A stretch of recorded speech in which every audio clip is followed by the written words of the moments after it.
All right, any preliminary issues before we get started? Mr. Jimenez?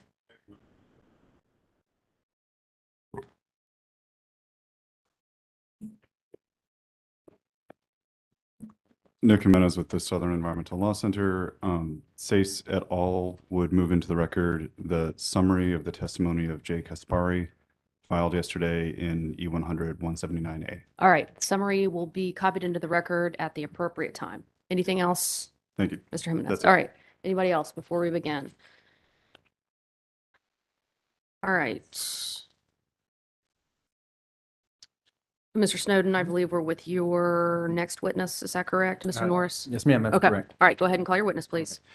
Cpsa calls Tyler Norris to the stand. All right, good morning, Mr. Norris. Do you prefer to swear or affirm? Sorry, it's fine. Okay, left hand on the Bible, raise your right hand, please, sir. Do you swear the testimony you're about to give shall be the truth, the whole truth, and nothing but the truth, so help you God? All right.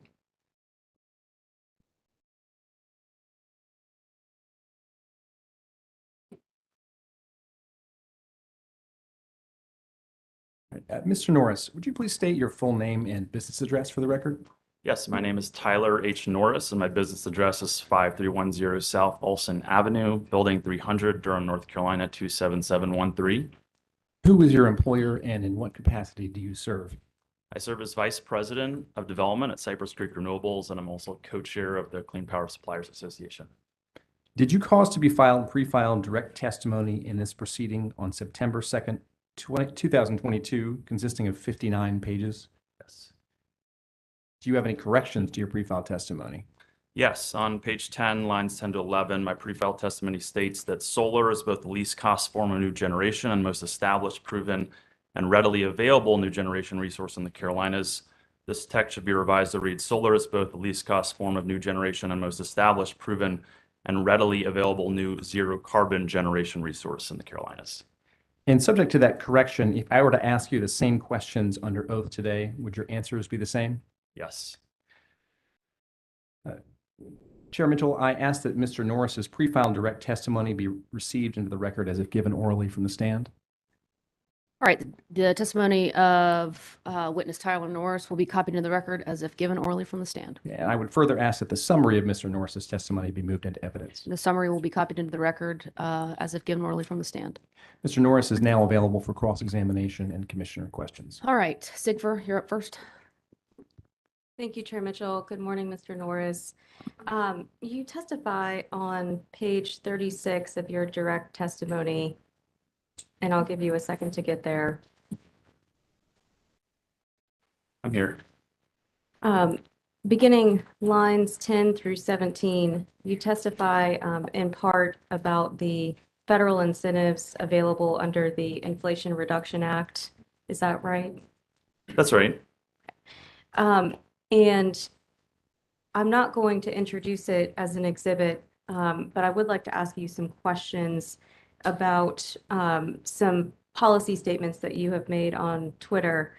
And that includes a statement to the effect of that, the IRA would perhaps, quote, build the case for federal intervention that's long overdue. Can you please explain what you mean by that? Sure. Thanks for the question. So the IRA, of course, provides opportunity for utility commissions all around the country to accelerate the pace of decarbonization of the electric power sector. And the clearest way in which they're doing so is, of course, by providing those incentives. I think there's a lot of constructive measures that the federal agencies could take to provide more information on the potential impact and utilization of those incentives. So even from an informational standpoint, also potentially from a technical assistance standpoint, the Department of Energy has offered options for utility commissions to onboard fellows and other technical assistance resources from the national laboratories to help them assess the potential impact of these incentives. And so I think those are two of the constructive steps that could be taken. I also think there has been consideration of other steps, and I know there's been discussion of technical briefings or workshops that FERC could hold for certain regions and states that may benefit from more transparency with respect to interconnection processes. And so those are a few of the options I think that could be considered. Thank you. Nothing further. All right, Walmart.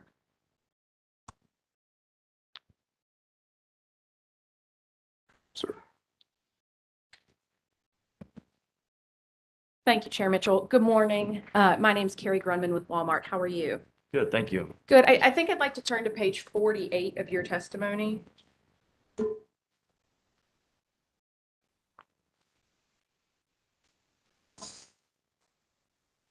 I'm here. And I can get you the specific line if you'd like it, but in your testimony, you suggest that a performance incentive mechanism could be designed to more effectively incentivize Duke to interconnect more solar and storage, solar plus storage resources. Do you see that beginning on line 14? I do. And is it your proposal that that incentive mechanism is something that would occur in the context of a base rate case or a performance incentive mechanism case like the one that's, I believe, currently pending or soon to be pending before this commission? I think it would be an option that is worth considering. I know there are active discussions going on around what the design of such a performance incentive mechanism would look like. And so I think it should be considered. I think, as I note, we don't necessarily view this as a panacea, just because there are competing incentives that the utility has that are in play here. But yes, I think that in the use of multi-year rate making and the authorization of performance incentive mechanisms, given the implications of the rate of solar and solar plus storage interconnections, considering a PIM, I think would be very prudent. And I think you indicated in your introduction that you work for a solar developer, Cypress Creek Renewables, correct? Yes. But with respect to your recommendation of a performance incentive mechanism, your proposal is that customers should pay to incent the utility to interconnect more solar and solar plus storage. I think there are different ways that it could be paid for. I think it's worth noting that currently independent power producers shoulder nearly all of the risk associated with the cost of interconnection and the delays that could potentially occur due to the rate of interconnection. And so the reason for that, of course, is that when a PPA price is established upon the execution of a PPA, there currently is no indexing mechanism to adjust that PPA. Say, for example, if there happened to be a macroeconomic shock that were to substantially impact the cost at which it would require to install these resources. And so any potential delay that would occur due to an inability to install these resources at a sufficient pace, all of that risk is borne primarily by the independent power producer. Well, let me go back to my question because I don't believe you answered it. Your recommendation in your testimony at page 48 going into page 49 is that customers should incentivize with a monetary incentive the utility to interconnect more solar and more solar plus storage resources. Is that correct? Is that what your testimony states? Yes. Okay. Then your answer previously, when I asked the question the first time, indicated that there were multiple steps that the company could do. But when it comes to incentivizing additional interconnection, is there any other recommendations in your testimony other than the performance incentive mechanism? And can you repeat the question, please? I said, other than the performance incentive mechanism set forth in your testimony, are there any other ways that are set forth in your testimony to incentivize additional interconnection? And my question is confined to what's in your testimony. Yes. We would discuss a variety of ways that we believe that the rate of interconnection could be improved. I should note that that is primarily discussed in the testimony of my colleague, witness Ryan Watts, but I also discuss a few of them. As the commission is well aware, of course, the completion of the red zone upgrades will help to accelerate the pace of interconnection significantly. There are also, of course, substantial resources outside the red zone that are available to be interconnected. And we think there are other reasons to believe that the utility can interconnect more resources than have been proposed. So sorry. I feel like maybe it's my question asking. Yeah. My question was, does your testimony set forth any other ways to incentivize the utility to interconnect more solar? So focus purely on incentives. And if the answer is no, that's fine. The only ones I found were at pages 48 and 49 of your testimony. Are you aware of any other incentive proposals in your testimony? I'm not aware of additional incentive proposals. So you are not proposing, for example, that solar developers could monetarily incentivize the company to achieve greater rates of interconnection? So if you'll allow me to expand upon this point, because I think it's very important to the point you're attempting to make here. Well, The cost of any interconnection service that is provided for the interconnection of these resources will ultimately be borne by the ratepayers. So that will ultimately be baked into the price point for those solar resources or solar plus storage. That will go into the PPA price, whether it's in the form of the interconnection facilities or any transmission upgrades if it's determined that those prices should go into the PPA price. Our overall argument is that the cost savings to be achieved by improving that rate of interconnection are so great that it warrants consideration of ways to incentivize accelerating that pace of interconnection. And it's generally our view that any costs that would be incurred to accelerate that pace of interconnection through the use of potential incentives would be substantially less than the cost savings that would be accrued to the ratepayers as a result. but you also have a financial motivation for the companies to increase interconnection, do you not? If you're able to interconnect more, your companies are able to put more solar and generate greater profit, correct? So I'm here representing one company, Cypress Creek Renewables. I also am a co-chair of the Clean Power Suppliers Association. I think it is worth noting that none of our companies have any guaranteed return from any of this procurement. We only get a return to the extent that based on a competitive procurement process, our resources are determined to be least cost. And we feel the privilege to have the opportunity to compete, especially in such competitive procurements as these. As you well know, there are 5,000 megawatts of bids into this current procurement. That's 3 times more than any volume that has been proposed by, I believe, any intervener in this proceeding for the purposes of this procurement.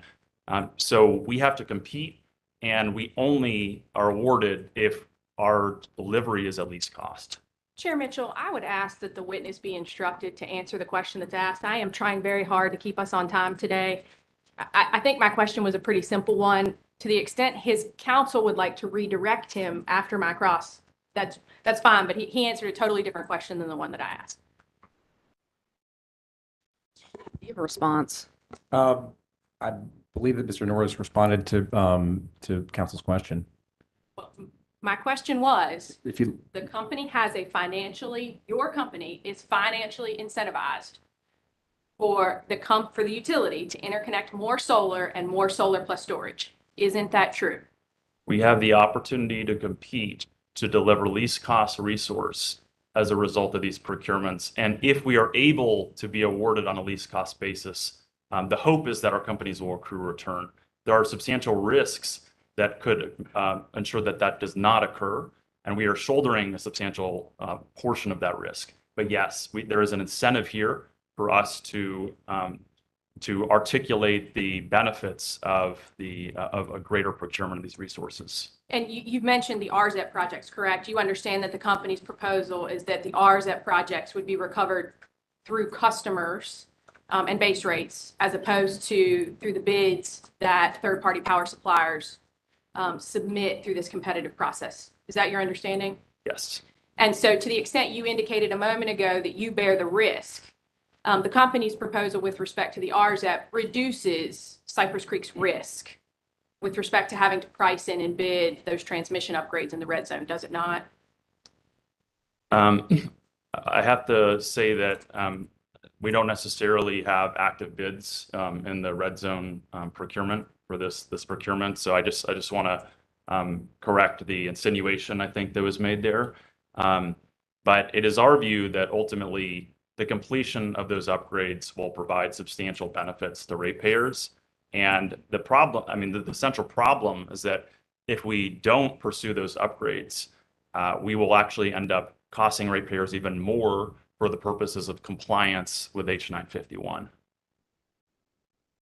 Do customers paying and shouldering the cost of red zone upgrades reduce the risk for third-party solar companies like Cypress Creek? For companies that have active projects in the red zone, it provides the opportunity for those projects to be interconnected at a certain point in time. And as you're well aware, there are substantial volumes of projects that are also outside the red zone that are active in this procurement. I don't believe you've answered my question, but that's all I have. Thank you, Chair Mitchell. All right, Mr. Josie, you're up. Thank you. Good morning, Mr. Norris. I'm Robert Josie with the public staff. How are you doing this morning? Good, thank you. We've heard a lot of testimony during the hearing about how the IRA will help certain resources be much more cost competitive when they are able to take advantage of the tax credits. And you have mentioned as much today and throughout your testimony. So I'm hoping you can help me unpack a little bit of this. Have you had a chance to review the tax credits within the IRA? I have had a chance to review a portion of the tax credits and not all of them. And there are significant remaining details that are still being ironed out, as you know, by the IRS. And so subject to those contingencies. Okay, great. Well, if you don't know the answer to these questions, just let me know. But it's my understanding that for utility scale solar, the base credit is 6%. Is that your understanding? The base credit with respect to, sorry, could you repeat the question? Yeah, with respect to utility scale solar, the base credit under the IRA is 6%. Is that correct? I believe it's in fact 30%. And does it depend on whether or not the facility is interconnected or begins construction 60 days after the Department of Treasury issues guidance? That's right. Okay. Well, it's my understanding that the 6% is just the base credit, and then there are adders to that base credit. Whether or not it's 6% or not, would you agree that there's a base credit and then there are adders to that credit? Yes, my understanding is that the investment tax credit base is 30%. Okay.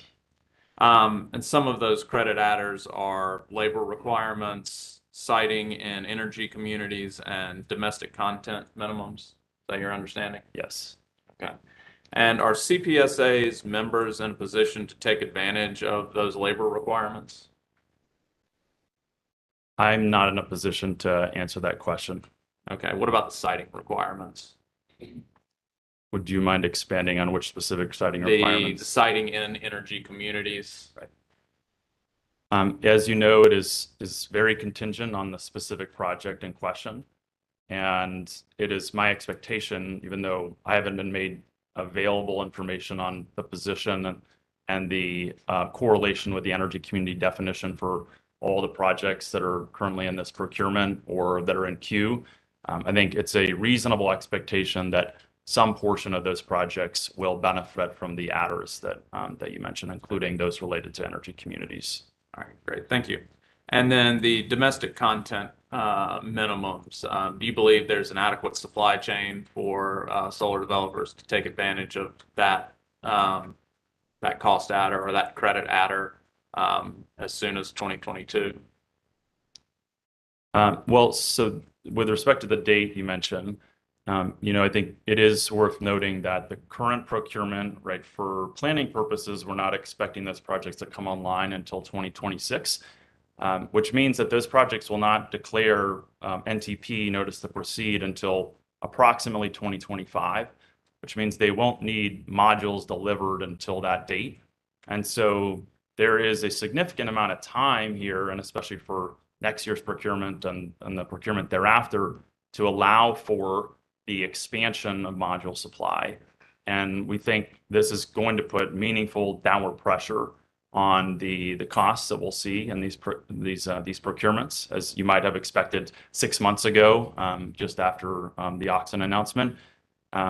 So for all those reasons, we think that's going to provide some opportunity for a levelization.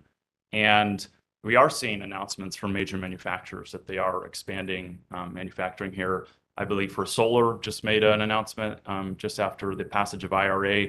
I believe Qcells did as well. And we anticipate that there will be a build out in U.S. solar PV manufacturing in the next few years in a way that could benefit these procurements. Great. And so is your company or any CPSA members, are they looking to bake those credits into their bids in the 2022 procurement bid refresh or potentially other procurements in the future, 2023, 2024?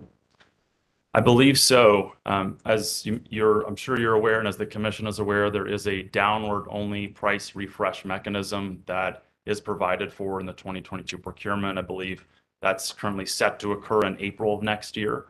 And so I think we would expect that projects that find that they can put some downward pressure on their bid prices as a result of the IRA incentives and any correlation with energy communities or other adders, that they'll have every incentive to do so and to bake that into their bid prices. Okay, thank you. And then lastly, you've stated today that developers bear all of, or most of, or all of the risk due to interconnection and the possible delays in interconnection. Is that any different in North Carolina as opposed to other jurisdictions? Well, it may be worth noting that there are certain states that do provide for indexing mechanisms in power purchase agreements that are linked to various measures of macroeconomic inflation or other adjustments that may occur in the ultimate cost of those resources. So I know that such a mechanism exists in New York, for example, under some of the power purchase agreement structures there. And we're seeing more of those emerge in other jurisdictions too. So I can't speak with specificity to every jurisdiction where there are indexing mechanisms, but they do exist in some localities. Okay, and Cpsa has been an active participant in the stakeholder meetings to develop RFPs in North Carolina for solar resources. Yes. Okay, thank you. That's all the questions I have. All right, redirect. I'm sorry, Chair Mitchell.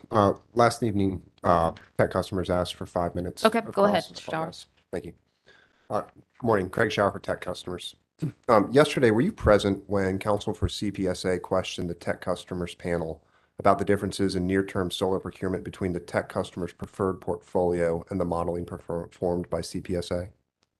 Only very briefly, so if perhaps you could summarize it, that would be helpful. Well, do you recall when Mike Borgatti of Gable Associates explained the basis for Gable's decision to include some limitations on the amount of solar procured each year? I did not listen to that specific exchange. Well, would you agree that some modeling limitations for solar procurement are appropriate because there are practical limits to the amount of solar that Duke can interconnect each year?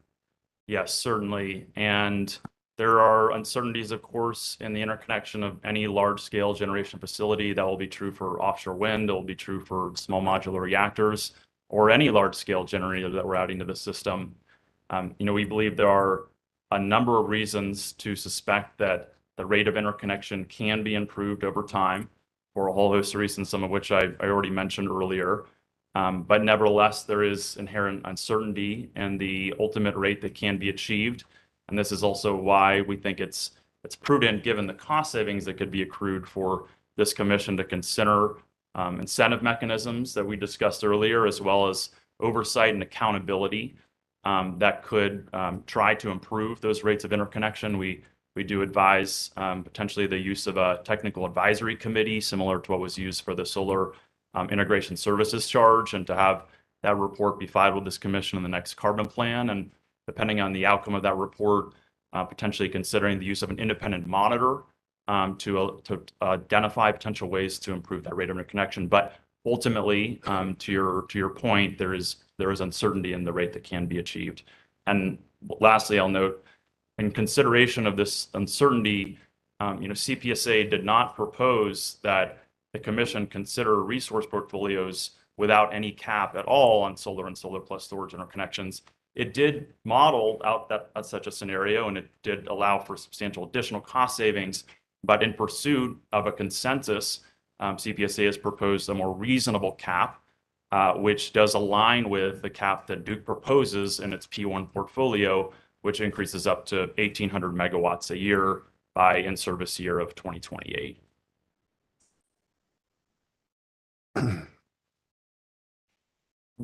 Would you agree that there's a risk that if the commission authorized near-term procurement of solar in the amounts suggested by CPSA, that the current constraints on interconnection could limit the rate at which those amounts of solar could come online?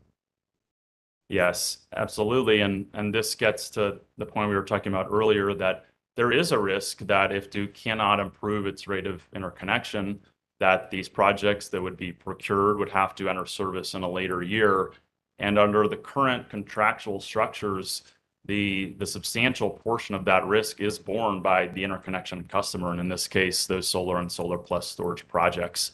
And so we recognize that, again, based on the current contractual mechanisms, those projects, they could be hanging out for 1 or 2 or more years potentially if the rate of interconnection cannot be improved. And of course, it's worth recognizing that the disincentive for them to back out of those contracts is very substantial.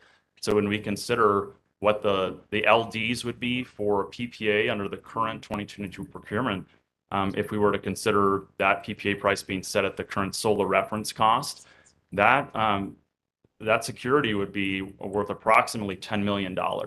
So if that project were to back out and to terminate that PPA for that specific reason, they would be liable for $10 million.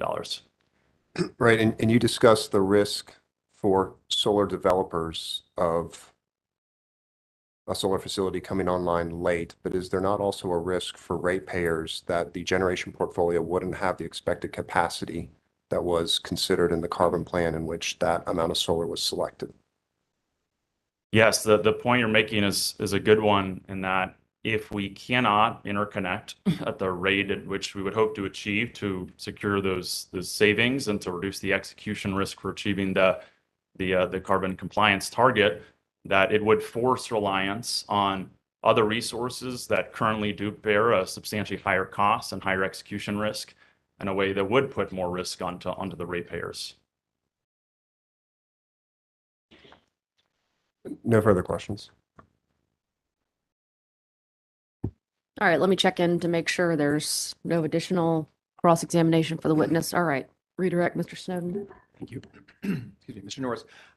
First, I'd like to follow up on Tech Customers Council's last question about capacity, and he asked if there might be a capacity shortfall if Duke is not able to interconnect the amount of solar that it procures. Do you recall that? Yes. Now, you would agree, though, that Duke doesn't actually rely on solar as a capacity resource in the carbon plan, right? That's right. For solar only resources, the capacity contribution is extremely minimal. I think the assigned ELCC value, or effective load carrying capacity value, is at 2% and perhaps declining over time. So it's a very important point that the modeling does not rely on solar only resources for the purposes of providing capacity to the system. Okay. So there's not likely to be a capacity shortfall if solar interconnection rates can't be achieved, right? With respect to solar only resources, yes. Thank you. I'd like to follow up on Walmart's council's questions about a PIM, if you remember that. So you were asked whether you agree customers should incent higher interconnection rates through a PIM. Do you remember that? Okay. Now, you'd agree that Rattle's modeling shows that higher solar interconnection rates will reduce costs for ratepayers. Is that right? That's correct. Okay. And those cost savings would be on the order of hundreds of millions of dollars on an annual basis, wouldn't they? That's correct. I believe they find anywhere between $700 to $900 million in savings as compared to Duke's low cap as compared to the more reasonable cap proposed by Cpsa. And those are on an annual basis, right? That's correct. So on a cumulative basis, we're talking potentially billions of dollars through 2035. And are you aware of Duke or any other party in this proceeding disputing that fact? I believe that nearly every intervener and Duke has acknowledged that achieving higher rates of solar and solar plus storage interconnection would result in savings to ratepayers if they can be achieved. Okay. Do you think that, based on your understanding of PIMs and how they work and how they're established, do you think that the cost of a PIM would be on the order of hundreds of millions of dollars a year? That level would be very surprising to me. So if a PIM were to succeed in incenting Duke to achieve higher solar interconnection rates, ratepayers would still benefit, wouldn't they? Yes. All right, thank you. And There is a pretty limited range of options for incentivizing Duke to interconnect to achieve higher interconnection rates, is there? It may be worth noting that the utility, of course, does have an incentive in place already, which is the fact that they are mandated to own 55% of all new solar and solar plus storage resources. So one would imagine that that would be a significant incentive. However, and counterbalanced with the fact that they are also required to own 100% of other alternative resources that may be selected for purposes of compliance, it may be difficult to design an incentive mechanism that could overcome that alternative incentive. But if there were other mechanisms to incent Duke to achieve higher interconnection rates, Cypress Creek or CPSA would be open to that, wouldn't they? Objection, Chair Mitchell. Ms. Grunman's question on this line was limited to the suggestions that Mr. Norris included in his direct testimony only, and council's redirect question has gone beyond the scope of what was asked on cross. I believe I am squarely within the scope of the questions that were asked. She asked a number of questions. Ms. Grumman asked a number of questions about a PIM, and I'm following up on those pretty directly. All right, for now, going to overrule the objection, but wrap it up. Okay.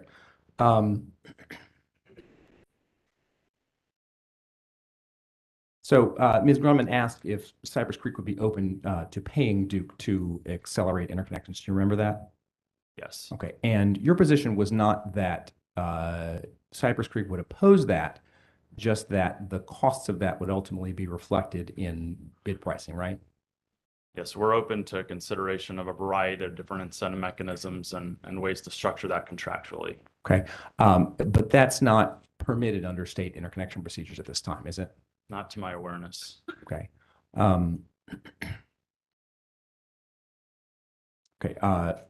Last question. Mr. Shower asked you a couple of questions about uncertainty as to interconnection rates. Do you remember that? Yes. Okay. And it's CPSA's position here, isn't it, that the commission doesn't actually have to resolve the question of what rate of interconnection Duke will actually achieve, right? That's right. It's not incumbent on this commission in this proceeding to select a specific constraint that should be applied. And every year of this resource plan, that would be an extremely difficult task. And so our suggestion is that we set a relatively ambitious goal for a rate of interconnection that could be achieved and put in a good faith effort to do so via these incentive mechanisms and accountability mechanisms because the potential benefit is so significant for ratepayers. Okay, thank you. Those are all the questions I have. All right, we'll take questions from commissioners, beginning with Commissioner Plattfeld. Oh, I'm sorry, Commissioner Duffley.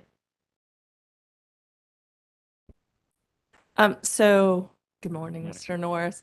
I just first want to thank you for answering Mrs. Kress's questions about the national labs. They're very valuable, and I appreciate that testimony that you provided, and that there is great value in having states and the federal government working together to resolve these complicated issues. So thank you for that testimony. This is kind of an odd question, but does Cypress Creek, do y'all have current plans on siting solar or solar plus storage at any brownfield sites currently? Are you working on any type of projects that relate to retiring coal plants? Yes, thank you for that question. I should note that the site acquisition process that developers have been conducting for the past few years, and of course in response to the market signal sent by the passage and enactment of H 951, that was all before the passage of IRA. And so we were not aware at the time that there would be such incentives put in place for positioning projects on brownfields or even necessarily in what is currently being defined as energy communities. But I think on a go-forward basis, what we'll see is a very significant and quick response by developers to those incentives. And so I think over the next year, it's likely that we'll see a meaningfully larger amount of projects show up in the next DISIS interconnection window and the next procurement that may be located in those areas. And certainly Duke themselves, I think, have an incentive to to do so with respect to their own self bids. Okay, thank you for that. And then the one last question I have, it is with respect to the incentives, but not the incentives. Like, can you just briefly talk through CPSA's testimony with how to increase the solar interconnection rates besides the red zone projects? Can you just give a couple of more examples? Sure. Well, perhaps it's helpful to start by just acknowledging that we think there are a number of reasons to believe that a higher rate can be achieved. And as you're well aware, a substantially larger volume of projects has been interconnected in prior years.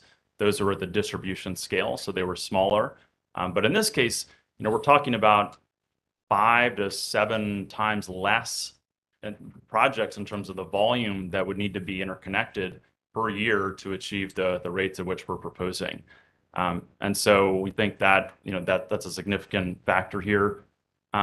We also, we put forward actually an exhibit to our comments that illustrated some significant analysis that we conducted on the availability of land to support these type of projects. And we identified 6 different zones or clusters of potential projects across the DC DMP system that have very high availability of sites that are conducive to competitive projects that are located near a Duke transmission line. And so when we think we take, and by the way, that was excluding 90% of all the actual available land. So taking only 10% of the land that was identified as viable for competitive sites, we still identified ample volume of sites across these 6 clusters that could support the rate of interconnection. And so we lay out a few different scenarios for how you could have different combinations of projects in those zones that would get you to a rate of 1,800 megawatts a year. And in many of those, in some of those scenarios, you could avoid reliance on any single one cluster or another and still achieve that rate by just having a slightly larger number of projects in any single one of those zones. And so, I think through that, and then of course through the incentive mechanisms that we've discussed, and accountability mechanisms, I do think it is worth considering that if the interconnection rate can't be improved meaningfully, that there may be the opportunity for an independent monitor to provide a check and balance with respect to the monopoly on interconnection service that the current utility has. We don't benefit from much independent monitoring as compared to other jurisdictions with ISOs and RTOs.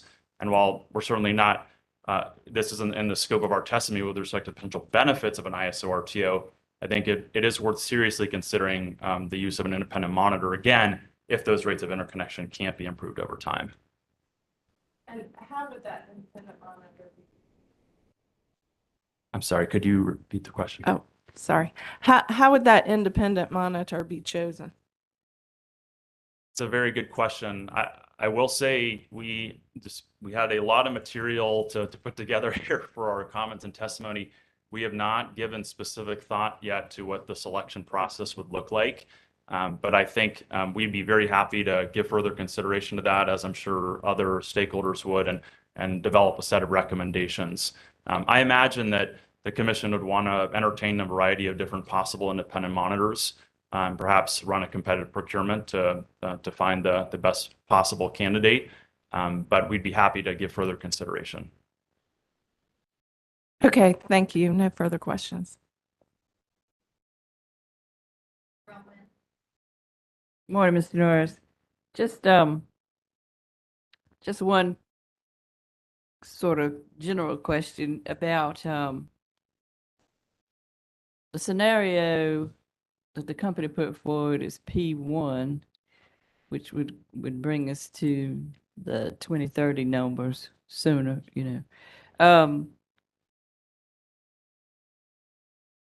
Given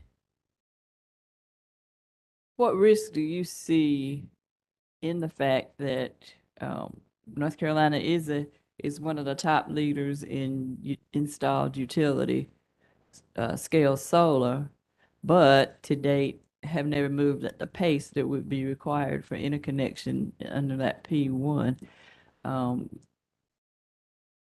Given that everyone's trying to work on the interconnection problems, and we have every reason to think, that if we can achieve it faster, we will. But what do you see as the risk? Or put another way, is the company correct in its view that there is indeed a risk associated with going on the path of P1? Thank you for the excellent question. First, it may be worth acknowledging that, of course, as any new technology comes down the cost curve, that almost by definition, if it hasn't been installed before, the rate at which it will be installed or provided by vendors to customers will increase over time. And we saw this in the early years of the development of utility scale solar in North Carolina, where Duke increased its rate of interconnection by 20-fold in a single year in the early 2010s. And they continued to improve the rate of interconnection thereafter, I believe achieving up to approximately 900 megawatts in the late 2010s. The rate did fall thereafter. As I testify, it's our view that that is substantially attributable to the North Carolina law that was passed in 2017, which did make new solar qualifying facilities unfinanceable. So it was, in our view, is more an issue with the supply of new projects than it was with respect to Duke's ability to interconnect at a higher rate. And so, but we think the prior rates of interconnection are instructive. 700 megawatts, 900 megawatts have already been achieved, and they're going to be interconnecting a much, much smaller number of projects in this case. And we admit the ultimate rate at which they will be able to interconnect is uncertain, but we think, again, there are many reasons to believe that they can achieve a higher rate, and that attempting to do so is prudent and reasonable given the likely cost savings that would be accrued for the ratepayers if they can be achieved. The other thing I think that's worth mentioning is we interconnect projects all the time, right? All across the country, every single year, we're interconnecting tens and tens of gigawatts of transmission scale generators. This is not rocket science, right? We know how to build interconnection facilities. Every utility across the country is doing it at a rapid clip, and that clip is going to only increase. We have learnings we'll be able to achieve from other utilities on how they're achieving higher interconnection rates in the years ahead. So we know how to build interconnection facilities. We can do it fast. And then with respect to transmission upgrades, we know that those may take a bit longer, but this utility and all utilities around the country have been doing thermal upgrades to their system for decades and decades and decades. That's what they do. In some sense, that's what they should be the best at, because it's, of course, one of their primary roles to ensure the reliance and the operation and the efficiency of the transmission system. So I think there are a number of other reasons why we believe that a higher rate can be achieved. And we're not suggesting that 1,800 megawatts a year necessarily will be achievable. But we think it is worth making the attempt and giving it our best shot. So I think in a general way, you and I have a similar view that any kind of process, this process, anything we do, there's always room for improvement, and we should always strive to get there. And the Dukes can make those efforts. But what's the risk if we absolutely head out on the P1 path and we don't get there because we find some obstacles that either were unexpected or conditions change or whatever? What's the risk if we don't get there? Yes, thank you again for the excellent question. I do speak to this some in my testimony, that there are very little downside risks to attempting to achieve a higher rate of interconnection. The first reason is that if those projects can't be interconnected in the year in which we're targeting, they'll be interconnected, and those lower cost megawatt hours will be available to the system as soon as they can be interconnected. And so if that ends up pushing the compliance date out to 2032, that may occur. It may be that the projects in the earlier years end up coming online closer to 2029 or 2030. But the downside risk is simply that they get pushed out by a couple of years. The only other risk I think that Duke discusses that may be applicable here is this hypothetical risk of overpayment if you were to procure those resources earlier. And if you're open to it, I think it might be worth just discussing that, because I think it's very relevant to your question.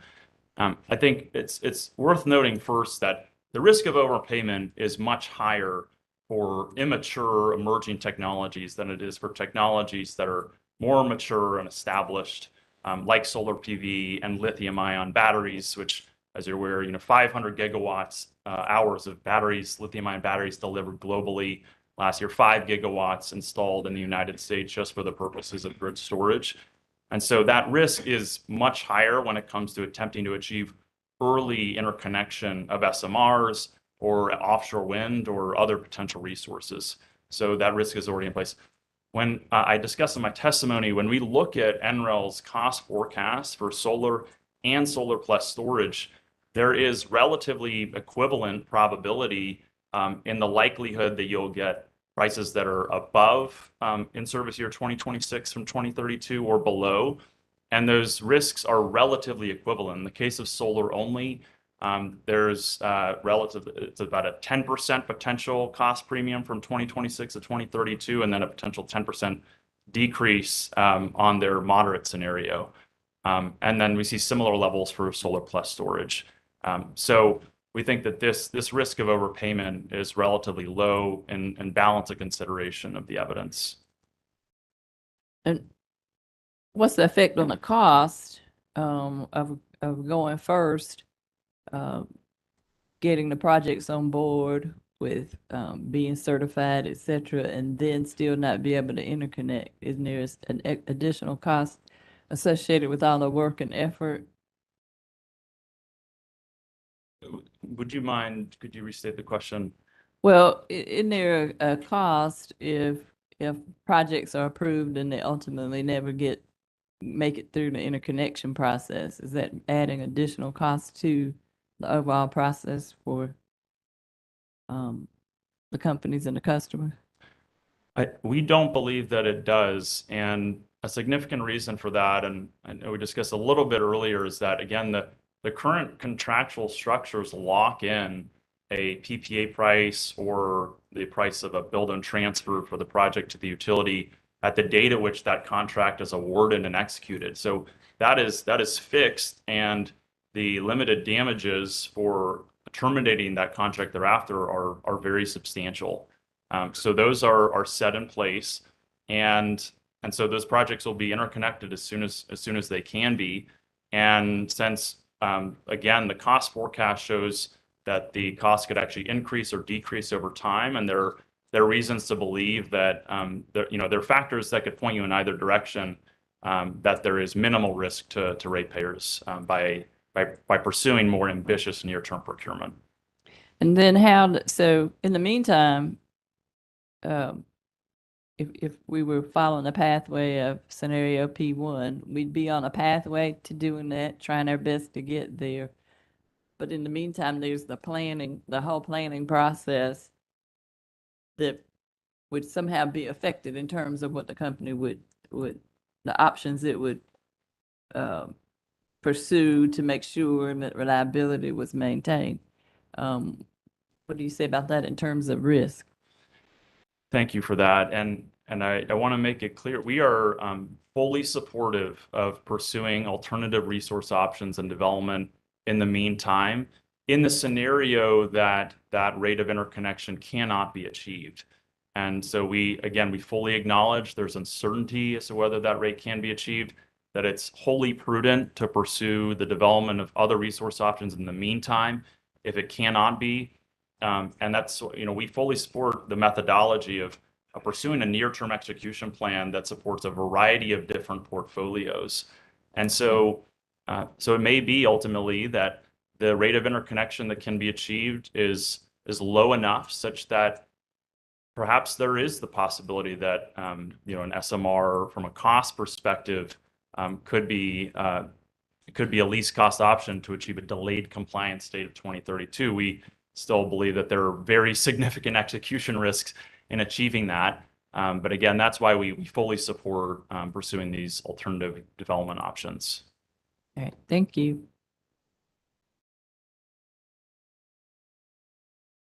See, Any questions? Okay. Did you have any? Okay. Let's see, we've got Hughes, then McKissick, then Kimmerer. Go ahead. Yes, can you point or identify a very specific procedure or practice that you've encountered in another state that you would think that would be, we could import here? Just, I mean, I'm assuming because your company does work all over the country, just something specific. Sure. It may be worth noting, I'm sure the commission is aware that we are seeing very high rates of interconnection for solar and solar plus storage at utility scale in other states. And ERCOT, I believe, achieved a rate of addition of in the range of 4,000 megawatts just last year. They're already achieving those rates. There's a lot more flexibility in terms of the ability to add resources to the system there. There's a lot more transparency in the interconnection study process and the identification of congested zones that allows for interconnection customers to better position their projects in locations that are less likely to trigger upgrades. And so the more transparency that's available to developers and to all stakeholders, the more likely it is that we can position projects in locations that will avoid substantial upgrades. So I think ERCOT is an excellent example, and I think there are a lot of learnings to be had from that. And of course, they've also done proactive transmission planning and development. You may be aware of the CREZ project that they proactively built out to gain access to ultra low cost utility scale solar resources in the western part of the state. I know there's been significant discussion here of CAISO and the transparency that they make available on their system. They're of course achieving much higher rates of solar interconnection annually than we are. And by the way, their system is not that much larger than the combined system of DEC and DEP, at least on a peak perspective. So I think those are at least two examples that we would point to. Just one follow-up. When you say transparency, I mean, that sounds good, but are you talking about maps, or what's a specific example that you're seeing in these other states that you're not seeing here? Yes. Simply put, we cannot replicate the power flow modeling that Duke performs when they provide us an interconnection study that's specific to our projects. It is extremely difficult to gain information on how those studies are conducted. It is effectively impossible, according to actually Cpsa witness Ryan Watts, to replicate them. Whereas in other states and jurisdictions with more transparency, we can fully replicate, in many cases, the results of their power flow analysis. Okay, that's what I was looking for. Thanks.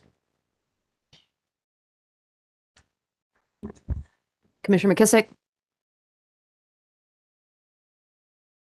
Thank you, and I appreciate you being here to provide testimony today. Just a couple of questions. And I was looking at your recommendations on page 57 of your testimony. I'll let you flip there.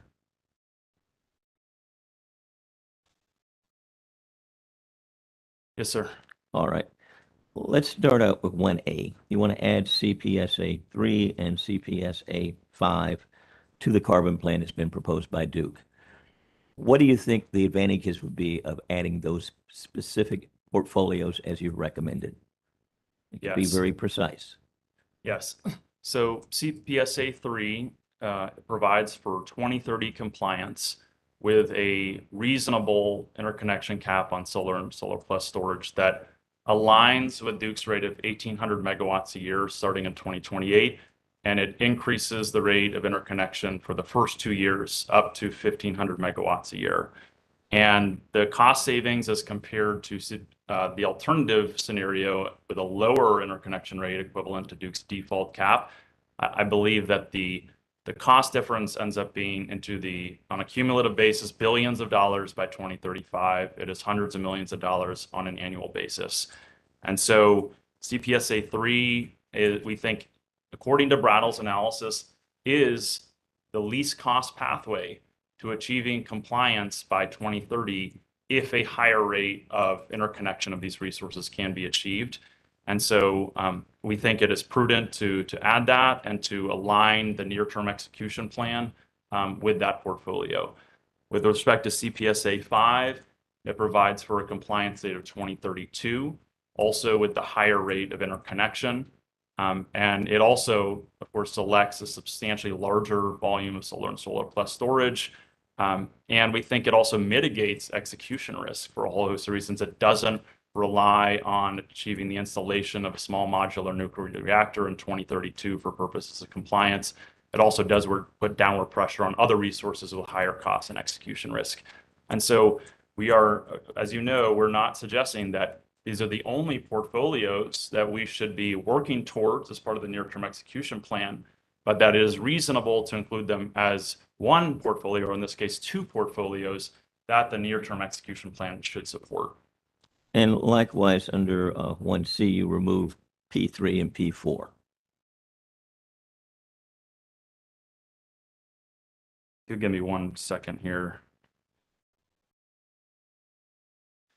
I believe, so for P4, the reason I believe for removing that scenario is because it pushes the compliance date to 2034. I think as CPSA has discussed, we do not view that as compliant with H 51, and I'm not a lawyer, so I won't speak to the legal arguments, but we don't view that as compliant, at least with respect to portfolios from the outset in this first carbon plan. I believe that is true for the other portfolio, but subject to check. Okay. So you're not as familiar with those nuances as? I would need to check on P3 and what the specific reasoning for that is. And right. it is highlighted here in the comments, yeah. Now let's move over to 1E on the next page. I think we've talked about 1D quite a bit. We're talking about, moving up to 1,500 megawatts in 22 and 23 and moving up to 1,800 after 24. But in 1C, you make a recommendation to direct that all solar after 2022 be paired with storage. Now let me ask you this. So in your mind, a solar alone project without paired storage, you would not see that as being something that's desirable? Thank you for that, Commissioner. The results of Brattle's analysis and now Duke's updated analysis, as filed last week on their late filed exhibit, supports the addition of storage to all new solar resources. So that's a model result, and that the volume of paired storage that Brattle's model finds, and now Duke's updated model for IRA also finds, would support a recommendation that all new solar beyond 2020 procurement be paired with storage. The specific sizing of that storage, I think, should still be subject to discussion. I think some of the models identified a 25% rating for the storage as compared to the solar. Some of them, in some cases, identify 50%, but that would be subject to further deliberation, I believe, in the context of the procurement proceeding. But you wouldn't see a future for standalone solar, though. Oh, thank you for that point of clarification. We certainly do see a future for standalone storage. And this is a really important point, and so I want to clarify this. So in Brattle's capacity expansion modeling, it selects paired storage because there are inherent cost savings within the context of that modeling exercise. In particular, it saves on interconnection costs, right? Because they don't have to pay for additional interconnection facilities or upgrades. And you also save on development costs. So in the context of a capacity expansion modeling exercise, even with the levelization now provided by the Inflation Reduction Act with respect to tax treatment, you will see the model generally, assuming that you don't have other restrictions on the output and the output profiles that have been discussed, you'll see the model select pairing storage primarily with the solar. But there is value to standalone storage, and but that can only be discovered in a separate analysis, primarily from a power flow perspective. And so there certainly is advantage to, say, locating standalone storage immediately adjacent to certain substations, right, where you can take full advantage of transmission congestion relief and other benefits. The identification of what volume is appropriate to pursue as standalone storage can only be identified via a separate analysis. To our awareness, that analysis has not been conducted in the course of this proceeding by any party. And again, in terms of that additional power flow analysis to identify an optimized volume of standalone storage. And so it's our view that to determine a specific figure, you would want to conduct that analysis. That said, we're certainly amenable to pursuing in the near term, standalone storage procurement based on a reasonable estimate. Okay. Let's move down to number 4 in terms of additional actions you would suggest or recommend. 1A, there's engage stakeholders in the development of appropriate contact structures for procurement of solar plus storage facilities. Can you elaborate further on that? Yes, thank you. What's being alluded to there is that we don't currently have a very well-structured contract structure for solar plus storage. There is an addendum to the CPRE PPA that was developed for the operation of storage additions. We don't think it was very well constructed, and there are ways that we can pursue an optimized structure. So I believe in the comments that Cpsa submitted as part of this proceeding, they go into some level of detail on what a better contract structure would look like. Specifically, they recommend a tolling agreement structure that would be a fixed, dollar per kW for the storage adder. That's exactly what TVA is doing as we speak with respect to their solar plus storage procurement. Many other jurisdictions are doing that as well. And the benefit is that it provides maximum flexibility to the utility to utilize that storage adder when it is most valuable to the system, instead of restricting the output of that facility or overly incentivizing it to provide output in specific hours that are fixed into the PPA. And you may be aware, Commissioner, that one of the central problems with the CPRE PPA is that it was based on a fixed avoided cost rate structure that incentivized the storage to only provide output in limited hours over the duration of the entire 20-year power purchase agreement.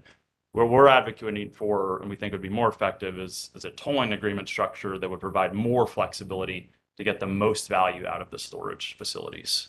Okay, let's move down to 4B, establish an independent technical advisory committee with stakeholder participation to study the achievability of higher interconnection rates in Duke territory and advise the commission on measures that can be taken to expedite interconnections. What specifically do you have in mind there? And keep in your response in the back of your mind some of the questions that have been raised by Commissioner Brown-Bland about delays in interconnections. I mean, what is it that you can really point to? Because, Duke contends that this could be a significant problem if we pace this thing up and we end up with delays with these interconnections, and it could adversely impact not only ratepayers, but potentially impact the solar developers as well. And I'm thinking about the smaller ones. Yes, thank you, Commissioner. I will say up front that some of the specifics on, I think, what that technical advisory committee would look at, more of those specifics are discussed in the testimony of Cpsa witness Ryan Watts. But I can speak to some of them and expand on some that we've already discussed here. So Cpsa witness Ryan Watts discusses the possibility that improved study methodology, again, with respect to their transmission interconnection studies, the use of shoe flies to accelerate the rate at which interconnection facilities can be constructed, the potential use of customer self-build, which is provided for by FERC and is utilized in a number of jurisdictions, again, specific to interconnection facilities. Those would not apply to network upgrades. And then, of course, the ability to utilize proactive transmission planning, which has been discussed by a variety of witnesses. So those would be, I think, some of the specific areas that a technical advisory committee could assist with. I think also, a technical advisory committee could look at the options for distributing the procurement of new resources across the system in a way that might mitigate the potential delay, say, in completion of network upgrades that would allow for a higher near-term rate of interconnection. I did allude to the exhibit that we filed with our comments that identified a variety of different clusters of projects that could be tapped for higher solar interconnection rates. And I think an independent advisory committee could assist the utility in pursuing those type of options. So those are the few of the ways in which I think they could assist. I think they could also assist in determining whether it is appropriate to pursue a more substantial mechanism via an independent monitor over the long term. Okay, and if you would, I ran into that term shoe flies on a number of occasions in testimony, but it was not defined. I know it's a term of art, so perhaps you can enlighten me and provide some clarity. Commissioner, I think I'm going to have to defer here to CPSA witness Ryan Watts. Okay, it's okay. That's no problem. We can move on. I guess no, you'd use that term, so I was just curious. And then I'm going to kind of close with this last question. It talks about also commencing a study dealing with the grid enhancing technologies for possible use in transmission interconnection studies and transmission planning. Can you elaborate further on what you felt could come from that? Sorry, I've lost my place here. It would have been on page 58 of your testimony. Thank you.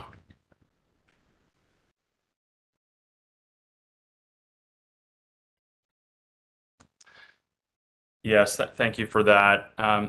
Well, I think as the commission is aware, and I believe it does appear in the testimony of other witnesses, there is an opportunity to utilize grid enhancing technologies to mitigate the need for large-scale network upgrades in specific instances, and to reduce the cost potentially of those upgrades as well, or in some cases, in the case that an upgrade is pursued, to actually further enhance the headroom that becomes available on that specific transmission line as a result of that upgrade.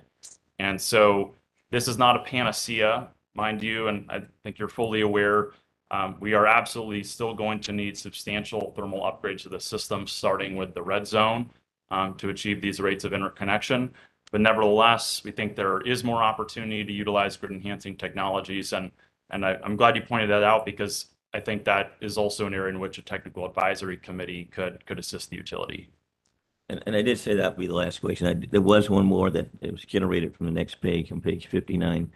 You talk about convening a technical conference to deal with long-term transmission planning process. Now, I guess the thing I would seek from you is not just information about what that might look like, but do you see that there being deficiencies today in the way the North Carolina Transportation Planning Collaborative functions and operates, and what improvements or enhancement can you see or envision coming from this type of proceeding? Yes, thank you for that question. Well, as you know, to date, there has been very little, if any, pursuit of public policy-driven network upgrades as a result of the North Carolina Transmission Planning Collaborative. For decades now, it has been driven primarily by reliability-oriented upgrades. So this is the first time, in a sense, that we have gone through this process of pursuing public policy-driven studies. And as with any system, there's a lot of optimization that we think could be pursued here.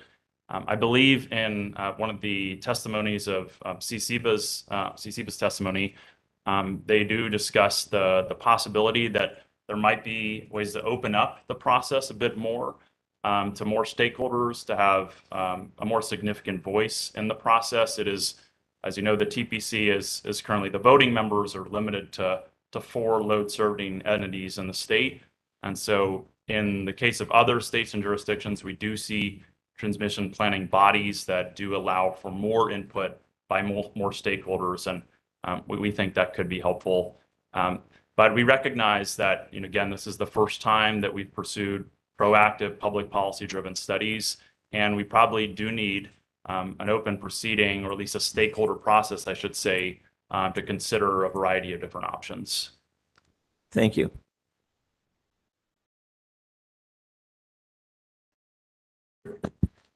Good morning, Mr. Norris. I have a couple of questions following up on your discussion with Commissioner Brown-Bland that relates to CPSA's ambitious goal for near-term procurement in 22, 23, and 24, and interconnection limits. And so I think for purposes of my questions, just assume that these kind of, I think you described them as more ambitious goals, that the interconnection can't actually be met for those more ambitious goals. So let's just assume that that's the case. And Commissioner Brown-Bland asked you, I think, specifically about risk to customers of procuring in the near term more solar in 22, 23, or 24 than can actually be interconnected. And I think that your testimony was that you did not see it as a risk because solar was an advanced technology. I think that's correct, right? A more mature technology. More mature technology.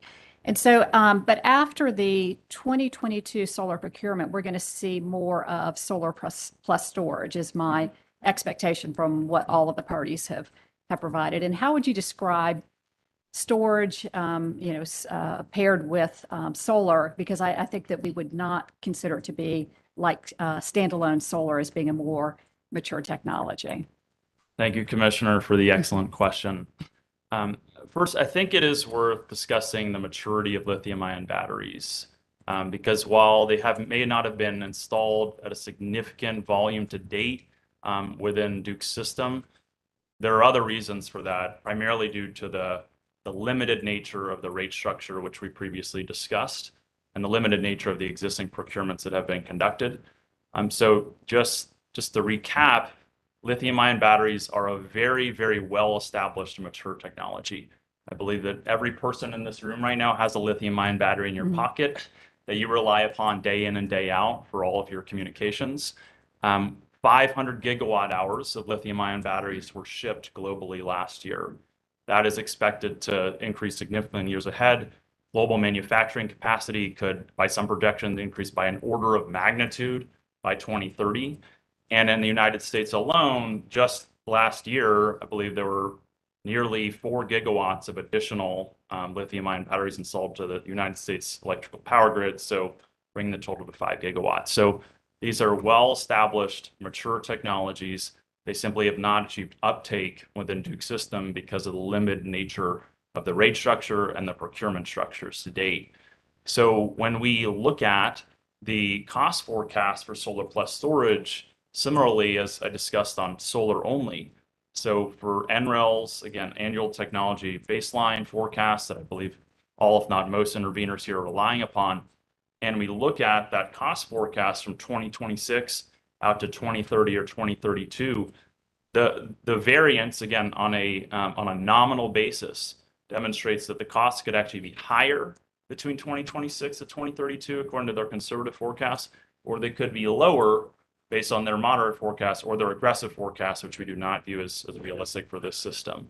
And so for that reason, it's our view that those probabilities are relatively equivalent. We could debate, is it weighted 40 to 60% in one direction or 30 to 70? But generally, it's our view that there is risk in both directions, and we can consider a variety of different factors. No doubt, the passage of the Inflation Reduction Act is going to put meaningful upward pressure on demand for those resources all around the country. That could put constraint on supply chains. And so for that reason, it's our view that this very similar principle applies with respect to the overpayment risk on solar plus storage as applies to solar only resources. And I fully understand that, again, because there hasn't been very substantial uptake of battery storage in this market yet, that it may seem like a relatively new technology, but it's being used all around the country. To provide more information on its utilization, we're more than happy to do that.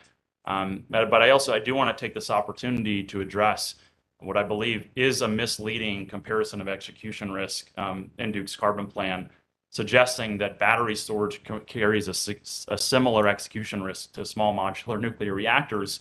They lump them into the same category called new to Carolinas resources. And we think this is just a fundamental mischaracterization of the execution risks around battery storage as compared to SMRs. Okay, thank you. Just to follow up on that, I think Duke's position about both solar and then specifically about solar plus storage would be kind of an advancing technology, and that there would be financial risk to customers if solar was over procured. So what I'm hearing is that you don't agree with Duke's position that there would be financial risk to customers because storage is this advancing technology? Well, I think it's our view that the risk of overpayment by procuring early for storage is relatively minimal because there's a risk that the costs actually increase over time. There's also a meaningful possibility that they decrease over time. We cannot say with certainty right now, and there are reasons to believe that it could go in either direction. But this viewpoint that cost reductions are 100% assured or very likely, we think is not accurate. And again, we have seen some cost increases occur over the past decade, in particular instances due to macroeconomic factors, and those may occur again. But I think if we step back in terms of the overall carbon plan and how we're going to achieve compliance with the interim carbon reduction target, the risk of overpayment by pursuing early procurement of these resources, we believe, is much smaller than the risk of having to pay for much more expensive technologies with much higher execution risk to achieve that compliance target if we cannot install this level of solar and solar plus storage, right? So if we take a step back and we look at what's the overall cost risk here, if we don't pursue near-term procurement, we think there's very significant cost risk as a result of not pursuing that near-term procurement. Okay, and then I guess my last question is what you're saying is that you don't view that there's really substantial risk to ratepayers for over procuring, but you're also saying that you believe that there's, with my hypothetical of that that there would be over procurement of solar, I think you're saying that you believe that there would be benefits to and I'm talking about to customers, ratepayers, for this hypothetical of over procuring solar. And is that correct? And if so, what benefits are you talking about to customers for over procuring? Right. One, over procuring, pursuing a more ambitious near-term procurement. So I think the most significant implication for the ratepayers is that if we do not pursue a more ambitious near-term procurement goal, we will be forced to rely on more expensive technologies for purposes of achieving the 70% target. And Brattle's analysis, I think, really underscores this, in that if we apply Duke's low default solar interconnection rate and we don't pursue larger near-term procurement, the model is forced to select other technologies to achieve compliance. Again, that carry higher cost and higher execution risk. So hundreds of millions of dollars per year in additional costs required, and then cumulative impact of billions of dollars by 2035. So I think that's really the greatest cost risk, is that, and by the way, I think it is worth noting in this context, and we discussed it at length, is that Duke's proposed near-term solar and solar plus storage procurement plan does not allow for compliance by 2030. They are wholly inconsistent in terms of the volumes proposed. And I want to elaborate on this point. It really is important, and it's confusing too. So Duke represents that 5,400 megawatts of solar or solar plus storage, of new solar plus storage, will be online by beginning of year 2030 for purposes of compliance under P1. They actually have a meaningfully larger amount of solar and solar plus storage dispatching in calendar year 2030 for purposes of compliance. According to our analysis, it's more in the range of 6,100 megawatts of solar and solar plus storage are online in the system. It's because those come online closer to mid-year rather than beginning of year. So at minimum, according to their own P1, we need at least 6,100 megawatts of solar and solar plus storage online operating in 2030 for purposes of compliance. Their near-term execution plan does not support that. And we go through the timelines required for the interconnection, but there is very significant risk that if we pursue 3,100 megawatts, that we from the outset, effectively, we will be excluding the possibility of achieving compliance by 2030. Okay. Thank you.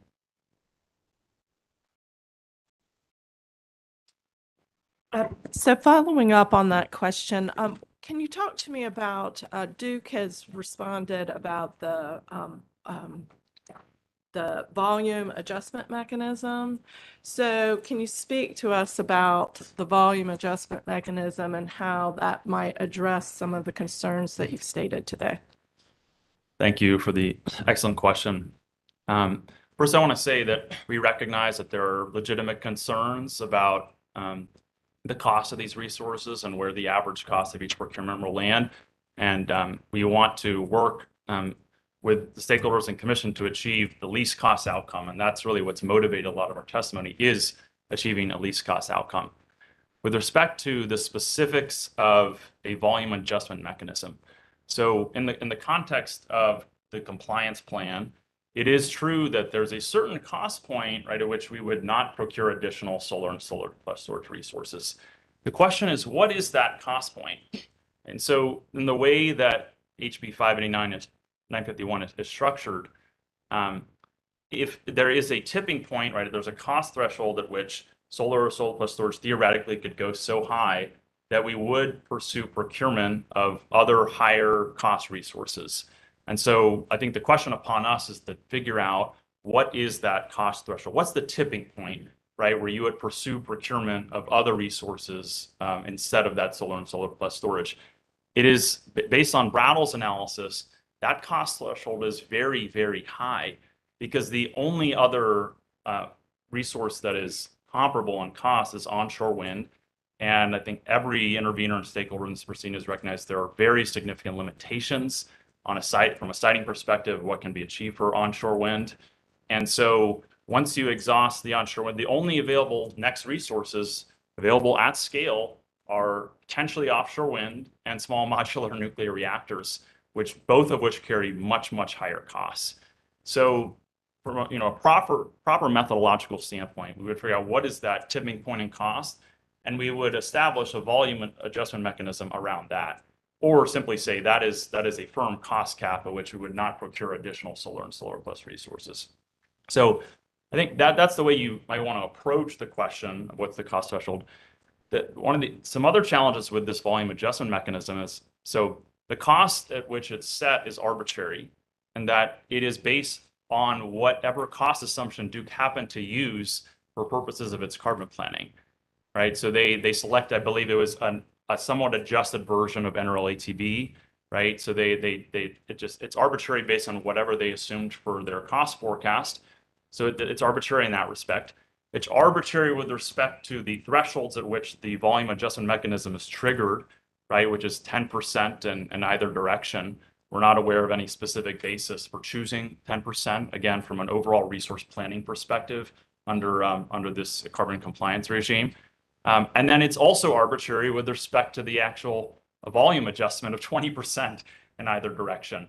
Again, what is the basis for selecting 20% over any other number? So it is our view that the current volume adjustment mechanism is flawed. I think we ultimately came around to supporting it for the limited purposes of the 2022 procurement, again, just because we all had to move very quickly to get this in place. But we think it would be prudent to consider a more accurate and reasonable volume adjustment mechanism for purposes of next year's procurement in 2024 and beyond. Thank you. Can you speak to me about, I see some tension in your testimony with respect to meeting the 2030 goal and then the increase in solar plus storage. And I'm making the assumption that when you have solar plus storage, that there's going to be more complications and more time spent on the interconnection of that resource. I mean, would you agree with that assumption, first of all? Respectfully, Commissioner, I think that may not necessarily be the case, and if you'll allow me to just discuss that briefly. And before you start, and so that is the question, that if these resources take longer, how do you reach that timeline by 2030? But please go ahead. Yes, thank you. Well, the first thing to recognize is it's a great benefit in terms of the ability to pair the storage with the solar, and that we are saving on interconnection resources and interconnection capacity. So again, first, we're saving on the costs of any additional interconnection facilities or upgrades, again, because we don't have to increase the capacity necessarily of the combined system. The storage capacity is under the nameplate rating of the overall solar facility. So you're inherently saving on interconnection costs, and you're saving on the limited interconnection capacity that's available to the system. And so this gets back to the question of how do you determine actually how much to pursue in terms of standalone? Because by separating it, right, you are necessarily requiring the use of additional limited interconnection capacity on the system. So in a sense, I think you could argue that by being able to pair this resource that provides on-peak capacity to the system with a generator, in particular a zero carbon generator that's readily available in the near term, that is arguably a way of accelerating the rate of interconnection, right? Because we're able to save on interconnect capacity and interconnection costs. So, and I didn't discuss this earlier as a way to accelerate the rate of interconnection, but in a sense, I think you can think of pairing the storage with the solar as a way of achieving higher rates of interconnection. Okay, thank you for that explanation. And then my last question is, I heard you testify that cost for storage, could go in either direction. And I think I did hear the answer to the question I'm about to ask, but I'm going to ask it again just for clarification. So, there's the thought that if it can go in either direction, and if there is limited interconnection ability, why not wait until it can safely be interconnected or quickly be interconnected? Why procure and not know if it's going to go up or down? Why not wait until we know that it will be interconnected quickly? Thank you. Well, I suppose the first thing to say is that again, because according to NREL's own cost forecast, there's a meaningful likelihood that the cost of those resources will increase between 2026 and 2030 or 2032. That by delaying procurement, we actually could end up having to pay more just for the resource itself as a result of that delay. So again, there's a meaningful risk that could occur. With respect to the rates of interconnection, this is one of the central worries, is that if we procrastinate on procurement, then we only increase the rate at which we would have to interconnect those resources in later years to achieve a compliance scenario that is substantially dependent upon that, right? So if we defer the procurement later, then we're going to have to achieve an even higher rate of interconnection in 2029 or 2030 for purposes of 2030 compliance, or in 2030 and 31 for purposes of 2032 compliance. So in a sense, delaying the procurement increases the necessary interconnection rate later, which increases execution risk. And so we think that should be taken into account. Thank you. All right, Mr. Norris, just a few more questions, and hopefully we'll get you. Go ahead. Just one more. So, on the same line of questioning about procuring solar early, the company responded to one aspect in terms of advances in technology being lost because you procure early, and gave a specific example of the fixed panels versus the ones that can tilt and track the sun. So if we had procured earlier, you could lose the benefit of such advances. Do you have response to that in terms of it not being harmful to ratepayers to procure early? Yes, thank you. I do think, again, back to the cost forecast, there are factors on either side, right, that could lead to a cost increase over time or cost decrease. We are not aware of any evidence presented in this proceeding by any party that there are potential technological breakthroughs in solar photovoltaics or even lithium-ion batteries that is likely to significantly change that range of potential variance. And I think I testify that we're not aware of any credible market forecast that doesn't show crystalline silicon technology and existing thin film, dominating solar photovoltaic market in the United States for the next decade. And so we think, it's highly speculative, right, as to whether there could be a breakthrough technology that could substantially change that range of variance and potential costs. And of course, this, I don't want to be repetitive in making the point, but I just think it's so important on a relative basis here. And we step back and we say, what are the other resources available at our disposal to achieve the carbon reduction target? We're talking about potential small modular nuclear reactors, being a first mover to achieve those for entry in 2032. There is no doubt, and I don't think any intervener or Duke would contest this, that the benefits of delaying SMR procurement are likely to be much, much greater than for any potential delay in solar photovoltaics or lithium-ion battery storage, because it's almost certain that those costs will decline over time as that technology comes down the cost curve.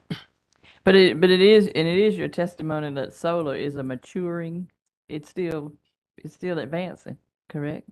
As a technology. I believe I testified that at least for solar photovoltaics and crystalline silicon technology, that it is a fully mature technology at this point. And by, we can sort of debate what exactly do we mean by mature, but we're talking about hundreds and hundreds of gigawatts having been deployed around the country now. Rates of additions in the United States now around 20 gigawatts a year, contributing, nearly 4% of all U.S. electricity, nearly 8% of all the electricity on the system here now is provided by solar PV. And these systems have been tested. All right, they've been in operation for years now, and so we've been able to observe their operational risks and limitations. All right, thank you. All right, Mr. Norris, we're going to break at 10:45, so I'm hoping I can get all of my questions and answers done before then, or by then. All right. I'm interested some in locational guidance. You've talked about transparency as to transmission, the condition of the transmission system would enable developers to position projects to avoid constraints. Did I understand your testimony correctly? Yes. Okay. It's my understanding, and I think 589 or 559, I'm sort of getting the two of those confused at this point in time, but specified that in the construct of the CPRE, the utilities were to provide some locational guidance to the bidders. And I believe the utilities have provided information to this commission that they in fact had done so in the context of the CPRE tranches. Is that correct? Yes, that they provided, and we appreciate the limited information that was provided. They provided a list of lines that they perceived as being congested, as well as a high-level congestion map, essentially with large red blocks sort of on the map. So that was helpful. The challenge and what I was really specifically getting at is that we cannot replicate their power flow modeling results, and so we cannot get access to sufficient information necessary to better identify other positions on the grid, because as we know, at some point, other positions on the grid will also become congested and other upgrades will be needed. And so there's value in having foresight on where the more optimal positions are, even outside the existing red zone. And so we think that more transparency on power flow analysis would be helpful in that regard. Okay. And your testimony on that issue is clear. The sort of irrespective of the guidance that the commission that the utilities have provided to participants or bidders in the CPRE program, what we have seen, what the commission has seen is repeated, dogged interest in interconnecting in the red zone. And we've heard testimony from the utilities about projects going away and coming back. And it's the same projects who are repeatedly, doggedly pursuing interconnection opportunity in the red zones. Why? Why is that? Yeah, thank you for that. There is no doubt that the land within the red zone, especially the land within Duke Energy Progress territory, is some of the most favorable land in the region, in the Carolinas. to support large-scale solar and solar plus storage facilities. And that's for all host of reasons: land costs, site contiguity, topography, right? It's flatter land. You have larger parcels and lower land costs, and I could probably rattle off a few more. But there's no doubt that there is the highest concentration of competitive, low-cost solar and solar plus storage projects is located in the DEP red zone. Okay, I'm going to cut you off just because Yeah. I'm mindful of time, and we've got other witnesses that we've got to get through today. But is it not? I mean, my understanding, and you can or my observation, and correct me if I'm wrong, is that if those projects that are seeking to interconnect, or let me ask the question differently. It's my observation that certain of those projects that seeking to interconnect in red zones who have made the case to the commission that those locations geographically, not in terms of point of interconnection, but geographically are high viability, I think is what I'm seeing now, is what we're calling those areas, high viability for solar. When those projects are asked to assume the costs that they impose on the transmission network, project economics, at least in recent years, don't support development of those projects. Is that a correct observation? Yes. On my part? Okay. And so if we help me work through this tension that exists in my mind between the concept and the statutory mandate of least cost development of resources, and this sort of other concept of proactive investment in transmission to facilitate the generation, the development of generation, and then sort of this burgeoning concept that we're talking about of integrated transmission and generation planning. If we are to drive towards the least cost resources for purposes of compliance with this carbon plan, how do we do that if we remove the signal or the incentive for those resources to find the locations, find the points of interconnection on the Duke systems that are the least cost, that are the most efficient or the least expensive points of interconnection in terms of costs that they're going to impose on the transmission network? Is my question clear? I recognize that was a long preamble, but That's an excellent question. We are at 10:40. I may just- not be able to answer it in 1 you can minute. respond, and then we'll come back. Okay. It's a very good question, and this will be somewhat nuanced, so I appreciate you bearing with it. So I think first it is important to recognize that a very substantial portion of the projects that are in the 2022 procurement are located in the red zone. I think there's approximately 1,500 megawatts that are outside it, and the rest are within it. And you can argue that, developers have had years to go and find sites elsewhere. If they were able to find an ample supply of competitive sites outside the red zone, one would think they would have already done so, and you'd see a larger supply. It is true. But Mr. Norris, I'm going to interrupt you there, and then I'll let you keep going.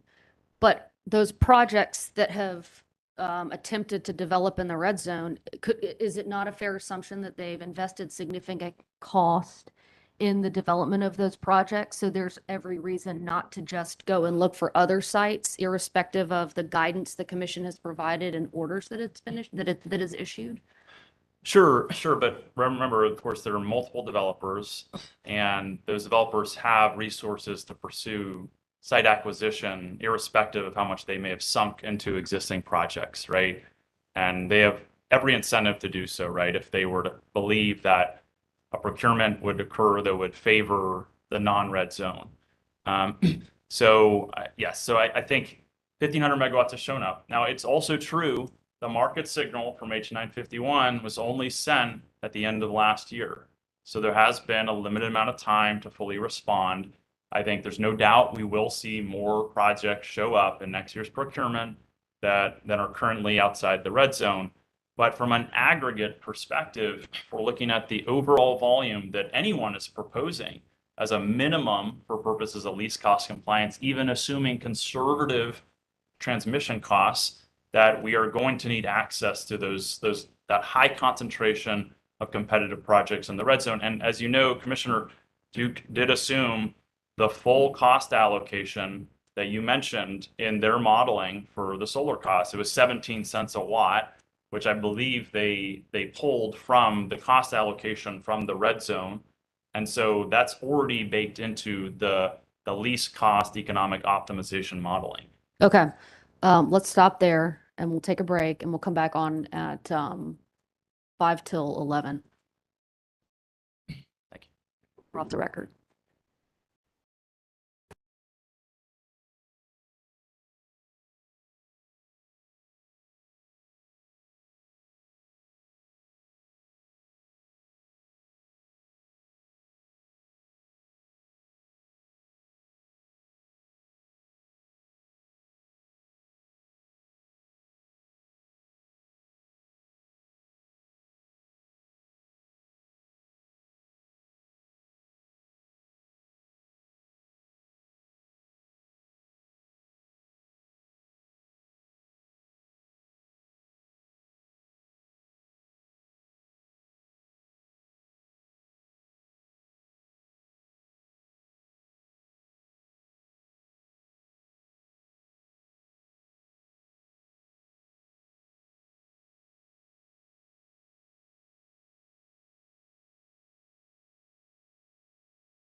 I'll ask you if there's anything else you want to say in response to my previous question to you, because I cut you off.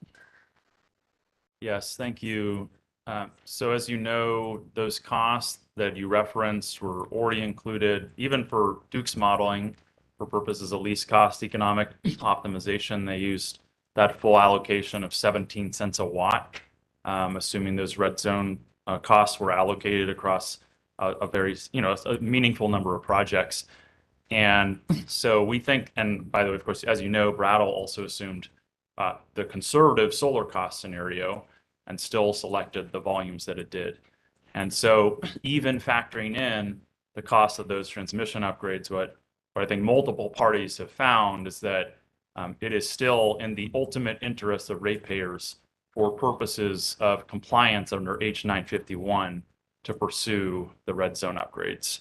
And I would note that even without H951, I think if we were to run similar analysis just from the standpoint of least cost, resource pathway, we may still find that it would be in the long-term interest of ratepayers to pursue that upgrade. Again, just because it does unlock such a substantial volume of low-cost solar and solar farms. And I appreciate your pointing that out. I guess my question, my issue is just removing the incentive for the developer to site in a location that is the most efficient in terms of cost. Find those low-cost places on the network, meaning they're going to impose the fewest upgrades upon the system, and site your projects there. So that's really the purpose of my question. But go ahead, you can respond. It's a great point, and I thought I'd just build upon it to reinforce your point, which is that one thing that would be helpful going forward is to ensure that proper locational guidance is offered in advance of procurements, and so that we don't have new upgrades being added right in the middle of a procurement, say contingent upgrades, because you're right, it makes it challenging from the perspective of sending the right signal to developers on where are the least cost points on the grid to pursue. So I just reinforce your point that let's make sure that we have that locational guidance in place in advance of when we release a procurement. Okay. You referenced Exhibit D to the CPSA comments that were filed on July 15th. And Exhibit D is I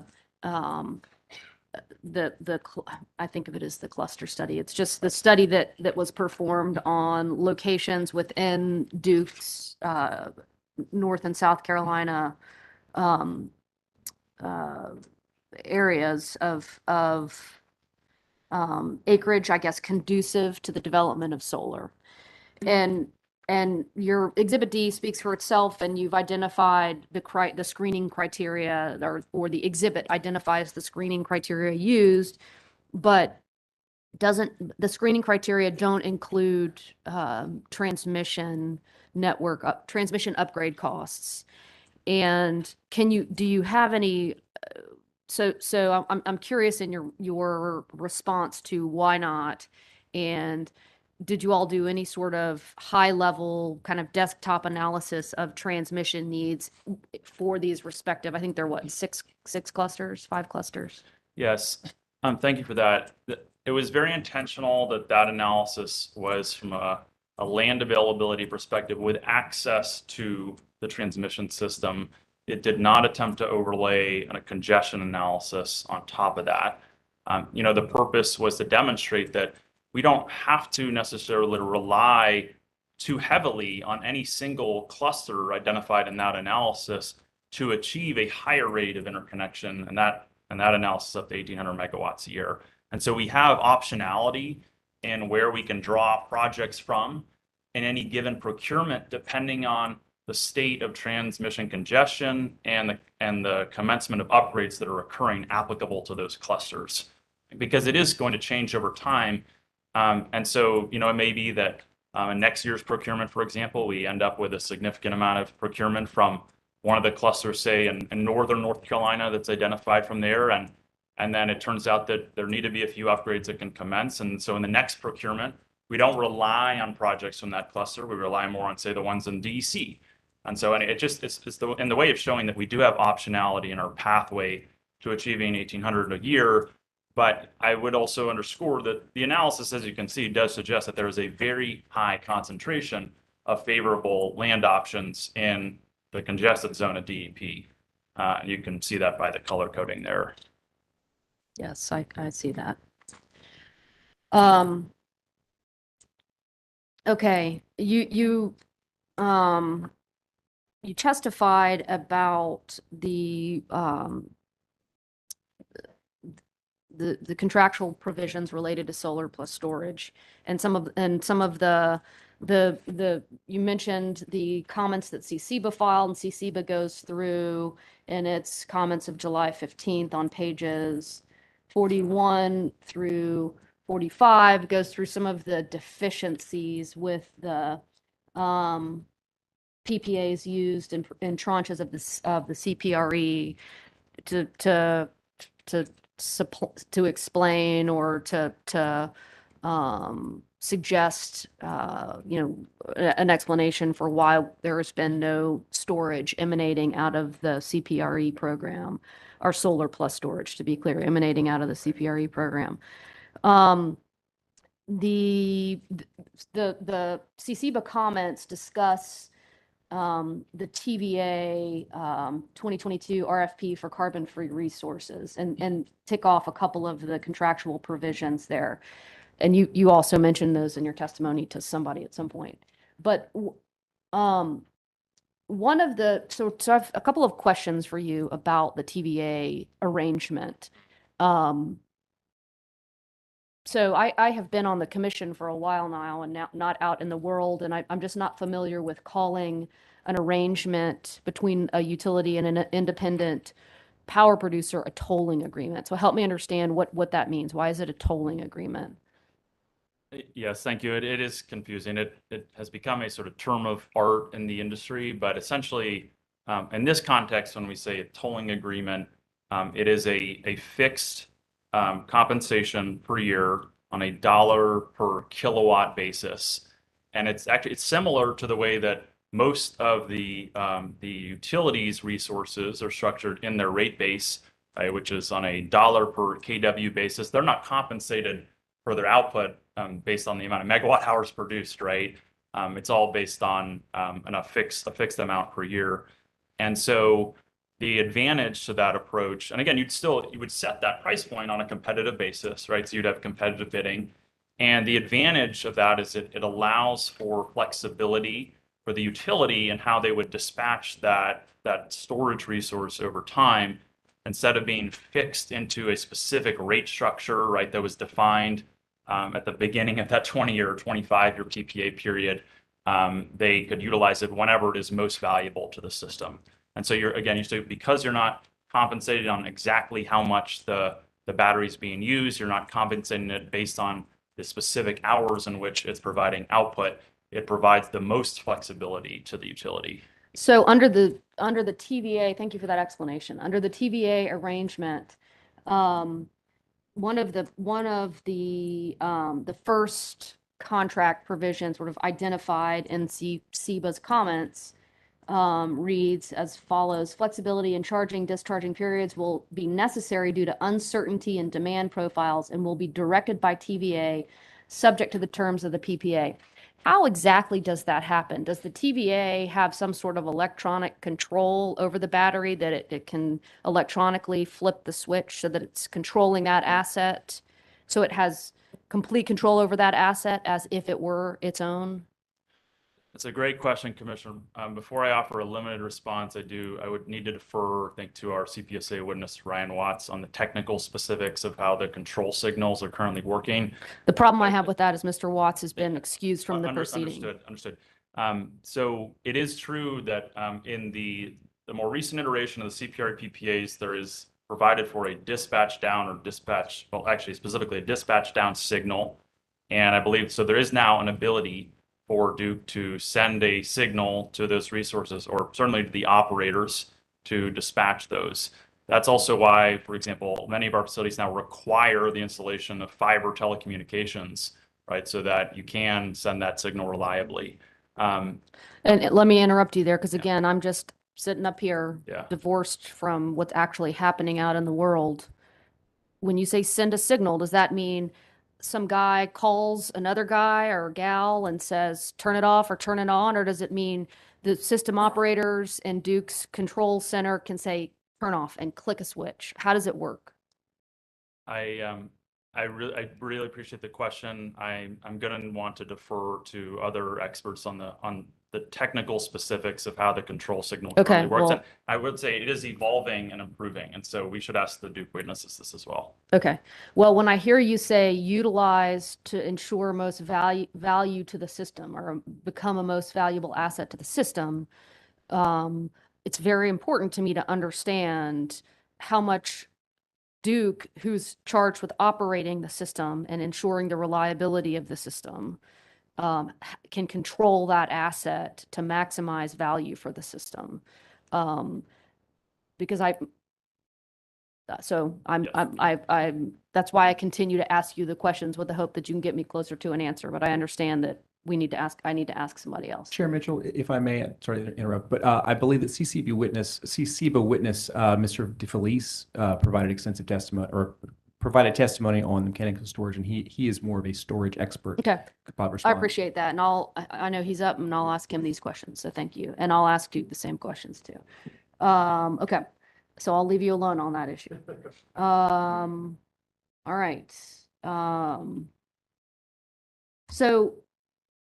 So under the fixed compensation scenario that is that the TVA arrangement involves, does that mean that the solar plus storage facility is compensated for KWHs provided to the system, and then another revenue stream associated with the amount that the battery is called on, or how does that fixed compensation occur?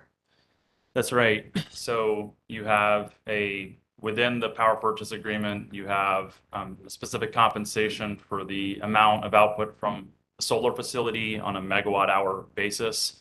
And then you have a separate compensation arrangement on a fixed dollar per kW for the storage facility that's attached to the solar facility. And, it is interesting, of course, always to consider the pros and cons of even maintaining compensation for solar on a megawatt hour versus megawatt basis.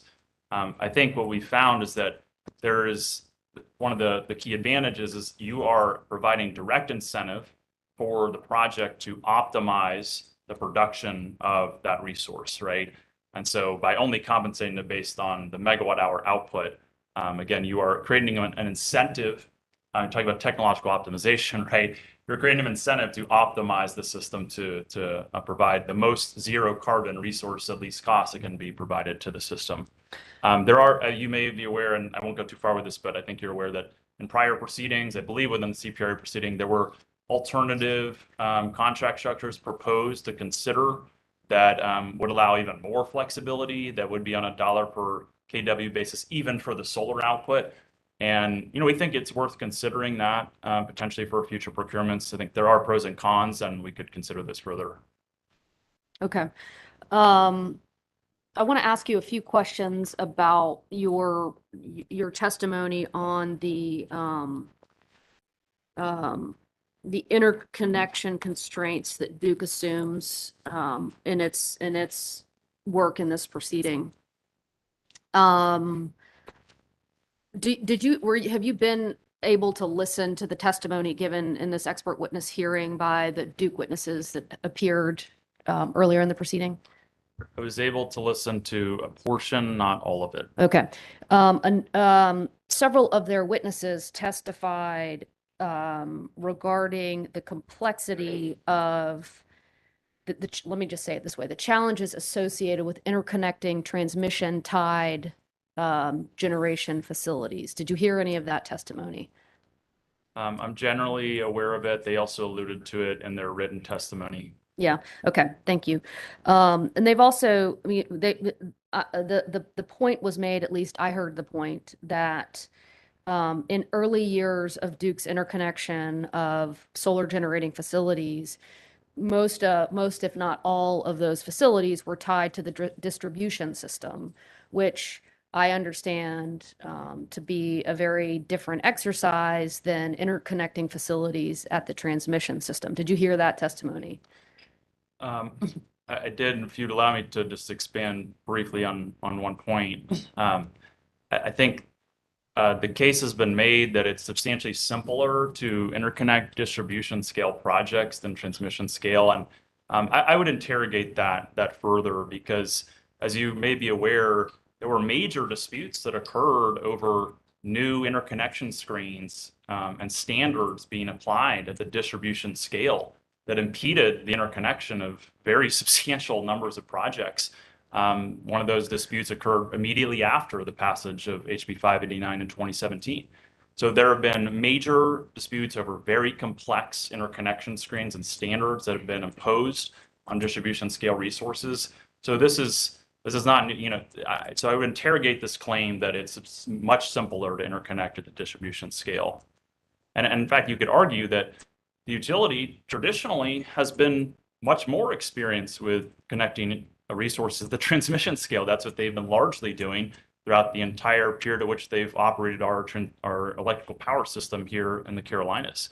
So arguably, at least up until there was a large boom in distribution sales, solar QFs, the utility had much more experience and expertise with interconnecting transmission scale resources. And on an aggregate basis, that remains the same. But Mr. Norris,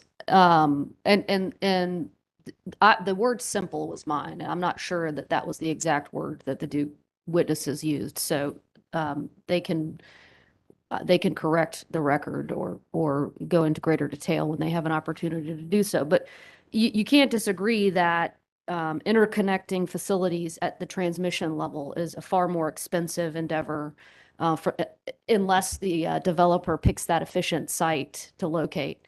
It's a much more expensive endeavor. It's a much more time-consuming endeavor. It can be much more complicated because you can identify non-obvious upgrades that have to be completed as a result of putting a large generating facility at one point on the location that may have impacts on other parts of the location as you do the other parts of the system as you do the modeling. So I can't accept, so it's hard for me to sort of go with you that the interconnection at transmission isn't a different animal than interconnection at the distribution level. Do you have a response to that?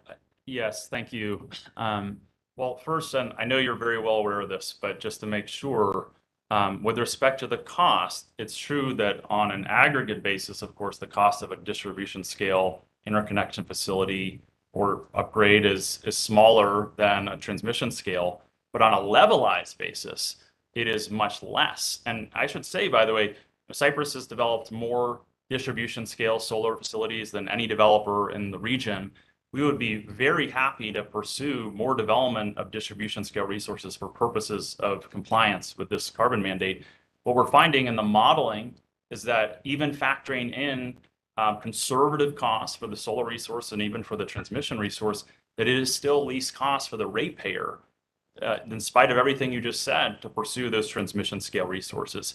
But if there is other analysis out there suggesting that distribution scale development is more cost effective, we'd certainly be interested in pursuing it. Okay. And how, thank you for the response. How as we look into the future, and we consider costs associated with the transmission networks, at what point does solar become not cost effective relative to other options that the utility may have as you consider transmission upgrades that would be necessary to interconnect that solar? Yes, thank you. If I may direct your attention, Cpsa witness Haggerty on page 17 of his direct testimony provides a chart that I think provides an instructive illustration of this.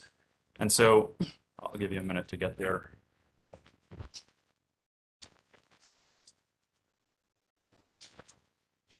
Okay.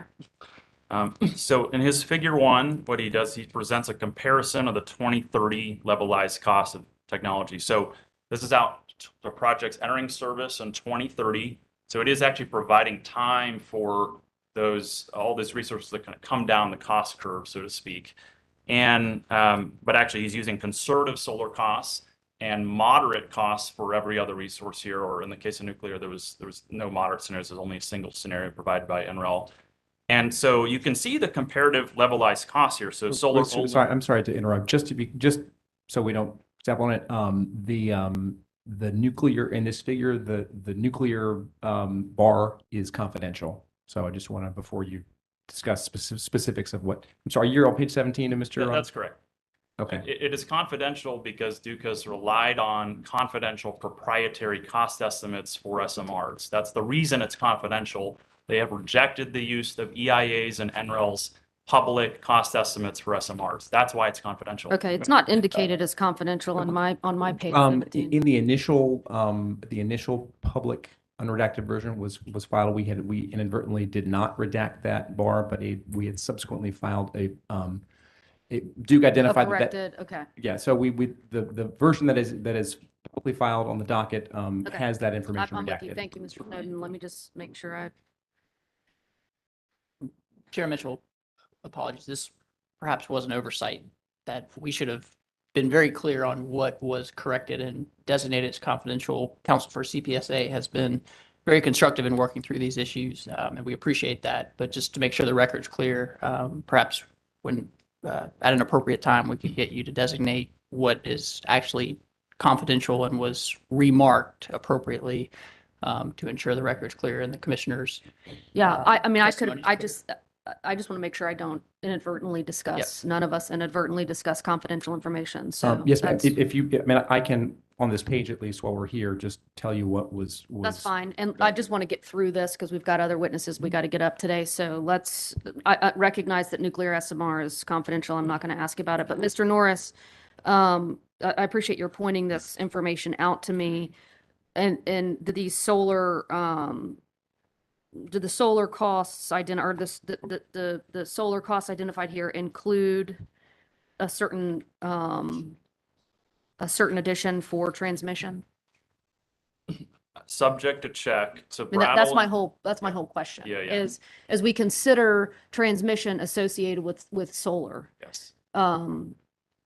Again, pursuing the least cost mandate, looking for every single opportunity to save, to apply downward pressure on costs, to save money for the ratepayers, for the customers. I want to know at what point, when we include transmission costs associated with solar, does solar cease to be cost effective relative to other options? Yes. And if you don't know the answer, that's fine. And it may be it's difficult to get there and we're not there yet. But that's my question. Yes. So I'll just note, Brattle assumed the conservative solar cost. They assumed a transmission cost adder of 10 cents. And even if we were to increase that allocation by up to an order of magnitude, subject to check, I believe that the all-in cost of that solar plus storage resource would still be lower than the alternative resources that are presenting, in particular, nuclear SMRs and offshore wind. Right. If it's valuable to the commission, we can have Brattle run that analysis, assuming a variety of different scenarios and transmission cost adders to demonstrate this point. So I just understand your testimony to be, it's your assumption that the 10-cent adder was included in these solar costs. And that's 10 cents per kW? It is pretty, I'd want to say that is the amount that was assumed in Brattle's modeling. With respect to this specific figure, we would need to rely on CPSA witness Haggerty to confirm if those are included in these specific numbers. Understood. Okay. And do you know what was the extent of the adder assumed by Duke for transmission upgrades? 17 cents. 17 cents. Okay. Okay. Okay. Let's see. I'm getting close to being finished, Mr. Norris. Back to Exhibit D. Exhibit D to the CPSA comments. How far have you all taken this analysis? I mean, is this something that you have discussed with the utilities as a way of sort of beginning proactive transmission planning? And if the answer is yes, can you help me understand what Duke's reaction was? There has been limited engagement to date around the next iteration of proactive transmission planning. That's in part due to the nature of the TPC process for this year. And so I'm not aware that Duke has provided a specific response to this exhibit. And there has been limited opportunity to consider what the next iteration of the proactive transmission planning process will look like. Okay, but just so I understand, this analysis is utilizing CPSA's experience as solar development experience that is within the organization to identify these clusters as viable acreage for the development of solar based on the criteria set forth in this. Yes. Okay. And tell me, understand who developed it beyond CPSA? The specific exhibit. Yes. The exhibit was developed by Cypress Creek Renewables Okay. on behalf of CPSA. Okay. So it is a solar developer's experience applied to the acreage identified on these maps. Yes, without any overlay of transmission congestion. And I understand that. Okay. Okay. Just to be clear, because I don't want to muddle the record. It's just without say the last part about transmission. The exhibit did not include any overlay of transmission congestion analysis. Okay. All right. Thank you, Mr. Norris. All right. I have nothing further. Thank you for entertaining my questions. Questions on commissioners' questions? Let's see. We'll start with Sigfer. Okay, thank you, Chair Mitchell. Mr. Norris, you were discussing with Commissioner Kimmerite the potential financial risks and/or benefits to customers of potentially over procuring solar. Do you recall that line of questioning? Yes. Okay. And I believe I have captured here verbatim in part what you said in response to those questions, which was the most significant implication for the ratepayers if we do not pursue more ambitious near-term procurement is that we'll be forced to rely on more expensive technologies. Is that an accurate recitation of what you testified in response? I believe there may have been additional context helping to provide more specificity on what was being referred to there, but I believe those are the words that I used. Okay, if I could turn you to page 15 of your testimony.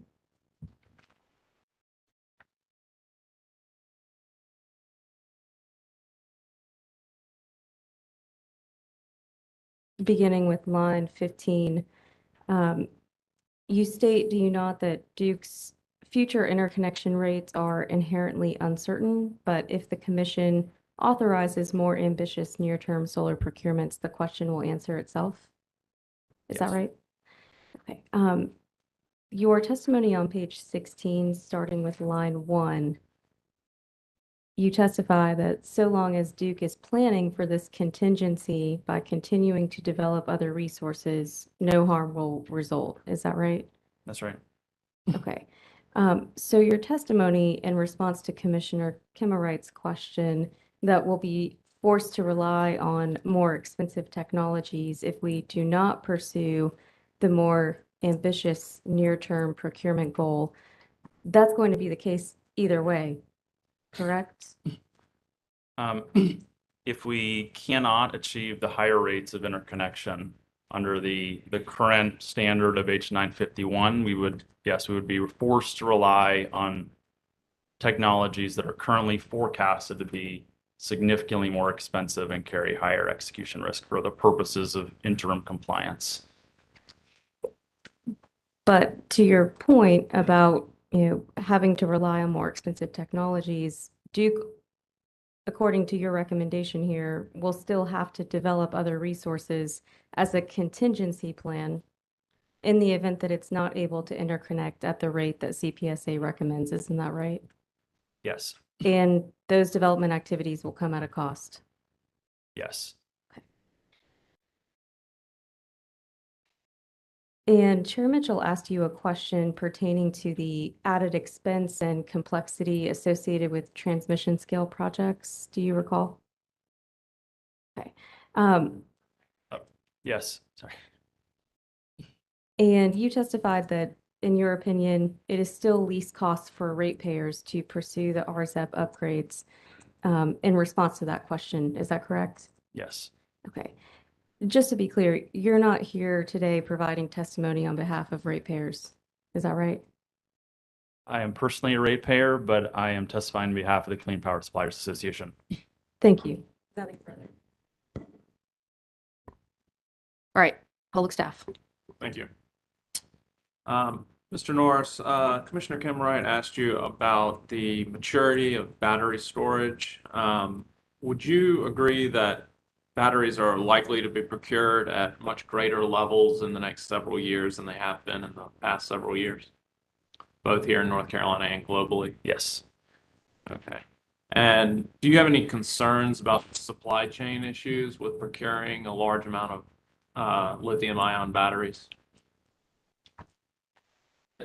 There is certainly risk that the level of procurement for lithium-ion batteries in the foreseeable future could exceed the supply in a way that could put a degree of upward pressure on the price of battery procurement. We are seeing already very significant expansion of battery manufacturing in the United States. One of those here in North Carolina, of course, with the Toyota facility for electric vehicles. We've already seen battery manufacturers announce likely plans to expand manufacturing domestically or reconsidering location of manufacturing abroad and relocating that to the United States. So this is another area of uncertainty. And again, this goes into why we do believe that there is risk in either direction, that it's possible that the demand for batteries could outstrip supply in a way that could put some degree of upward pressure on those technologies. On the other hand, it's possible that manufacturing will exceed the pace at which we expect, and there will be downward pressure. So we cannot know in advance, but we think for all those reasons, it is imprudent to delay battery procurement for that specific reason. And Commissioner Duffley asked you if interconnecting batteries later would be more beneficial, and you stated that waiting to interconnect until later in the decade would cause execution risk to rise. Is that correct? Yes. All right. So would you agree that any compression of the interconnection schedule of any portfolio would increase that portfolio's execution risk? Can you clarify the question, So please? you stated that by waiting to interconnect facilities at the end of the year would compress the schedule for interconnection, and that would increase the execution risk. So is it your testimony that compressing the interconnection schedule would inherently increase execution risk? It's my testimony that relying on a resource plan that concentrates the interconnection of resources at very high levels in later years instead of more reasonably spreading that out over a longer period of time does increase execution risk. Okay, thank you. And then Commissioner Hughes asked you to identify specific examples of items North Carolina can adopt from other jurisdictions to improve the processes in the state. And you mentioned a couple of examples of ERCOT. Do you believe that North Carolina should emulate ERCOT in all aspects of resource planning? I would say that there are ways in which North Carolina could benefit from learnings from ERCOT. I'm not testifying today that we should adopt all of ERCOT's practices. Thank you. That's all. Oh, does Duke not have questions?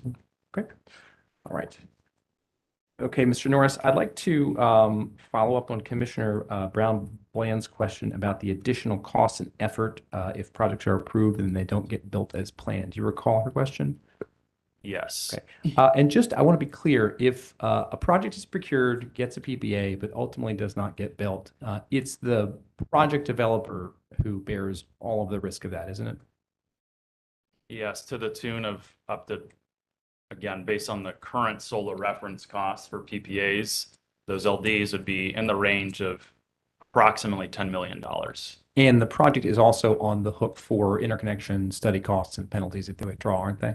Correct. Okay, thank you. I'd also like to follow up on Commissioner McKissick asked you a question, and I think you may have misheard him. Commissioner McKissick, I believe, asked you a question as to whether, given CPSA's recommendation that all future storage be paired with solar, whether standalone solar sort of has no value. And I believe you heard him to say standalone storage. So it's not CPA's position that standalone solar would have no value to the system, is it? No, and you're right. I may have misheard. Yes. Okay, thank you. It's CPA's position, I'm sorry, CPSA's position that, if I'm paraphrase here, tell me if this is accurate. CPSA's position is that we need a lot of storage. The economics of storage are better when it's paired with solar, and thus all the storage we've got coming online should be paired with solar. Is that right? That's right. The recommendation to pair the storage with solar is based on the economic optimization via the modeling results. And so that's what's driving the recommendation. Thank you. I'd also like to follow up on Commissioner McKissick's question about the definition of shoe flies, which I tried to Google it and it didn't, I had to ask an expert. But do you have Mr. Watts's testimony? Do. Okay, and if you've got a moment to look at page 10, lines 14 to 15. You see that? And I know this is kind of buried in his testimony, but do you see there where it clarifies that shoe flies are temporary transmission lines? This is page 10. I'm sorry, yeah, page 10 of Mr. Watts's testimony, lines 14 to 15. Page 10, line 14 to 15, and what I'm looking at says this can be done by allowing self-build by customers and utilizing temporary transmission lines, quote unquote, shoe flies. Okay, so you see a shoe fly is a temporary transmission line, right? So it's a weird term, but yes. Okay. Thank you. Commissioner McKissick also asked you whether you saw there were any deficiencies in the NCTPC with respect to its ability to do integrated resource and transmission planning. Do you remember that? Yes. Okay. Based on your experience with the TPC, does that entity have any ability to do resource planning? No, it does not have the ability to do resource planning. It is allowed to, in my understanding, to consider public policy requests from members of the Transmission Advisory Committee, I believe is the term, subject to check. But it is not empowered to do independent resource planning. And CPSA submitted a public policy request to the TPC, didn't it? Yes. Okay. And we requested, or CPSA requested that the TPC study a certain level of solar additions. Is that right? That's right. Okay. And do you recall that the TPC essentially said to CPSA, you need to tell us when and where this stuff is going to go online because we don't know? I believe I recall that, yes. Is that a fair characterization of what we heard back from the TPC? Yeah, subject to check, Okay. yes. Okay. So in essence, the TPC needed the requester to provide portfolio and locational guidance about what was to be studied from a transmission standpoint? I believe that's correct. Okay.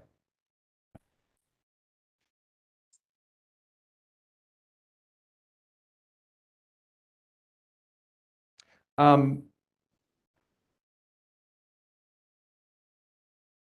believe this was Commissioner Duffley's question. She asked you about Duke's response to the issue of whether it would make sense to wait to procure additional resources because of the benefits of waiting for new technologies. Do you recall that? Yes. Okay. Do you recall that CPSA submitted a data request to Duke asking them to specify what technologies they thought it would be worth waiting for? Yes, I remember that. Okay, and do you recall that with respect to solar, the only technology Duke identified was bifacial solar panels? Yes, Okay. Um, is Cypress Creek already using bifacial solar panels? yes. Um, you don't have a copy of the carbon plan, Andy, do you? Included. I do not. Okay. Subject to check, would you agree that Appendix I, page 2 of the carbon plan says that Duke already assumed in its modeling that all future Chairman. solar? Chair Mitchell. We're trying to be lenient here, but this is about the third line across where Mr. Snowden is simply reading from documents and asking Mr. Norris to confirm what documents say. It doesn't feel like this is the most efficient use of commission time. He's already testified he doesn't have the carbon plan in front of him, and now Mr. Norris is proceeding to ask him to confirm a statement. I do actually have specifically Appendix I. Okay. That's helpful. All right, well, does that answer your concern? Okay. He's objected. Okay. Can you I am- respond to his objection? We're beyond the scope of Commissioner Duffley's question, and I think we were sort of off the mark of Duffley's question to begin with. I apologize, I didn't write it down. I paraphrased it when I wrote it down, but I believe that Commissioner Duffley specifically asked Mr. Norris to respond to the Duke's assertion that there were technologies that were worth waiting for in procurement. All right. And I will, this is the last All right, question I ask, have on ask here. the last question, Okay, and then okay. let's move Okay. ahead. So I'll overrule the objection, allow you to ask one more question. All right, thank you. Do you have Appendix I, page 2 handy? Yes. Do you see there that it says that Duke already assumed that all future solar will be bifacial panels in the carbon plan modeling? Yes. All right, thank you.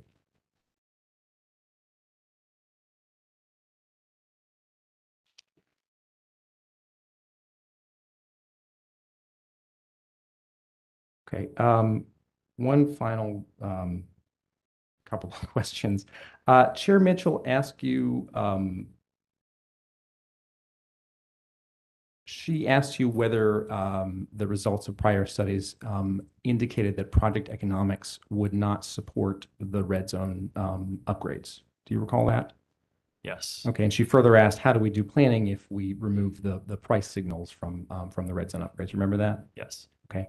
Now, you would agree, wouldn't you, that no single project could support $400 or $500 million of upgrades on its own, right? Not to my awareness. Okay. But if the cost of those upgrades were spread across a sufficient number of projects, then economics could support that. Right. Okay. If you know, approximately how many megawatts of red zone projects are in the current DICES study, solar? I know the volume that's in the procurement, which is approximately 3,500 megawatts in the red zone. I don't in front of me have the specific figure on the total volume in the DICES one. Okay, all right, thank you. Well, the procurement number is even better, or even more on point. Would you anticipate that if the cost of the red zone upgrades were spread across approximately 3.5 gigawatts of projects, then project economics might actually support those upgrades? Yes. Okay, thank you. Those are all the questions I have. I was lenient there because those really weren't my questions, but I let you engage in that anyway. All right, Mr. Norris, any motions for this witness? Oh, I'm sorry. I actually don't believe that Mr. Norris had any exhibits, so, and his testimony is already in the record, so Okay. no motion. All right, with that, Mr. Norris, you may be excused and step down. Thank you very much, sir, for your testimony today. Thank you. All right, NCEMC, you may call your witness.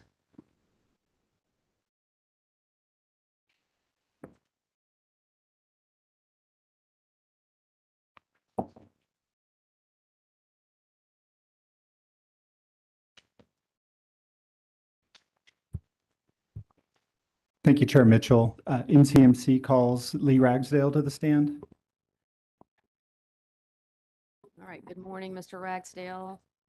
Raise your right hand, please, sir. Left hand on the Bible. Do you swear testimony you're about to give shall be the truth, the whole truth, and nothing but the truth, so help you God?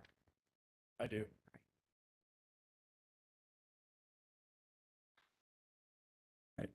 Good afternoon, Mr. Ragsdale. Could you please state your name and business address? My name is Lee Ragsdale, and my business address is 3400 Sumner Boulevard, Raleigh, North Carolina. By whom are you employed and in what capacity? I am Senior Vice President of Energy Delivery and the Power Supply Division for North Carolina's Electric Cooperatives.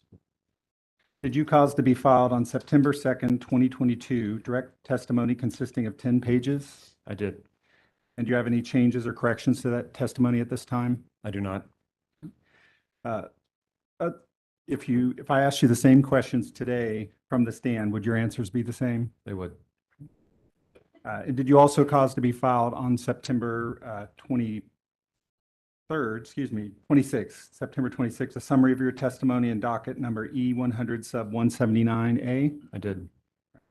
Chair Mitchell, I would request that the pre-filed testimony of Lee Ragsdale be copied into the record as if given orally from the stand at the appropriate time. And I note that for the record that there's no portion of his testimony that's confidential. All right, motion is allowed.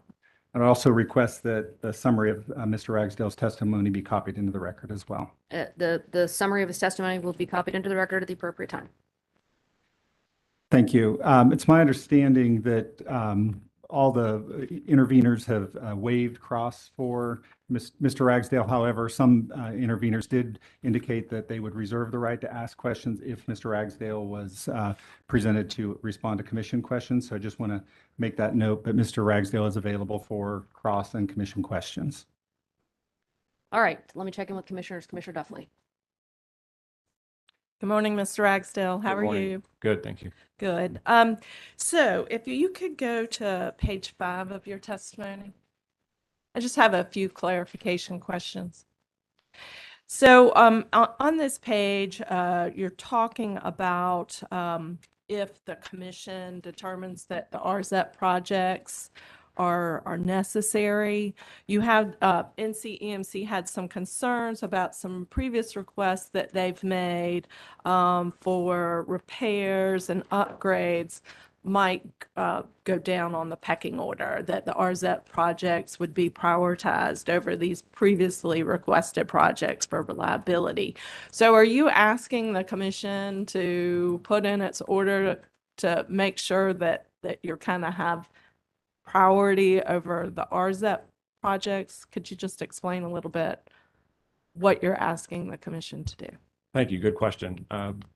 NCMC and its members are responsible for serving the rural communities in our state. Part of our future need to serve those members includes upgrades to delivery points, additions of delivery points. We have a formal process with Duke to apply for those delivery points and work with them. What we're asking is that those parts of transmission service not be forsaken solely for the RZEP projects, that they have to be included as a part of the overall resource need for upgrading the transmission system. Okay, thank you for that. And then if you could turn to page 9 and 10 of your testimony.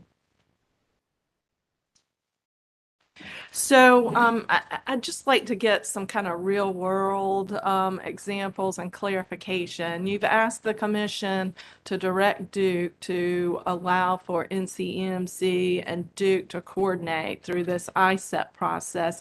And can you just talk with me about what that actually looks like? Sure. So excellent question. Thank you for that. NCEMC and our members have been working on this concept of the distribution operator, where we manage visibility and coordination for distributed energy resources across the state within our service territories. We've been working with Duke, as has been directed by the commission in the past, to integrate the workings of our DO into Duke's operations. We are providing a reliability response to Duke in the need, if the need arises for curtailment of DER, curtailment of load, other reasons. And you've heard other witnesses talk about our inclusion in Duke's general load reduction program. We would like to continue to move forward with those efforts because the visibility and coordination of those DER provides for a more reliable resource that can be distributed across the state. And we can get those into the direct operations of Duke and allow Duke to plan for what NCMC is investing in on our system and help that to manage their overall resource need as well as the needs on the transmission system.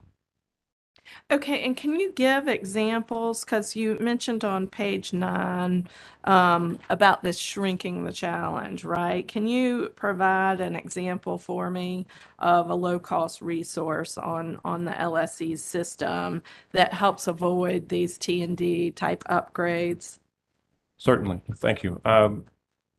The North Carolina co-ops have over 600 megawatts of distributed energy resources on their 3,500 megawatt system distributed across the state. That includes thermostat and water heater control programs.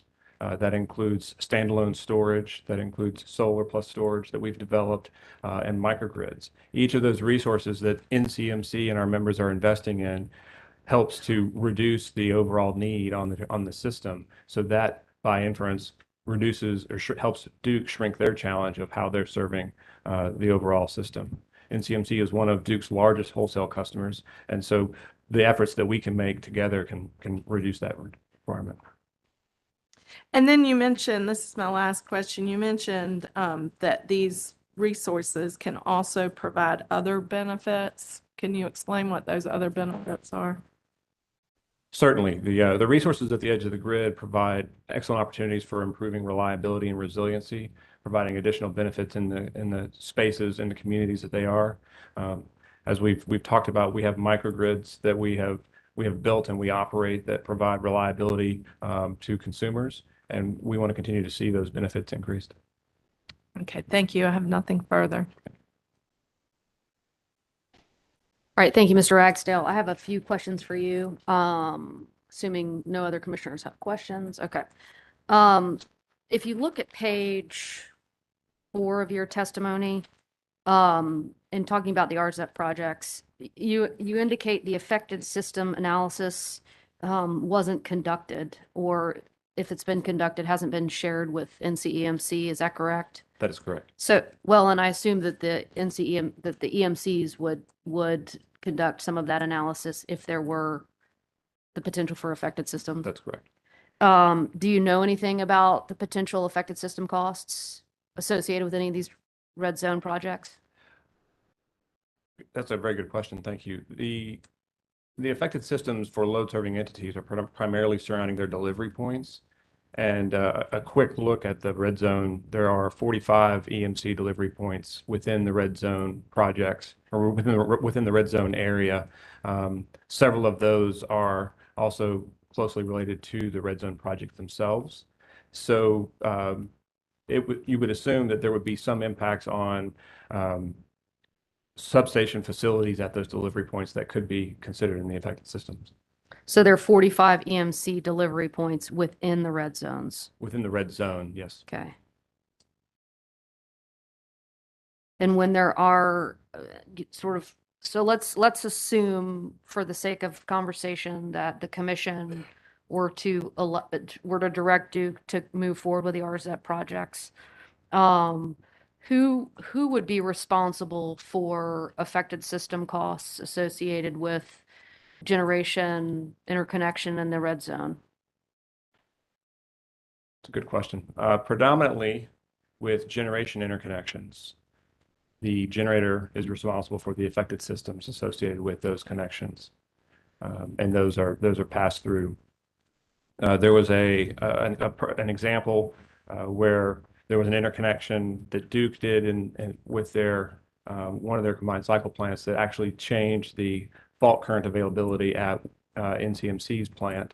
And so the cost of upgrading those breakers was passed on to the interconnection. So typically the affected system costs are passed on to that generator interconnector. In this case, with the RZEP projects not tying directly to a generation interconnection request, I think that the cost allocation would need to be discussed.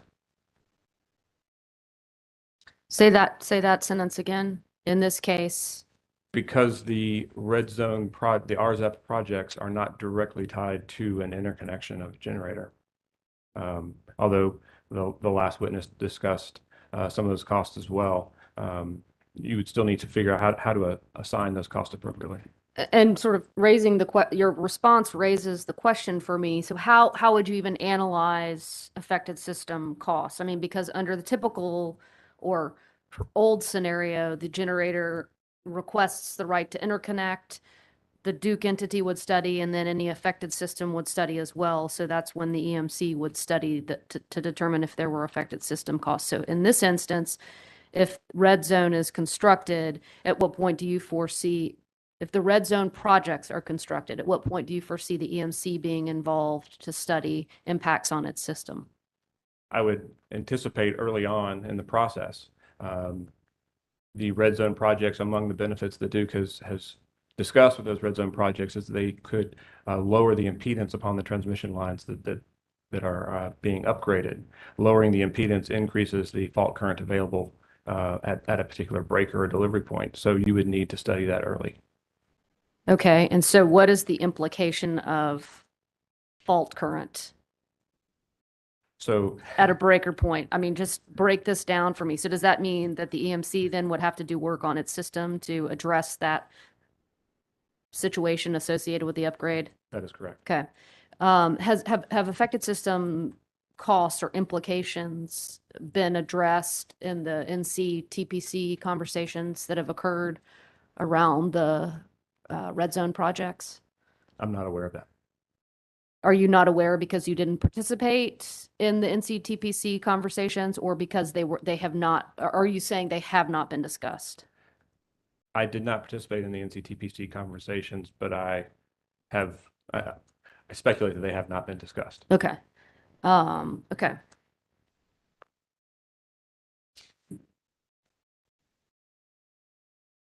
Okay. As to your testimony about grid edge technologies, can you talk some about the coordination that's occurred to date with Duke? Specifically, I'm curious how much coordination has occurred and what kind of load management is NCEMC's DERMS providing for Duke? It's a good question. Thank you. So NCMC's DERMS, our Distributed Energy Resource Management System, is the software program that we use to connect all of the DER and DR within our system. We've been working with Duke for a number of years. We had a pilot 3 years ago. We've been in active conversations with them for the past 2 years. We share data with them on a daily basis through our data sharing through our control centers on DER availability and status. We share with them when we dispatch our DER and demand response programs, and we share energization information about our delivery points. So we share information on an operational basis real time, but we also have been in conversations about how do we continue to grow our involvement with the DER that we have and provide that opportunity with Duke. Okay, so do I understand your testimony to be that so far the coordination has been you're sort of you're communicating to Duke so there's no load masking, so that Duke understands exactly what's happening on your side of the system? Correct. But to date, has Duke called on you all to shave load here or there? They have not called upon NCEMC for a reliability event. Is that the kind of service that NCEMC could provide to Duke were it called upon to do so? Yes, and we are providing that to them now. They just have not had a Oh, need so you're to on show the that. ready, you just haven't gotten the nod. That is correct. Okay. And how much capability do you, how much can you shave? How much load can you shave? I'm trying to get an understanding of the magnitude of the service that you all can provide to the utilities. Subject to check, I think it's on the order of 100 to 150 megawatts across several of our demand response programs. In addition, we have the ability to curtail 300 megawatts of solar on our systems as well. And would that be sort of at times when Duke actually would need you, like at emergency times, or is that assuming you're called on during a non-peak event? Does my question make sense? Absolutely. Okay. So that would be on an emergent, a reliability type event. NCMC currently operates our load management, our demand response, our DER devices every month as a part of our portfolio optimization. So we're exercising these resources. We are activating thermostat programs. We are activating conservation voltage reduction on our systems every month and continuing to exercise. That same system that we use for optimization can also be used for emergency response. And what is the potential for NCEMC? How much more can you grow this capability in terms of load that you could shave or demand that you could shave? Sure. So I think we could continue to grow it significantly. We have our thermostat programs, although have been around for a couple of years, there's an opportunity to continue to grow. We are seeing more and more solar and solar plus storage being developed on our member systems. That will continue to be an opportunity to grow. There's not a limit to the scale that the DERMS can handle, but it's a matter of how the growth happens organically on our systems. Okay. Can you talk some about the economics of the DERMS? Is NCEMC generating any revenue through the operation of the DERMS? Good question. So thank you for asking that. Through the DERMS, we again are using our resources, controlling our resources for optimization in our portfolio. So from that perspective, we are generating savings for our members that flow through in our portfolio. Meaning you're using less electricity, and so the members ultimately pay for less electricity. Is my understanding correct? That is correct. So they're paying for less electricity and they're paying for less expensive electricity. Okay. And if you were to provide management service to Duke, let's say you were called on by Duke to shave load in a reliability event, would Duke in turn have to compensate NCEMC for that action? Currently, there's not a compensation mechanism for that reliability event, no. Okay. Do you foresee there being a compensation mechanism for that for a reliability event? I do.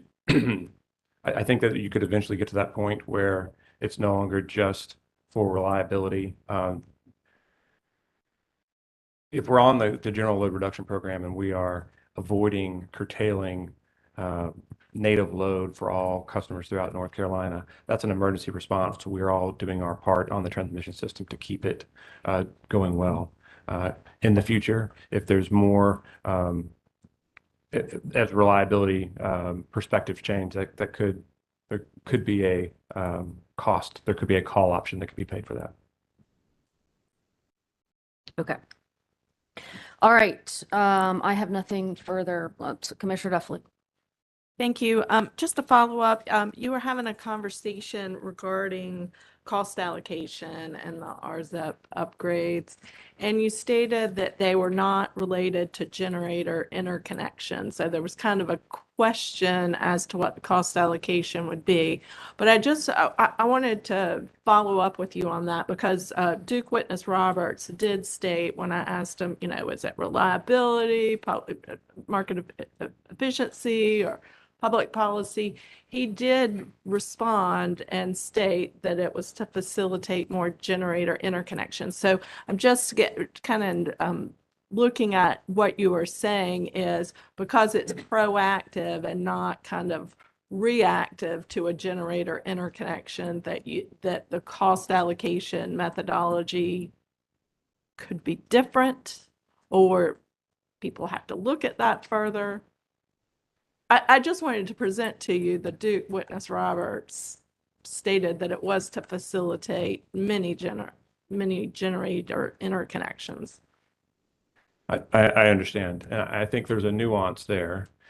Mr. Roberts was talking about the fact that the proactive projects were in response to or anticipation of future interconnections. They were based on past interconnection requests, but the specific projects are not directly tied to a single or multiple generation. generation interconnections. I think that I would agree with Mr. Roberts that they are tied to generation interconnection, but not specific requests. Okay, thank you for that. All right, take questions on commissioners' questions. On this side of the room? Duke, go ahead. Yeah, just a few briefly. How are you, Mr. Ragsdale? Good, thank you. And these be very brief. Chair Mitchell asked a question regarding whether Duke would have to compensate electricities for use of those services that you were discussing. Do you recall that question? Yes.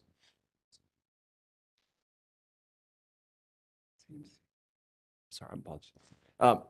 And specifically, as we think about compensation, would you agree that the terms under which that compensation would occur relate to wholesale power contracts that are currently in place between Duke and its wholesale customers?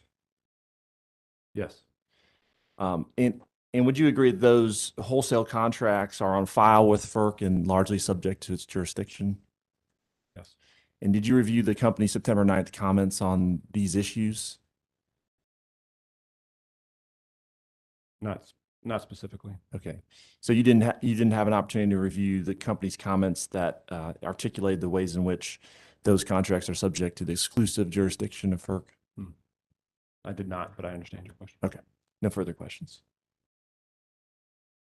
Chair Mitchell, I have one follow-up on your question. Mr. Ragsdale, on you were discussing with Chair Mitchell about page 4 of your testimony and the affected systems studies not being evaluated as part of Duke's supplemental study of the RZEP projects. And I believe you responded that there were 45 delivery points in the red zones. Just to clarify, there are 45 delivery points within the DEP portion of the red zones? Correct. Thank you. Okay, thank you. All right, there are no additional questions on commissioners' questions, then I believe witness may step down. Thank you very much, sir, for your testimony today. You are excused. Mr. Dodge, I don't believe there's an exhibit to your witness's testimony. Yeah, there were no exhibits. All right, so he is taken care of. Thank you. Thank you. All right, at this point, I believe Cpsa, we are with you.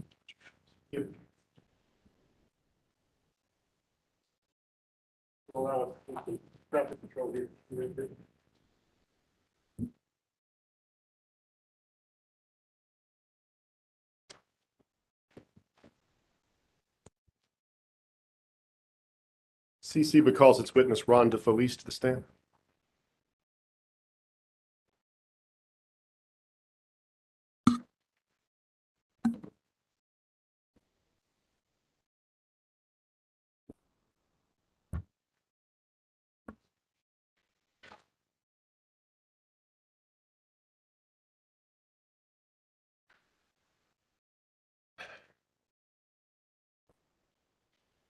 All right, good afternoon, sir.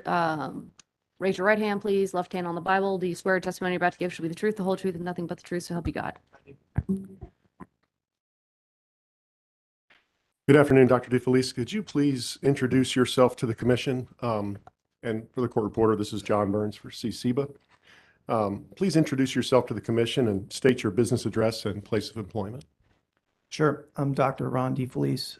Business address is 101 North Columbia Street in Chapel Hill, North Carolina. And by whom are you employed and in what capacity? I'm a co-founder of my own firm called Energy Intelligence Partners, where we consult on all things energy storage, and we also co-develop solar plus storage projects with solar developer partners. Have you testified to, strike that. Can you provide a brief description of your business responsibilities and experience that are relevant to this proceeding? Sure. I serve largely as an energy storage expert for clients that need policy advice or for specific projects, sizing or interconnection advice on energy storage. And then we also do all things that a traditional developer would do. A traditional solar developer, we do those things for energy storage development. Have you testified before this commission previously? I have not. Did you cause to be filed in this proceeding on September 2nd, 2022, 24 pages of direct written pre-filed testimony and 6 accompanying exhibits? Yes, If asked the questions asked in that written testimony on the stand today, would your testimony be the same? it would. Did that testimony include any confidential information? Did not. Did you also submit a 3-page written summary of your testimony that was filed last Friday, September 23rd? I did. Would you change anything today that was in that summary? I would not. Chair Mitchell, Cpsa asked that the testimony of Dr. DeFelice be copied into the record as if delivered from the stand, and that the 6 exhibits attached thereto be identified as previously marked. No motions allowed. We also ask that the summary of Dr. DeFelice's testimony be copied into the record as if delivered from the stand. Motion is allowed. Dr. DeFelice is available for cross-examination and for commissioner questions. All right, Sigford. Thank you, Chair Mitchell. Good afternoon, Dr. DeFelice. My name's Christina Kress for SIGBR. I just have a couple of questions. Dr. DeFelice, you testify on page 6, and I'll give you a moment to get there.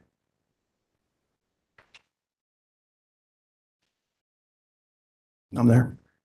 Beginning at line 19 of your direct testimony, you testify, do you not, that a recent NREL study, quote, emphasized that storage, when combined with solar or other renewables, can replace conventional peaking capacity? Is that correct? That's correct, yep. Dr. DeFelice, do you have a copy of that NREL report accessible to you, which I believe you attached to your testimony as Exhibit 1? I may have the page you want to reference. I haven't printed out everything from the exhibits, but I do have some of them. What in particular are you curious about? Can you please show me where in the NREL study it says that storage, when combined with solar or other renewables, can replace conventional peaking capacity? I can't because it's not in front of me. This is an exhibit to your testimony, I want to be clear, correct? Correct. And you don't have it in front of you here today? I don't have the full exhibits in front of me. Can your counsel provide that to you? My problem, Madam Chair, is that I don't have a printer, but I can provide access to that document if he would like to look at my screen, so he can look at that. I apologize for that. Let's see. All right. If perhaps, it may be that he has the page in front of him, if Yeah. the question would like to be directed at Let the me page. know what page you're on. I've been working off my computer. So I'm asking you to please direct me to where in this exhibit it says that storage, when combined with solar or other renewables, can replace conventional peaking capacity. Okay, I'm assuming that you've been through it and you can't find that. Is that true? I'm the one asking the questions. Well, Yeah. I can't point to it if it's not in here, so. So is it your testimony then, as you sit here today, you can't show me where in that NREL report it says that? I would say that in general, that statement is commonly accepted as true. And sir, I'm asking you to tell me where in the NREL report it says that. Verbatim, I don't think I can do that. Thank you. Nothing further. All right, tech customers. Okay. Redirect. Well, I would love to get to that page and pull it up, but I'll defer to the commissioner's questions at this point. Okay. Questions from commissioners for the witness? Commissioner McKissick. First, let me thank you for being here. Have you heard testimony that was provided during the course of this hearing related to battery storage on occasions? I've been here all morning, so I've heard You've everything been this here morning. for today, you've been here, okay? Yes. Well, let me ask you this. Do you foresee any significant changes in battery technology in the near term? And when I say near term, let's say over the next 5 to 7 years, that will likely increase the storage capacity of batteries and perhaps drive down the cost? It's a good question. The cost question is tricky because of what we're experiencing right now. I would say overall that billions of dollars of investment, private investment and federal dollars have gone into storage and are going into storage to improve the technology. And so in the next 5 to 7 years, there could be substantial improvements in what we deploy. I would say probably in 5 to 7 years, the batteries will undoubtedly be better than what we're deploying today. And of course, with a lot of high technology, you see the price fall over a period of time as, production has increased. So, I mean, do you anticipate that with batteries, we're likely to see that as well? I've been constantly surprised by the cost curves of lithium-ion batteries. Billions of batteries were being made before this electric vehicle movement, and you'd have thought all the savings would have been wrung out of that process, but we continue to innovate and find ways to reduce costs and also improve the performance. So, in general, yes, I think as we scale, I'm talking about lithium in particular, lithium-ion batteries, we will see improvements both on performance and cost side. And the two are related, right? So if I improve capacity of a battery and it's the same price, that's actually a lower price battery. And what is the typical maximum storage capacity today in terms of hours of batteries that are traditionally used in this type of installation, this type of use? Yeah. When I say this type of use for, electric utilities. So SMUD just announced an 8-hour contract with a company called ESS. Is that probably the maximum that you've seen or observed? It's 4 hour. For non-pumped hydro, that's commercially ready. That's about as high as I've seen. There are several companies working on 10-hour storage solutions. They're typically characterized as long duration energy storage. And the batteries which you've spoken of, is it the way they function, operate? I mean, they traditionally used to store up that energy within, say, a 24-hour cycle and also discharge it within that same cycle? Sure. So to give you some insight into the development and what we see, it's typically you'll see a battery expected to cycle once a day, so 365 times a year. But there are plenty of applications and plenty of markets where batteries are cycled more than one day. So the thing that's tricky about batteries is, people ask you how long do they last, and the answer is always it depends on how you're using it. So if you cycle it 2 times a day, it's going to degrade faster than if you're cycling it one time a day. And so, unlike solar, which is kind of a straight output of electrons, batteries are different, where they are really tailored to the use case, and you can have them do all kinds of things. You could have them cycle 8 times a day if you wanted. Okay. Now, one thing that's been discussed during the course of the hearings we've held is that one of the problems with solar, likewise with wind, is intermittency. And with storage, either storage plus solar or storage standalone, it could potentially increase the capacity to use it during peak periods. Correct. Yeah, that's a great use case that people call time shifting or energy shifting. So capturing solar when we're overproducing and then dispatching it when we need it. But let's use a hypothetical where, based upon weather patterns, solar's not in use for several days at a time. Hypothetically, I mean, what would you, of course, I know you'd have to come up with a certain loss component of power that would be associated with the panels that were being utilized, but wouldn't it take an awful lot of batteries to displace the lost power that you'd have from solar? I think you need to be more specific, if you would, because I think you're assuming that the storage would be charged exclusively from solar. Well, let's use a situation where, let's say it was some standalone standalone batteries as well. I mean, so I believe most of the portfolios have some assets that generate 24/7. And because you have demand going up and down, you could run those assets 100% and charge the batteries up if you have a period of bad weather for recharging the batteries.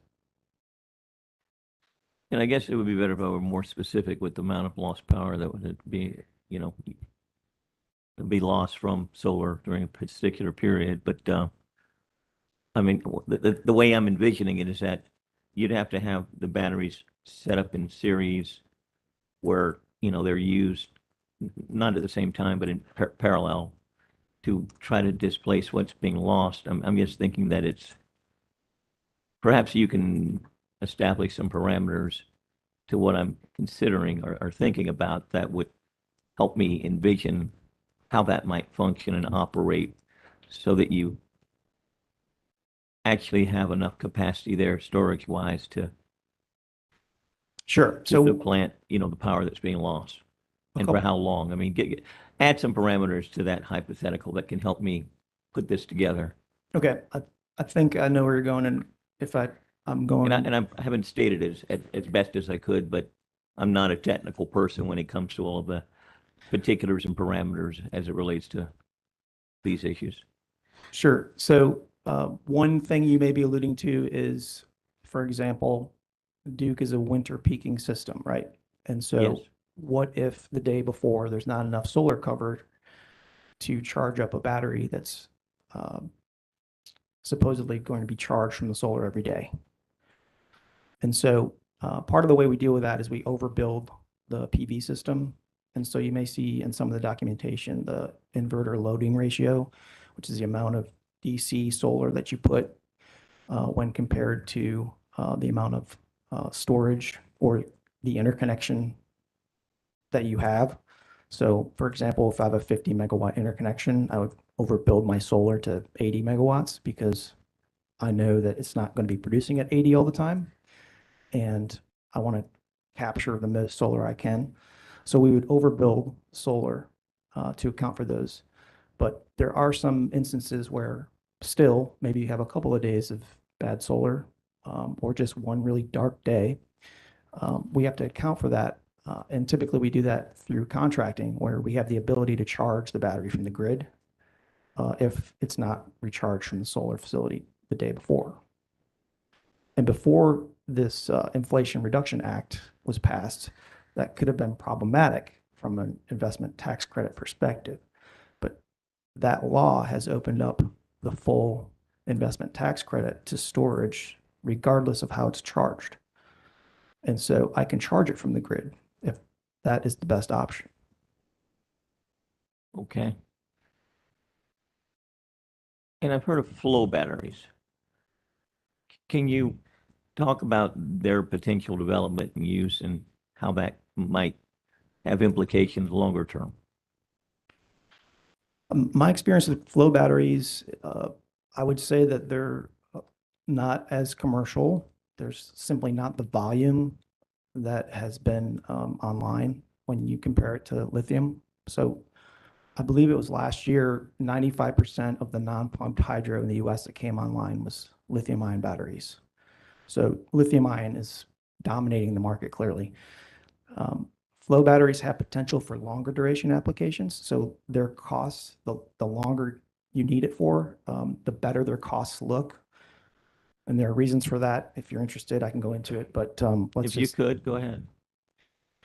So lithium, when you add another unit of lithium-ion battery, you know, there are cost reductions that occur to a certain point, and then you hit a point where you add another unit and it's the same cost. With flow batteries, you keep going down because of the way the battery is designed, and basically you add this low-cost electrolyte to get longer duration, and so the costs keep going down. So 8 and 10-hour batteries are, when you compare them to lithium, they look more economic for a flow battery. Does that make sense? It does. Yeah, yeah. I've just heard of their application in longer use situations where more storage time would be required. Well, I appreciate you asking those questions, even though my questions perhaps were not structured in a way that might have traditionally been stated, but certainly, I think you filled in some of the gaps in my mind. And thank you. Happy to. All right, just a few questions for you before we break for lunch. The I'm interested in your testimony about the charging constraint to put on the solar plus storage resources. You testify that Duke's modeling was flawed because of the solar only charging constraint. In previous testimony, Mr. Norris discussed the TVA contract, the 2022 carbon-free, I think it is, resources procurement contract. And I from the provisions included in the comments, there's reference to I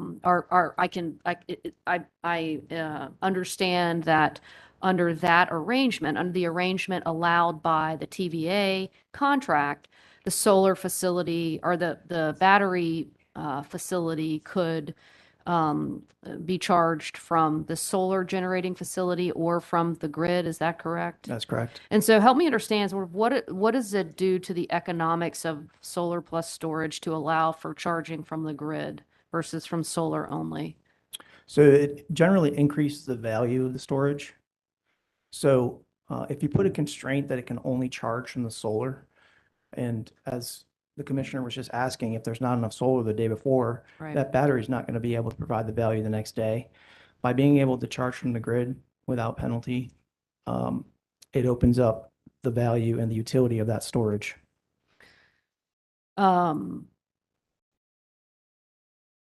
In other jurisdictions where there's been more widespread adoption of solar assets, storage, and I recognize this is sort of just a question that really, in other jurisdictions that have storage opportunities, be they a storage market or jurisdictions that contemplate the addition of storage to a renewable resource, is it common that solar is allowed to charge from either the grid or the generating facility? I believe you meant storage. Yes, sorry. It's okay. Yeah. It is common, and it's going to be more common going forward. So now that the IRA is passed, it really doesn't make sense to limit charging to solar because there's no economic reason to do so. And you get maximum flexibility, maximum value from a storage asset if you can charge it any which way that makes sense. Okay. Question about the modeling in general. Does the model distinguish if you're modeling solar and you're modeling standalone storage, and then you're modeling solar plus storage, the model wouldn't distinguish between all of those things unless you put the constraint on the solar plus storage. Is that right? It's a great question. In my opinion, the model should distinguish between all these factors, right? And there's no indication that the way the modeling was done does distinguish it.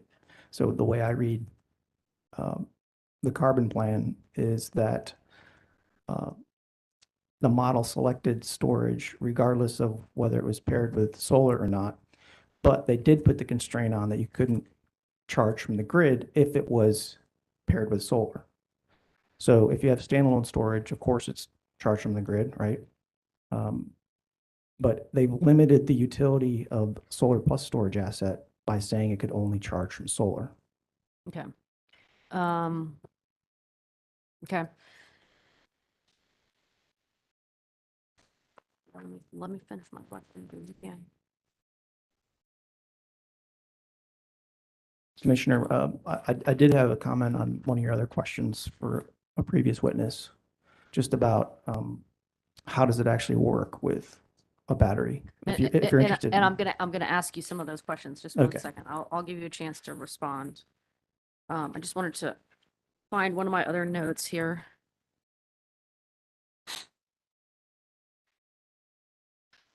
All right. Well, let's talk about how it actually works. Specifically, talk about the TVA program. And you heard the contract provision that I referenced indicated that the TVA would direct the discharge of the battery. So how does that work? So with today's technology, you can have the utility actually control the asset. And so the provider agrees that you can use the asset in a particular way. In TVA's case, I think it's 380 cycles per year, right? 1 cycle per day, except they reserve the right to do 2 cycles. I forget how many days a year, maybe 10 or 20. So within those parameters, the utility basically has full control of the battery. You're monitoring it, you're controlling it. You know what the state of charge is at all times. You know when you want to use it. And basically, as long as you stay within the contractual parameters, it's as if the utility owns it. What keeps you from going outside of the contractual parameters? So there would be liquidated damages, perhaps in the contractual clauses. So and the utility and So I guess what I'm concerned about is the utility needs the battery and it's not charged. What happens? they should be able to predict that if they have control. So they would know in advance that it's not going to be available. Okay. Okay. Are there, I mean, the TVA contract that was referenced is 2022. So I'm assuming that there's no in-service solar plus storage facilities that have occurred under that procurement. Right. I don't think the bids are due until next month for that. Okay. So is there solar plus storage in service anywhere where the utility has the kind of control that you describe? Certainly. I'd love to follow up with specific examples, but But your testimony is that yes, there are. yes. Okay. All right. That's all I have. Commissioner Clodfelter. Dr. DeFelice, it's been my understanding that the Encompass modeling software does not have the capability of modeling bidirectional charging of storage. Am I wrong? No, you're correct, Commissioner. So that's not a constraint that Duke established. That's a function or a limitation of the Encompass model. That's just a limitation of the model, nothing else. Thank you. In fact, we have projects all the time where we specify bidirectional inverters so that they can charge from the grid. Given that Duke was modeling using an Encompass software, what could Duke have done about that? Use different software. Thank you. That's a topic for another day.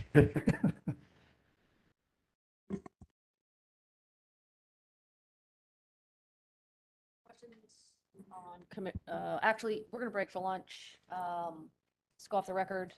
We'll be back on the record at 1:15.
We are at questions on commissioners' questions at this point. Are we ready? We are ready. Thank you.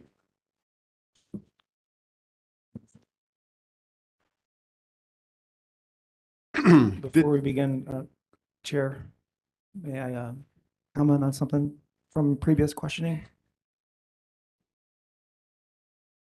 Well, I typically, you're allowed to answer a question from council or from one of the commissioners, and then we've moved on now to the point at which council gets to ask questions on our questions. So you may have an opportunity to make the point that you need to make. Okay, I just had found the answer to the first question I was asked. Objection. Yeah, it's okay. We'll take care of that later. Okay, Dr. thank you. DeFelice, no problem. I Okay. would have to ask you about that too, and I've gone past my opportunity to do that. So All right, it's hang on. So I'm just making sure no other party has questions for this witness on commissioners' questions. So Mr. Burns, you're up. Okay. Okay. Dr. DeFelice, at the end of your testimony, Commissioner Clodfelter pointed out in a question to you that Encompass, it was his understanding that Encompass did not have the capability of performing the modeling. And do you recall that question? I do. And your response was, when he asked you, what would you do? He used different software. Understanding that Duke was required to use Encompass software in this procedure, do you understand whether they took any other steps outside of the Encompass model when they were addressing issues related to the carbon plan? Yes, I think there's several examples. They supplemented a large percentage of CTs for the battery storage, for example, after the modeling results. Do you know, and understanding you're not a modeling expert, do you know whether there could have been adjustments made to account for bidirectional charging and assumptions made for the capabilities that you've testified to? I would imagine that you'd want a model that does that, and it wouldn't be too much effort to either code that into the model or artificially account for that. I believe it was Chair Mitchell who asked you whether there was solar plus storage in service elsewhere other than under that TVA contract. And you said certainly. Are there any examples of that you know of where solar plus storage is in service elsewhere and charges bidirectionally? Yes, in the wholesale markets, I would say, and also, I mean, in ERCOT, for example, a lot of standalone storage is going in. Of course, that's being charged from the grid. But in general, yes, I know of many projects that can both charge from the grid and from solar.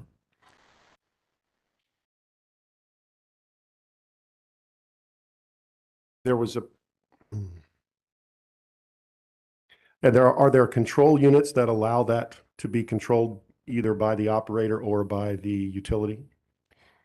Indeed. And so the answer to this is probably best addressed by one of my exhibits, which shows a commercially available EMS, which is energy management system, which sits on top of a BMS, a battery management system. And so the control software that's commercially available today and in operation can do a lot of the tasks that we're getting questions about quite easily. And you can dedicate the battery to be charged in certain ways, dispatched in certain ways. You can slice off a portion of the battery for a specific application and use the rest of the battery for another application. It's fairly sophisticated these days, and there's not just one commercial vendor, there are several. There were questions from Commissioner Mitchell or Chair Mitchell about the provisions of the TVA contract. Is that, I just wanted to clarify, is that the only example of a PPA that you are aware of, or are there others? No, there are others. Okay. You included that as an example, or are there other ones out there that you might rely upon if you were to design a contract? Oh, well, Georgia Power has an RFP out, and they give an example PPA. That's actually a little more complicated than TVAs, but it's along the same lines. Alabama Power also has a RFP out for renewables that has a similar structure. Thank you. I have no further questions. All right, with that, I believe I'll take a motion on your witness. Yes, ma'am. At this time, Cpsa would move the 6 exhibits attached to Dr. DeFelice's testimony into evidence. All right, hearing no objection, your motion is allowed. Mr. DeFelice or Dr. DeFelice, you may step down and you are excused. Thank you very much for your testimony today. Thank you, Commissioners. Chair Mitchell, there's also a very brief matter. At the last time I moved for the waiver of Dr. Gonatas, his summary had not yet been filed. That was filed on Friday, and would ask that that be accepted into the record at the appropriate time. All right, the testimony summary of Yes, ma'am. Gonatas, witness Gonatas, will be copied into the record at the appropriate time. Thank you. All right. I believe we are now into Duke's rebuttal case. Duke, can call your witnesses. Thank you, Chair Mitchell. Duke Energy calls the Modeling and Near-Term Actions panel back to the stand.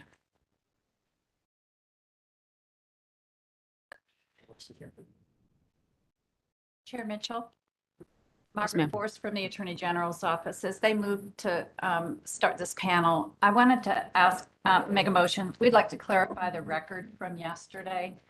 There were questions from Commissioner Clodfelter to our witness, Mr. Burgess, relating to the Duke's discovery response to AGO 6-2.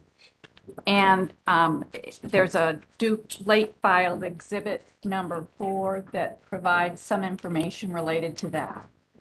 I think that's what the question was about. It concerns the retrofit of coal units to use gas. I think that's Exhibit 2, if that's helpful, but Oh, that's okay. Just clarifying the record. AGO 6-2, and I think that the, It's Duke late filed exhibit 2. I believe it's Duke late filed exhibit number 4, and that relates to both Marshall and Blues Creek. And not all of the request, as I understood it originally from Commissioner Clodfelter for a late filed exhibit, is a little different than what was provided, and our witness was not cognizant of the fact that not all of the attachments to AGO 6-2 were included in the late filed exhibit provided by Duke. My recollection of the record is that SIGFER's counsel cleared that up. So the record is clear that not all of the attachments were included in the late filed exhibit. My recollection also, and I'll ask Commissioner Clodfelter to help me here, but Commissioner Clodfelter referred to Duke late filed exhibit 2. And so Commissioner Clodfelter, do you have anything to add? I'm looking at it. It's numbered 2, not 4. All right. Well, Can you hold it up just to make sure we're on the same page here? Is this in fact Duke late filed exhibit 2, counsel for Duke? Correct. Okay. okay. And in addition to that, it is an exhibit that contains multiple different documents. It's not just a single document. Okay. And Commissioner Clodfelter, I guess at the end of the day, is there anything else you're looking for that we haven't provided or you believe that we should have provided that we haven't? Because we want to make sure you have what you need. Every PDF that's referenced, and they're listed, every PDF that's listed in the response to AGO Discovery Request 6-2. My understanding is that that's what Exhibit 2 is, that you've just compiled them all those PDFs into a single document rather than giving them as separate exhibit numbers. Is that correct? To the best of my knowledge, yes, sir, and I will confirm that, but that is what we intended to file as Or- late filed Exhibit 2. For clarity of the record, it might be good if you numbered them 2A, 2B, 2C, 2D, so we can confirm that each subcomponent of that discovery request is in fact included in the combined exhibit. It's a good suggestion. Thank you, sir. And my recollection of witness Burgess's testimony is that he confirmed he recalled reviewing Duke late filed exhibit 2. My understanding is he was referring to the other exhibit, and that's where the confusion is in the record. I'll go back and review the transcript once it's available and see, but my understanding is that he was referring to a response that Duke gave to AGO 6-2 that appears, well, it's not included in late filed Exhibit 4. I'll go back and see whether it is included in Exhibit 2. My point is to clarify the testimony that was given yesterday, because I don't think he was looking at the same study that Commissioner Clodfelter was referring. Well, the problem I have is the witness has been excused. So what are we to do now at this point? My recollection of the witness's testimony is that he was responding to Commissioner Clodfelter's question about late filed Exhibit 2, and confirmed that he had reviewed late filed Exhibit 2. But let's go. He was a little bit confused at the time, as I recall. He wasn't sure if he was talking about the same studies we were talking about. I'll go back and check again, because obviously I had in mind something different too. Okay.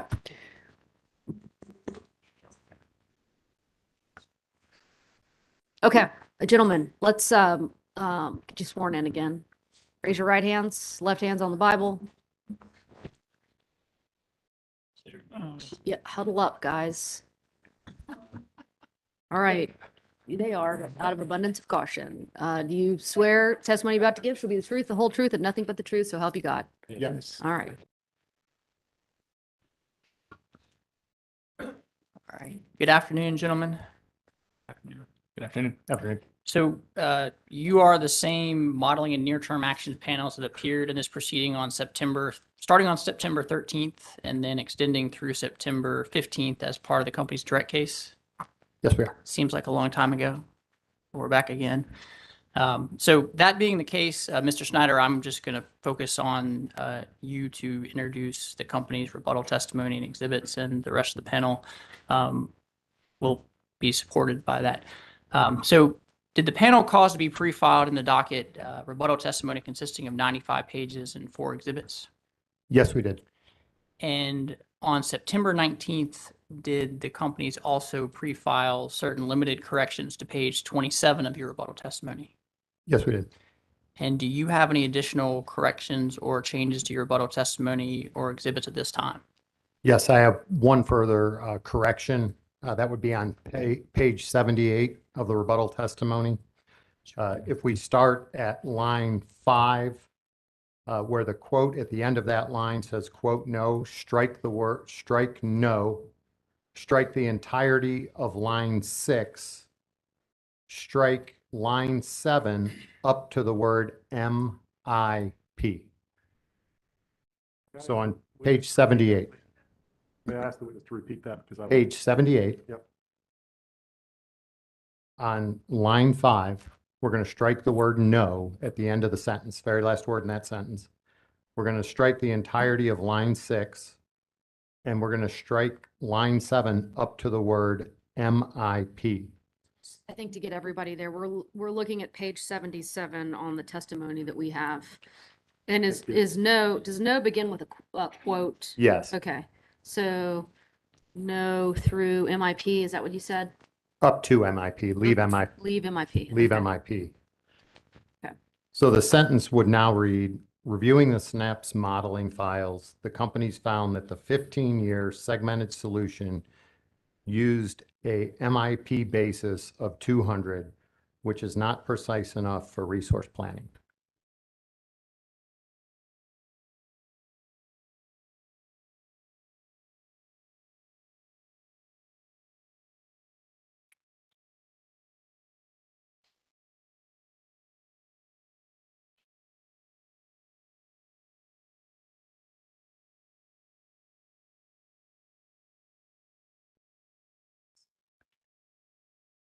Okay. I'm sorry, I should have said 77. I apologize.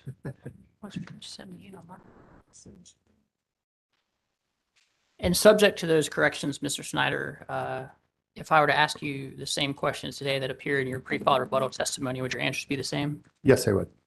Thank you. And Isn't it correct that the company's rebuttal testimony and exhibits include confidential information specifically on page 57 of the pre-filed rebuttal testimony, and then the rebuttal exhibits 2 and 4 contain confidential information were filed under seal? Yes, I do. And did you also prepare and cause to be filed a summary of the panel's rebuttal testimony on September 26 in docket sub 179A? Yes. Thank you. Chair Mitchell, at this time, I'd ask that the modeling and near-term action panel's rebuttal testimony and summary of testimony be entered into the record as if given orally from the stand. Motion is allowed. Thank you. And I would also ask that the panel's 4 exhibits be jointly marked for identification as, and if there's no objections, then accepted into the record at the appropriate time. All right, the exhibits to the testimony will be marked for identification as they were when they were pre-filed. We'll move them in at the appropriate time. And testimony summary. If I didn't mention the testimony summary, we would appreciate that be accepted as if given orally from the stand. Copied into the record as if given orally from the stand. All right. And reserving that the information filed under seal be accepted as pre-marked, and that being the case, then the panel is available from questions from the parties in the commission. Thank you. All right, we've got the AG's office up first. Good afternoon, gentlemen. Again, my name is Margaret Force with the Attorney General's office, and I just have a few questions for you. I've tried to make them simple and run through with one point at a time. So I'll give you a chance to expand, but let me get to my next question. Perhaps it'll save a lot of explanation. And these concern the modeling and near-term action plan panel late filed exhibit 1, which is the IRA impact on the carbon plan. Duke modified certain assumptions to account for the IRA's impact on the cost of wind, solar, and batteries, et cetera, correct? Correct.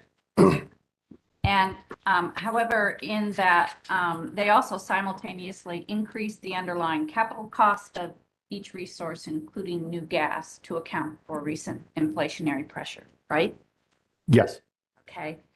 But not all of the IRA's provisions were modeled, including its effects on energy efficiency and electric vehicles or coal replacement opportunities, correct? Yes, we did not attempt to remodel energy efficiency or what effect it may have. That's a much broader analysis or on electric vehicle adoption and its related impact to battery storage costs. So none of that was modeled on the. And it's my understanding that it did not adjust fuel commodity prices to account for the influence of inflationary pressures driving those costs up. Am I correct about that? We did run a high fuel cost sensitivity as part of that, correct me if I'm wrong, Mr. Quinn. That's correct. We did run a sensitivity which utilized the company's base carbon plan or the carbon plant's high natural gas forecast. So you modeled a price sensitivity, but that was done separately from the modeling, or was that all included? The modeling was conducted off of the supplemental portfolio 5 using the base gas forecast. The company subsequently performed a sensitivity which looked at the resource selection in the company's high natural gas forecast, similar to the analysis that was performed in the carbon plan. I think it's on page 92 of the Appendix E. Which, just to add to that real quickly, we stated earlier when we testified that fully encompasses the current forward curve for natural gas and fundamentals. So it's actually higher than the current market. Okay, and when you were modeling for solar, you modeled using the production tax credit. Is that correct? Instead of using the investment tax credit, ITC? Yes. Isn't it true that it's traditionally the modeling or solar would be using the investment tax credit?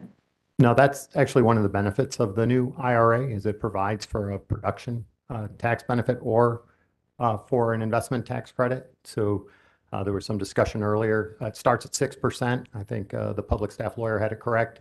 It bumps up to 30% if you meet wage and apprenticeship, if you want to use the ITC. But it also bumps up if you meet wage and apprenticeship to a PTC. In our preliminary, and again, we did this pretty quick, but in our preliminary analysis, PTC is actually more beneficial for solar by a little bit. So we went with the more beneficial election on the PTC. But it provides the option for both, as I understand it. I don't have any other questions. Thank you. Evan Grid?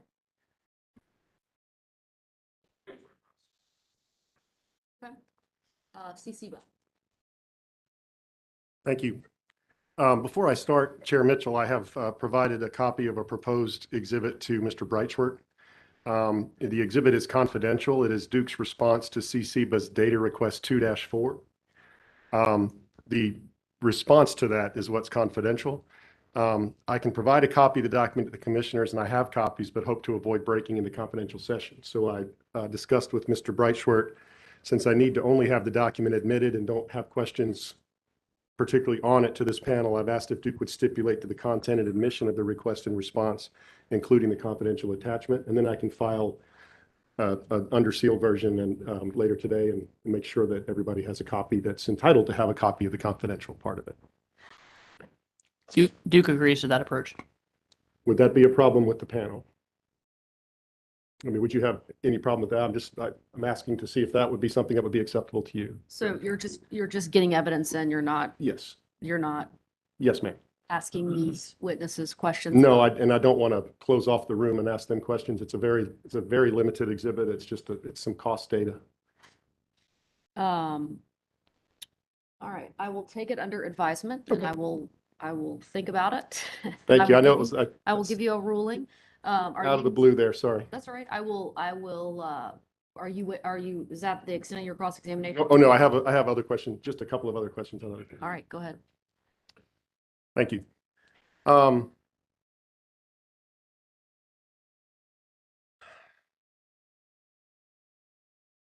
Would you agree, gentlemen, with witness DeFelice that solar plus storage systems will be competitive and likely to be the more economic option as compared to standalone solar in future competitive procurements? I think they'll both provide benefits. I think we've had many witnesses say it's going to be very site specific. So I think we really, one of the things that didn't come up in this morning's conversation with the pairing is that this concept of charging from the grid, as done in the TVA, also would need to be studied site specific, because now you need power flows instead of just leaving the facility when you have solar or solar plus storage that we model. You need to be able to deliver power to that region of the grid. And so that would need to be studied in a way that hasn't been studied before. When we modeled this, gave solar paired with storage no incremental transmission cost when we put the storage with the solar. When you charge from the grid, you would have to study and see, is that still a good assumption now that I have to have two-way power flows out of that region of the grid? So it's possible that in some circumstances, adding that could increase cost. And so maybe there's some benefits in some situations to having standalone solar. In other situations, solar paired with storage that's charged from the grid could make more sense. On page 20 of your testimony, you basically recap the work. I'll let you get there.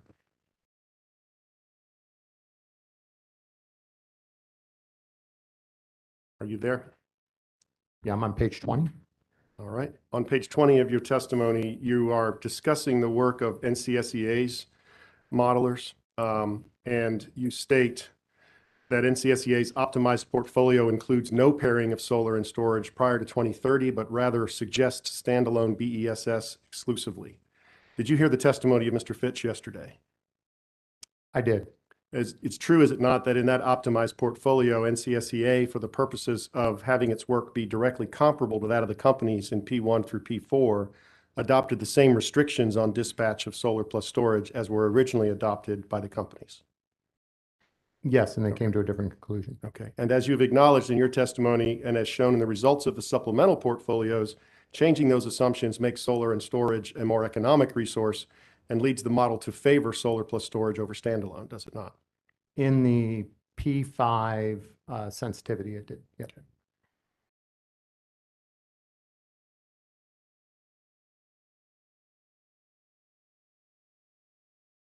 Would you agree with me that what sets solar plus storage and wind resources apart from gas, nuclear, and coal is that there's no fuel cost, correct? One of the things that sets them apart. You're spending capital instead of fuel, yes. And there's no risk of fuel cost uncertainty or volatility with those resources, is there? There's no risk. There is risk of capital, as we just heard. There's a huge amount of risk on where our capital price is going to go. But you're, again, trading capital price risk for fuel price risk. And I would just point out that nuclear has very low fuel price volatility relative to the other two. But yes, you're balancing taking CapEx risk versus fuel risk. Okay. That's all the questions I have at this time. Thank you.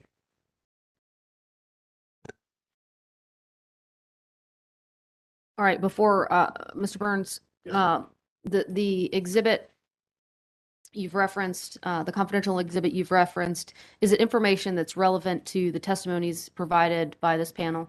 It relates to the costs of a current battery storage, standalone battery storage project that Duke has operated or constructed in North Carolina. Okay, so I'd ask. It's a near-term resource, so. All right, I'd ask that you pass out copies of the exhibit to the commissioners, please. And I'll mark it, or ask that it be marked as, just for the purpose of identification, as Cpsa modeling and near-term panel rebuttal cross exhibit 1. It is a 2-page exhibit.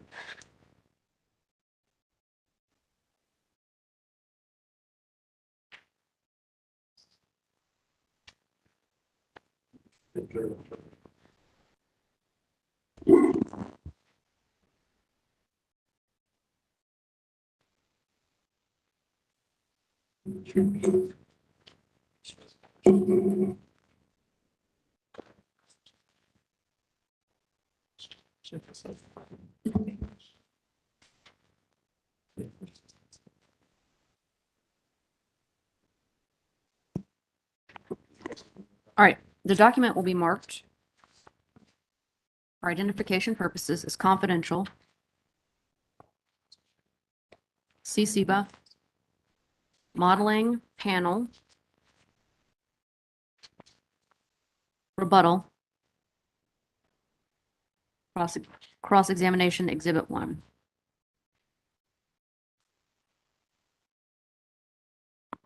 It's a 2-page document. Thank you. Chair Mitchell, could we make that confidential cross-examination exhibit 1, just for clarity of the record? Yes, so it was labeled confidential Cpsa modeling panel, but you want it. I'm sorry, I missed the okay. confidential before It's okay. Cpsa, but that's, if you've already marked it that way, then. No, my recollection is this is the only confidential exhibit that's been introduced or that's been marked at this point. Does anyone remember another one? I believe Okay. that's correct. Okay. We can, your convention is actually preferable. So we'll do Cpsa, modeling panel, rebuttal, cross-examination, confidential exhibit 1.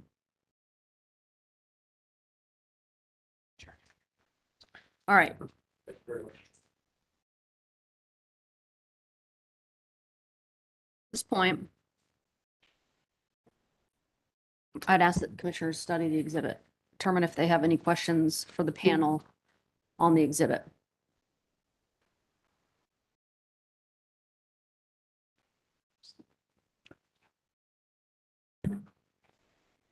Yep. And Mr. Burns, could we actually give a copy to the panelists in the instance the commission may have questions for them? Yes, absolutely. And I'm sorry this is awkward. I was trying to save us trouble. Anybody have questions?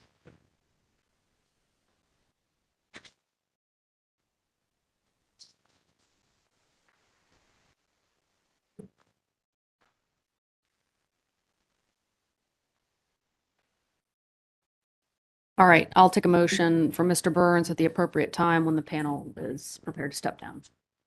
Thank you. All right, so next up we have. Thank you, Chair Mitchell. Good afternoon, gentlemen. You testify on page 7 of your rebuttal testimony, and I'll give you a second to get there.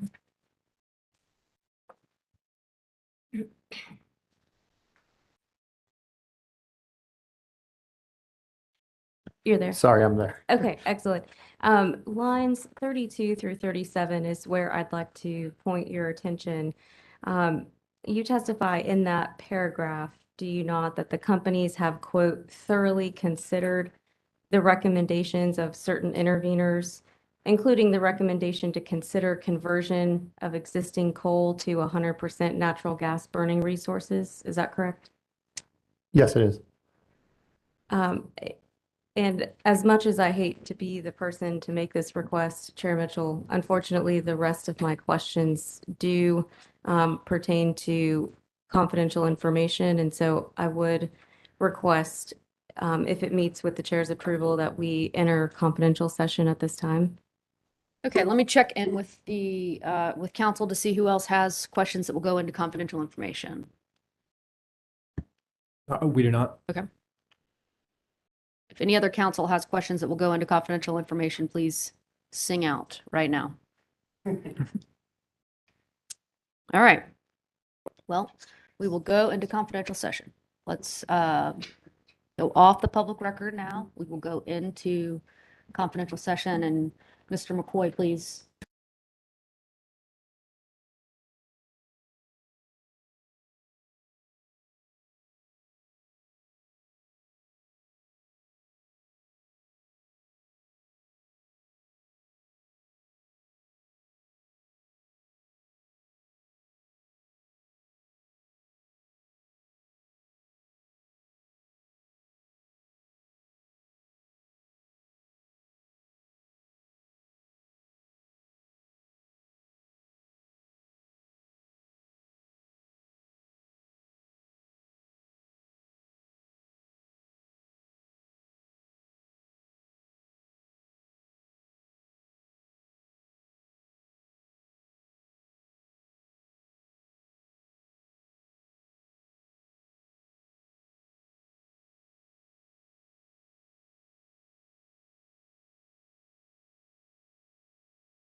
And we will resume with the cross-examination of the modeling panel by Sigberg.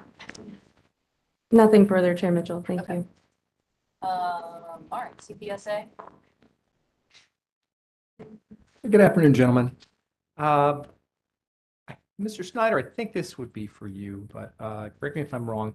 You would agree, wouldn't you, that in order to achieve compliance with the 70% reduction by 2030, portfolio P1 requires the addition of 5,400 megawatts of solar plus 441 megawatts of the CPRA shortfall by the end of 2029?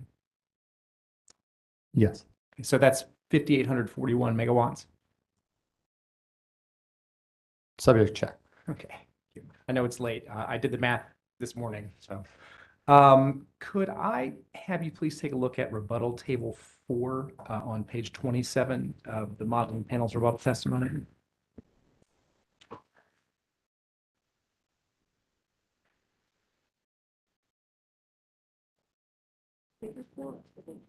I'm sorry, Mrs. Snowden, what page was that? That's page 27 at the bottom of that page. I am at table 4 on the bottom of 27. Great, thank you.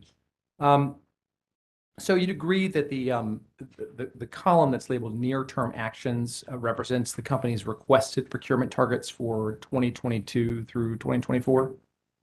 And Mr. Snowden, I'm sorry to interrupt, but Yes, just sir. to make sure we're clear on the record, this page 27 in the table was corrected. Just Okay. make sure we're all working from the same document, both yourself and the witnesses. Okay. Oh, this was corrected. Okay. It was. It was okay. pre-filed and the doc is correct. Okay. If you will give me a minute to pull that up, could you tell me? Apologies. Could you tell me what the nature? Do you recall what the nature of the corrections was? There's a red line to numbers on line 13 and then in rebuttal table 4. To help expedite, maybe. Yes, please. The 1260 goes to 1200. Okay. And The 4230 goes to 4170. Okay, and those are in the adjusted volume. That's correct. Category. Okay, great, thank you. All right. Well, I'm just right now looking at the near-term actions column, but thank you for clarifying that. Okay, so I don't recall whether you answered the question. I'm sorry. You'd agree though that the near-term actions represents the requested procurement targets for the company for 2022 through 2024? They do. Okay. Mr. Kalemba, Duke projects that the solar procured in those years would come online in 2026, 2027, and 2028, right? So with the procurement of 1200, will be challenging to get it on in 26, 27, and 28, given what we believe are the realistic interconnection constraints. Okay, so no earlier than those years then. There may be some, depending on what comes out of the 2022 DICEs, that there's potential that there may be a project or two, I don't know, that would come on slightly early, but generally, yes, the vast majority will come on 2026 or later. Thank you. So after these 3 procurement years, there would be just one more year of procurement to meet the 70% mandate in 2030? That's correct. Okay. And the total of these numbers under the near-term actions is 3,550, right? That's correct. And you'd agree that that is about 2,300 megawatts less than the 5,841 we just talked about, right? Yes. So if you hit Duke's proposed procurement targets during the near-term execution plan, you would have to procure and interconnect at least 2,300 megawatts of additional solar in 2029 to hit that 70% reduction mandate, right? If we were not to make any volumetric adjustments to these future procurements, that would be the case. However, I think we're proposing that the commission has the opportunity, as we've discussed, to flex up. And nobody in this docket claims that Duke would be able to interconnect 2,300 megawatts of generation in 2029. That's correct. So you mentioned the volumetric adjustment. So it's your contention that if the volumes are adjusted up from the targets requested by Duke, then it might be possible to hit the volumes projected by P1. Is that right? That would help keep us online to be able to potentially hit the volumes required under P1. So the near-term execution plan that Duke has proposed only supports achieving P1 if that volume adjustment mechanism kicks in and escalates the volume of solar procured. Well, I think it's important to note, like the volumetric adjustment mechanism, I think is really an effective potential method to both protect the customer as well as keep us online to achieve P1. So I think we're trying to come up with an innovative solution to allow us to meet the interim target while protecting the customer against the risks that we discussed last time that we can talk more about as you wish. But the volume adjustment mechanism will only adjust the target volume up if solar comes in cheaper than the solar reference price, right? That's right. I mean, we've talked a lot about costs that are not reflected in the carbon plan, right? We've talked, or potentially may not be reflected in the carbon plan, whether that's, the SLR costs, or if there was concerns around transmission costs not being included in there. Well, we know what cost we're saying is in there for solar. And if we start to procure more solar above this carbon plan solar reference cost, that's just adding more costs to the plan than what we've have projected. So I think the flex allows you to procure more if the costs are lower than what was in the carbon plan. But you'd agree, wouldn't you, that the volume adjustments that are baked into the volume adjustment mechanism are not based on any modeling that was conducted by Duke, are they? So for the 2022 procurement, we wanted to provide this flexibility. For the 23 and 24 procurement, I would say that they're not baked in, and we're willing to and happy to work with the public staff and stakeholders to develop appropriate volumetric adjustment mechanisms. But given our concerns and the risk that we think that's out there to being able to achieve more than 1350 megawatts per year of solar and connections beginning in 2028, I think this allows us the flexibility to try and achieve that. Mr. Clem, I want to ask you, you talked about about costs exceeding the reference cost. I want to ask you a very narrow question about the instance where the solar costs are less than the reference cost. Am I correct in my understanding that the volumetric or the volume adjustment mechanism only increases volume if the costs of solar in the procurement is less than the cost of solar that Duke relied on in modeling its portfolios? That is correct, yes. Okay. So would you agree that the near-term execution plan that Duke proposed only supports the P1 portfolio if solar comes in actually cheaper than the price that Duke used for its carbon plan modeling? Can you repeat that? I'm sorry. Sure.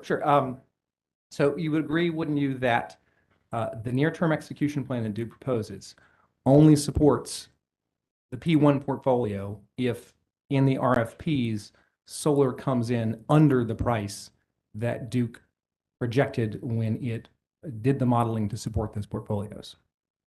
I don't think that's the case. I mean, if the cost of solar is higher than we projected in the carbon plan, then I'm not sure that we should be trying to procure that amount to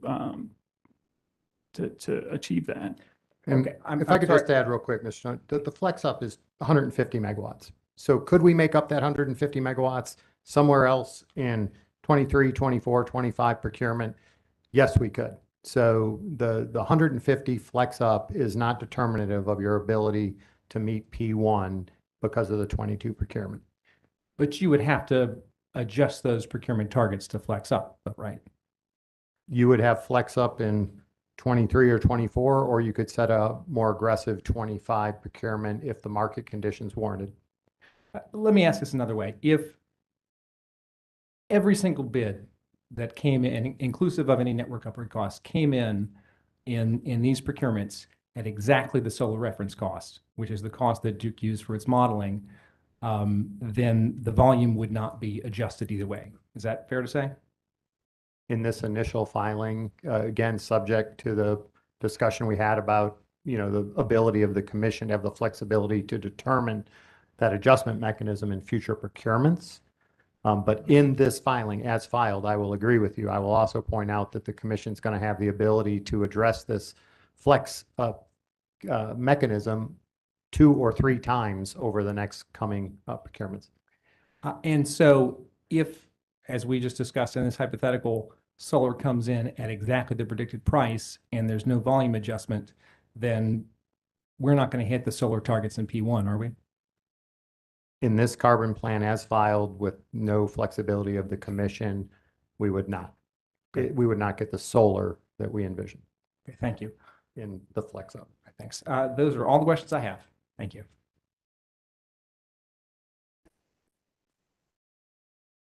All right. Kuka.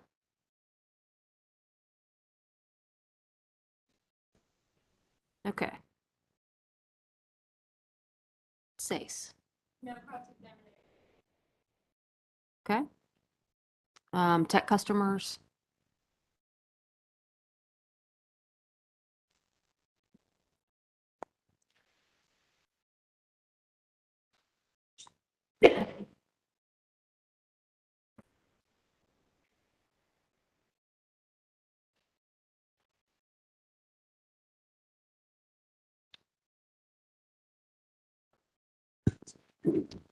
Good afternoon.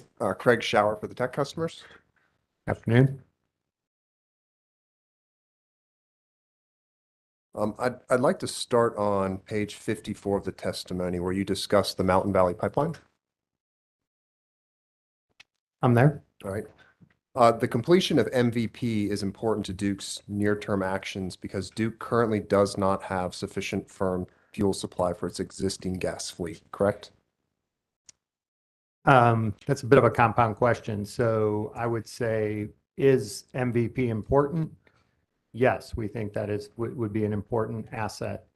Is it determinative of our near-term action plan? We've run multiple fuel supply. I'm sure we're going to probably get into that in commission's questions. And the near-term action plan was supported under all of the 3 different fuel supply scenarios that we examined in the multiple portfolios that we looked at. Well, to revisit, I guess, the second part of the compound question, Duke does not currently have sufficient firm fuel supply for its existing gas fleet, correct?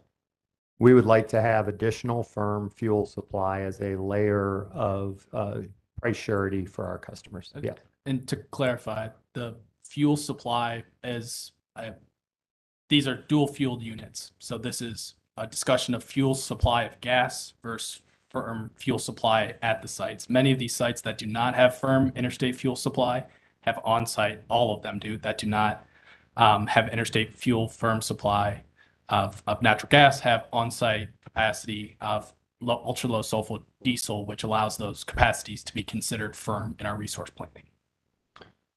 All right, I'll ask this a different way. At Appendix N at page 7, does it not say, quote, the company's combined cycle fleet is currently deficient of interstate pipeline firm transportation capacity due to the cancellation of the Atlantic Coast Pipeline? Yeah, I believe we said it's deficient of what we'd like to have for price surety, and Mr. Quinto explained the difference. I think it's important for the commission to understand the difference between price surety and physical surety. So it's deficient and exposes our customer to price uncertainty as Zone 5 becomes congested.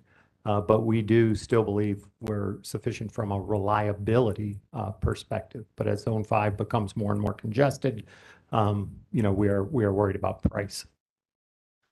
So at page 9 of Appendix N, Duke says that less than half of its current combined cycle design capacity as firm gas supply.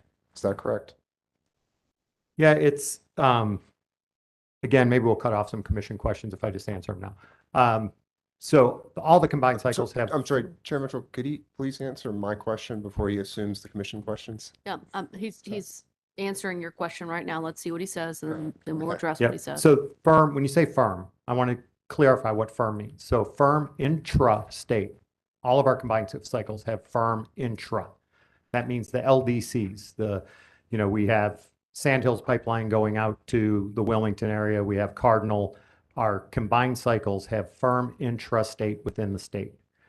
A portion of our combined cycles, we have enough interstate to unconstrained zones. So zone 3 to 4, 3 to 5, 4 to 5, we have about half, and that's what that line refers to, is there's only about half of the existing, if I was at max daily burn, the combined cycles were to run full out for an entire day, about half right now is subject to zone 5 pricing. And we can go out in a number of manners and get that zone 5 delivered gas. But that's the part that is, I don't know that I would have exactly called it non-firm, but it is where you do not have upstream or downstream pipeline positions long-term for about half of that. So yes, I just wanted, there's a lot of confusion around inter. So firm inter, we have pipeline positions to cover about half, and half are exposed to zone 5.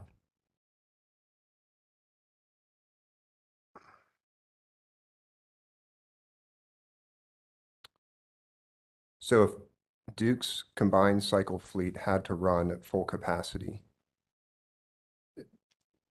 can Duke guarantee that it could run all of those combined cycle plants on 100% natural gas? To my knowledge, there's never been a day where we could not have if we were willing to pay the price for zone 5 delivered.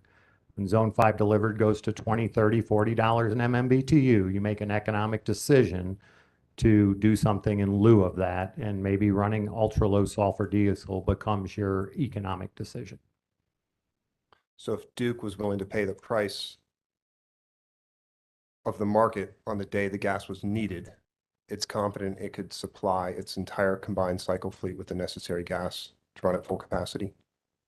As I am not the gas procurement total expert in this, but I've been sitting at my desk for a lot of years doing this. I've never remember having zone 5 say, we just simply don't have any gas. The prices have gotten exorbitant, and you look for economic alternatives. And we have half of that gas is not, and I want to make it clear, we don't go in with half of that gas exposed. So we may go in and do seasonal procurements so that some of that exposure is hedged, and only leave a fraction of that into the actual spot market. So there is times where we do have whatever portion we have exposed to zone 5 delivered gas, we have to make an economic determination of whether or not to buy zone 5 delivered an exorbitant price, or find another, or as Mr. Quinto pointed out, use our fuel oil backup. Appendix N goes on to say that Duke has firm gas supply for less than a quarter of its current gas fleet's historical peak gas burn. Is that correct? That is correct. When you add the turbines to that equation, your gas turbines generally run at such low capacity factors that you have your gas turbines have fuel oil backup, and when it's economic, you run the gas because of the low capacity factors, and when need be, you run the fuel oil. So when you look at it from a total CC and CT perspective, that half goes down to roughly a quarter. Which means the other 3/4, if they were to be fueled by natural gas, would have to buy that gas at the exorbitant price it would be available on the market? Yeah, once again, not all of that gas is spot market, so we do forward purchase both the Henry Hub and the Zone 5. So it's not fair to say it's all exposed to Zone 5 spot prices. We talked, I think the first time we were on for the few days, about our hedging program. So the underlying hedges come into play, but a portion of it, a growing portion, as we move to reduce our coal is exposed to it. And that's where we're saying we think it's good for the state to have additional firm pipe. Mr. Snyder, you said a growing proportion. Could you give us a rough estimate of what proportion that would be? Yeah, I think, Public Staff Witness Thomas speaks to the fact that there's a little bit of a bump up when you retire coal and you put new gas on, but then as you're adding renewables, that burn keeps coming down over time so that you don't expect to have that annual burns are declining over time. And I think I can go to rebuttal figure 4. Is that? Yeah. Page 51 of our rebuttal testimony has witness Thomas's figure 5 from his direct testimony, which shows the changes of system natural gas consumption on our portfolios in over time.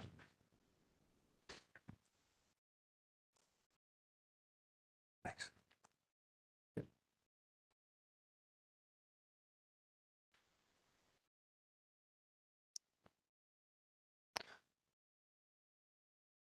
I'm sorry. So my question was, if I could just recall the exchange with you. I asked at first if only 25% of your entire gas fleet had firm fuel supply. The other 75% was exposed to exorbitant prices. And you said, no, it was a smaller than 75%, but it was growing. And I was curious, could you give us an actual figure for the growing percentage? Yeah. So, again, I want to approach this. It's growing if you assume you're exposed to zone 5 with no additional interstate pipe positions, right? And that's where we say that's why the need would be. You can see on the figure Mr. Quinto pointed out on page 51, our total annual burns are projected to go from 350 all the way up to about 440 and then start to tail off on an annual basis. We think that having more firm interstate pipeline is a good thing. We've modeled it multiple different ways. We understand the questions that have been asked about this. And so we think that I just want to make sure I'm answering your question, Mr. Showers, but it would go up without any additional pipeline before coming down. That's why we've modeled either our northern gas supply that we speak about in our testimony or our southern gas supply as being important to part of our orderly energy transition. So Mr. Snyder, I think we're having a hard time communicating here. And I suspect it's my fault because you're much more conversant in this than me. So I'm simply asking that if looking at Duke's historical gas peak burn, how much of that would be fueled by purchases at market prices as opposed to firm supply or forward contracts? Under which pipeline assumption? Under the current status of Duke's access to firm fuel supply. So it would stay the same until we add combined cycles or add firm supply. So I'm not trying to talk past you. No. Are we talking in today's state or are we talking in a future state? So today. So as of today, 75% of the gas would have to be supplied from some other means. How much of that would be acquired at market prices? I cannot say exactly when you say spot market. It depends on what our particular hedge portfolio is at any moment in time. So we put on, again, hedges that go out 5 years, 4 years, 3 years, 2 years, 1 year, and then we buy some in spot. When it comes to zone 5, we have pipeline positions and then we do seasonal and other release positions, as I understand it, to hedge our exposure to zone 5. So that exposure changes over your hedge portfolio. And all I was trying to point out is the 25% was a reference to interstate firm supply only. And that would stay there until we add new pipeline position, or if we added new combined cycles, then that would change. All right. So I think I understand you now. So it's less than 75% would be bought at spot market prices, but you don't know what that exact percentage is. That is correct. Okay, thank you. At page 54, Duke goes on to explain that it's optimistic that the Mountain Valley Pipeline will allow the companies to obtain additional firm gas supply. Is that correct? Yes. Right. And Duke's optimism is based on the Mountain Valley Pipeline being 94% complete with an estimated 20 linear miles of pipe construction remaining, correct? That is my understanding, yes. Right. And the testimony goes on to say that it is therefore reasonable to assume that MVP will ultimately enter service, correct? Yes. Right. Does Duke's assumption about MVP's completion account for the fact that MVP construction is being challenged in 5 different federal lawsuits? We are aware of MVP's current status. Right, but Duke does not know when those MVP lawsuits will be resolved, does it? We do not. Would you agree that we have all learned at least one thing from this carbon plan hearing, that legal proceedings always go slower than you want them to go? Yeah, I think that's true. They certainly do. It's felt like it this last few weeks, but again, you're talking about a critical piece of national infrastructure that's 94% done. And so there's a lot of skin in the game for everybody. I get it. And there's a lot of people opposing it. But there is also a recognition that new gas supplies are going to be needed on a national basis as part of an orderly transition. I think it's becoming more and more evident. The more articles you read, the more discussions you hear coming out of NERC and FERC and EPRI and EIA, for example, projects 100 gigawatts.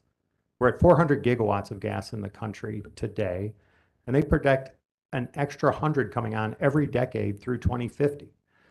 Yes, they'll burn less. Yes, they'll probably burn hydrogen, but the EIA 2022 AEO, put that in perspective. We had a lot of discussion on the maturity of storage. Storage is, I've heard 4 or 5, I believe the actual answer is 6. There's 6 gigawatts nationally, whole nation right now of storage. There's 400 gigawatts of natural gas, 6 versus 400. And so when we look at the industry holistically, I think MVP is recognized and we have confidence that it is at this point in time. And if not, we'll look to alternate sources. But the nation is seeing the need for it to be part of an orderly transition, is for gas to play a role, even if it's a declining role. You're aware that this summer, on June 24th, 2022, MVP asked FERC for a 4-year extension to complete the pipeline's construction? Yes, I'm generally aware of that. Right. So Duke does not know when the MVP lawsuits will be resolved, correct? I do not know. I don't think anyone could say definitively they know when they would be resolved. And it does not know when MVP will go into service, correct? It does not have a exact in-service date. I think we can go by right now. They have a projected in-service date, I think for the end of next year, if memory serves me correct, on their website, but I'm just going by what they're saying publicly on their website and publicly to their investors.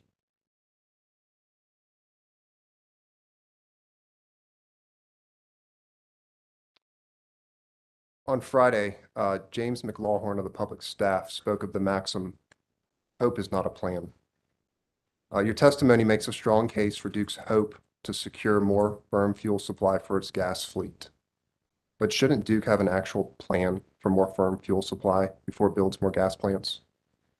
We absolutely have a plan, and it's not hope, right? There is a plan. We mentioned in our testimony entering into, and I will not go into confidential, but having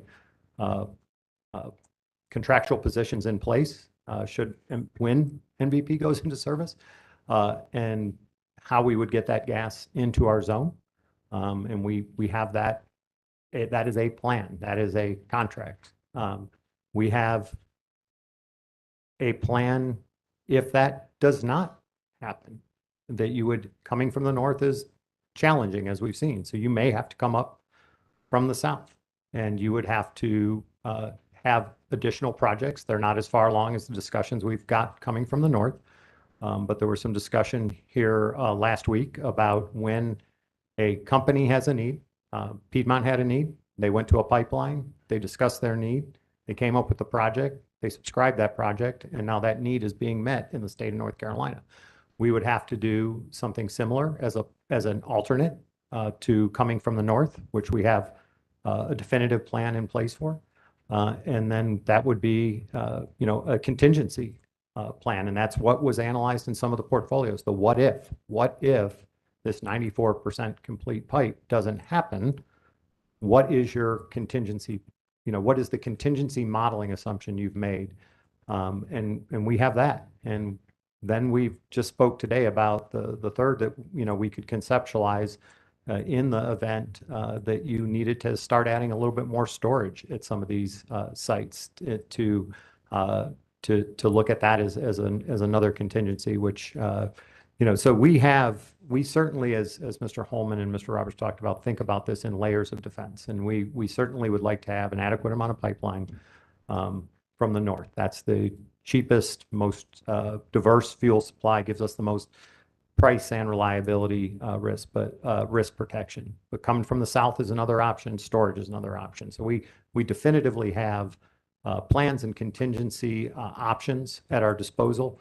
And as I said, I think, we can talk more about this later because I've gone on long enough, but you got to look at that risk relative to all the other risks we're talking about in this plan. We're talking about billions of dollars of investment in other technologies that all have their risks that haven't been spoken about in 3 weeks in this hearing. And so it's a balancing of those risks.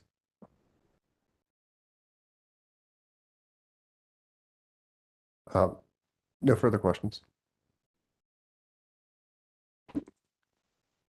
Right.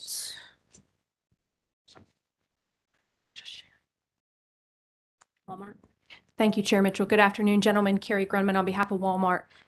Can I direct your attention to page 43 of your testimony? I want to make sure, I know you corrected an error on one page. I'm trying to figure out if I'm missing something in a portion of testimony or if it's a purposeful omission. Starting on line 2, you indicate that to address some concerns that interveners had regarding elevated natural gas prices, that it appears as though you tested together your preliminary IRA modeling with the company's high natural gas scenario. Am I understanding that to be what you're discussing there on lines 2 to 11 of page 43? Yes, that's correct. Okay, and then you go on to say at the end that even in this preliminary IRA modeling and in a high natural gas price scenario, with the inflationary costs of resources and responsive tax incentives, the capacity expansion model continued to select CC capacity in the near term. Did I read that correctly? Yes. Is it supposed to say CC and CT capacity, or does it only select CC capacity under these particular scenarios? Yeah, so given the compressed time frame that we had to perform this analysis, this sensitivity did only go through the capacity expansion phase. We did not go through our additional portfolio verification steps of verifying is a CT replacement of battery in this sensitivity a cost-effective option. So while the capacity expansion step did not select the CT, we did not get the opportunity to run that additional step on the sensitivity analysis to see if it also proved that the CTs would be selected in this sensitivity. One thing I'll point out is on CTs, they're a lot less dependent on natural gas pricing because they're utilized less. So the selection may be similar to previous iterations of the analysis that we've performed. But just to summarize, this analysis, the outcome of this analysis did not result in the selection of CT capacity. this sensitivity of a high gas price on the IRA analysis did not, in the capacity expansion step, select CT capacity, but we did not perform additional analysis to verify if any of the batteries selected would be more economically replaced with CT capacity. Okay, and then do you have in front of you late filed exhibit number 1? I do. Let me just ask a question about it. So there's this sort of production cost model analysis, and then there's this additional economic analysis.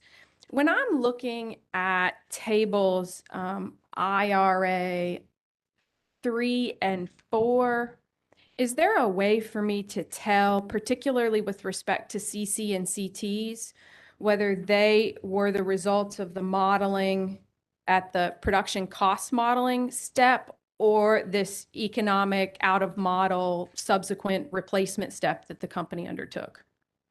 So the tables you cannot tell from the tables. I can tell you in the carbon plan, we did specify how much capacity was replaced in the CT battery optimization step for this analysis. If you look at IRA table 4, you'll see 703 megawatts of CT capacity. I'm sorry, this is on page 6. 6, correct. Thank you. 703 megawatts of CT there was part of the CT battery economic evaluation process that's done within the production cost model to more granularly evaluate the benefits to the system. I want to come back to that in just a second. When you go to IRA table 3, did that occur for any of the assets under CCs and CTs listed in the DEC territory? No, those resources were selected by the capacity expansion model.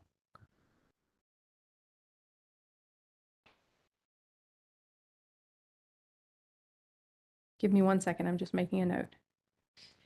So going back then, I guess I want to merge some questions that Mr. Snyder answered in response to Mr. Schauer with the answer that you just gave regarding the 703 megawatts of the phrase I'm going to use is forced in megawatts via the replacement step.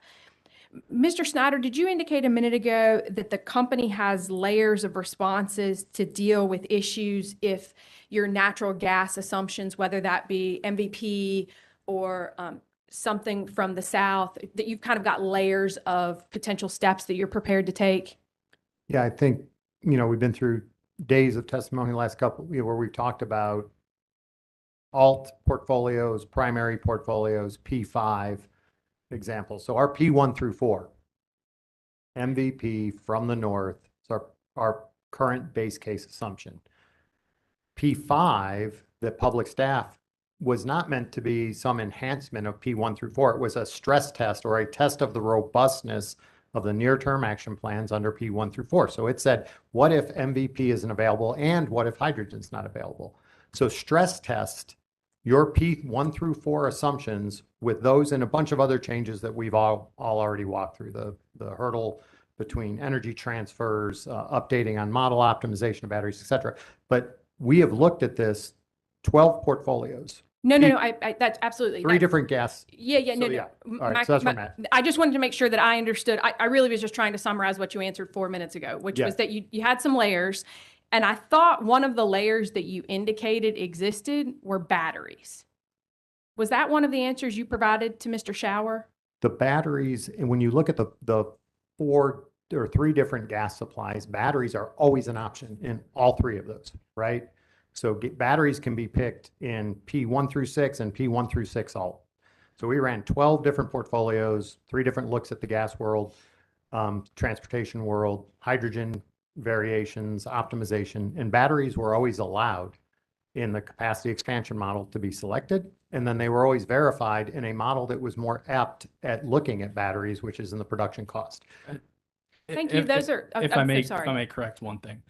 Mr. Schneider referred to storage, on-site storage. This is storage of fuel, not battery energy storage. Thank you for that clarification. Okay, well then, so when he indicated storage, you're talking about the storage of, is it low sulfur diesel fuel? Yes, correct. Yes. Carbon emitting low sulfur diesel fuel. Yep. Okay. Or down the road, hydrogen or. We can agree to disagree on that, but those are all the questions I've got. Thank you so much, gentlemen. Good afternoon, gentlemen. Lucy Edmondson from the public staff. I've just a couple questions. Back to natural gas, like we've been talking about. Whose service territory whose natural gas provider's service territory is the Roxboro plant located in? DEP, No, the natural gas provider. PSNC. So if a new natural gas combined cycle was built at Roxboro, wouldn't PSNC build that pipeline and supply the gas? That would be the likely LDC. Did you hear the commission's discussion? They took judicial notice of a filing by Piedmont in FERC docket number CP 22-461. I was watching online, yes. Have you reviewed that filing? I have not reviewed the filing.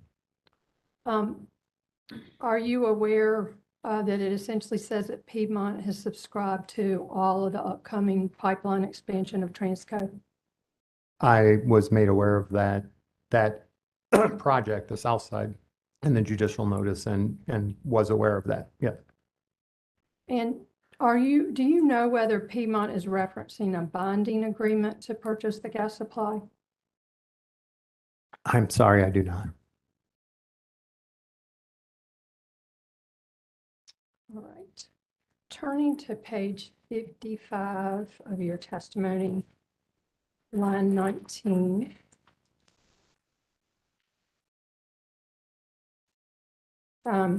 You say that companies contract with third parties to deliver firm fuel supply to the companies in Zone 5.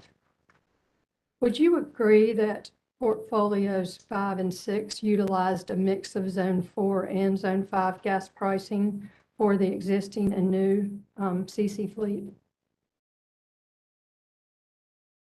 For the existing, we certainly do. For the new, it was either Zone 4, Zone 5. Yeah, I think in all our 12 portfolios, you could say that we've covered all of those. So yes, if you look across all 12 portfolios. I just want to make sure I understood the question correctly. Did you say all combined cycles use a mix of Zone 4 and Zone 5? Right. So that's true up until we get the in supplemental portfolios 5 and 6.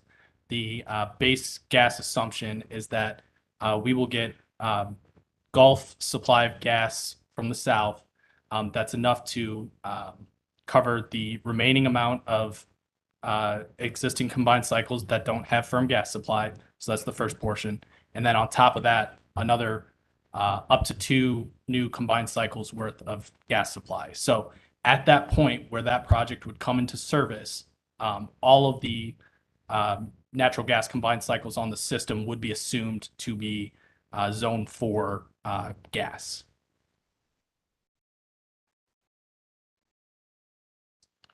Yeah. Okay.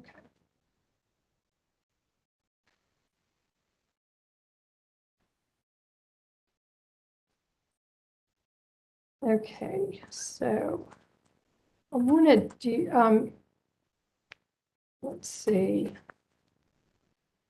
The filing you all made on July 28th, the energy plan supplemental portfolios on page 2, do you have that in front of you? Late file exhibit 1 on the IRA. Ms.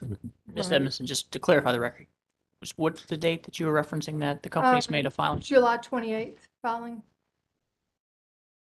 September 28th? No, I'm sorry. We're not too September. Let me see.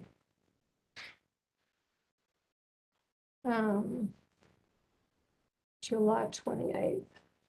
Sorry, direct testimony. August 19th. Oh, sorry.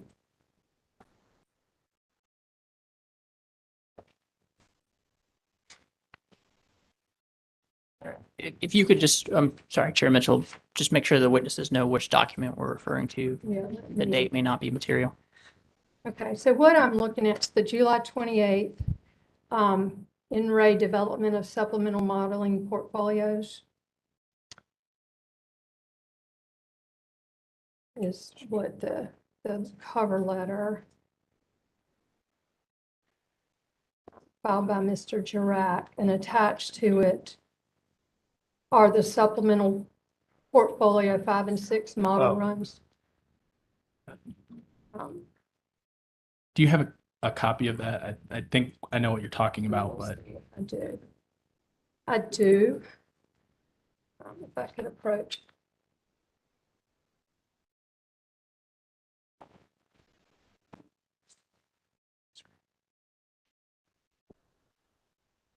yes, thank you. Two is good. Shared. You share copy.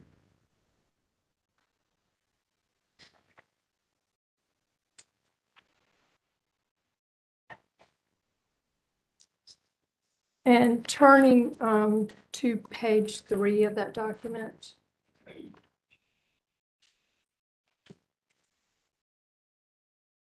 I believe it's page 2 of the attachment. Right. Yes.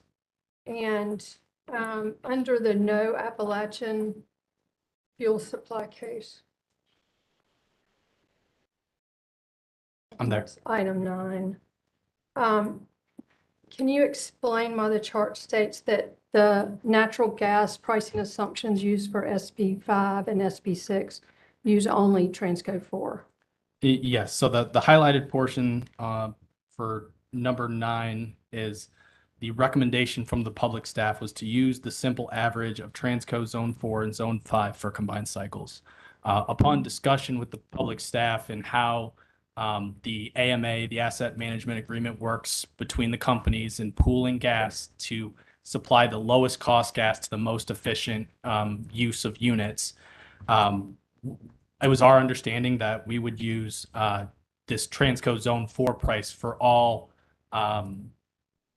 units based on the assumption that we would get the supply from the south, that is the underlying fuel supply used in this supplemental portfolio analysis.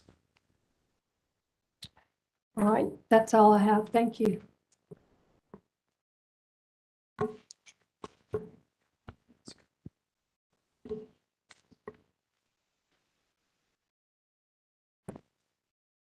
No redirect, Chair Mitchell. All right, let's take questions from commissioners, beginning with Commissioner Brownbland.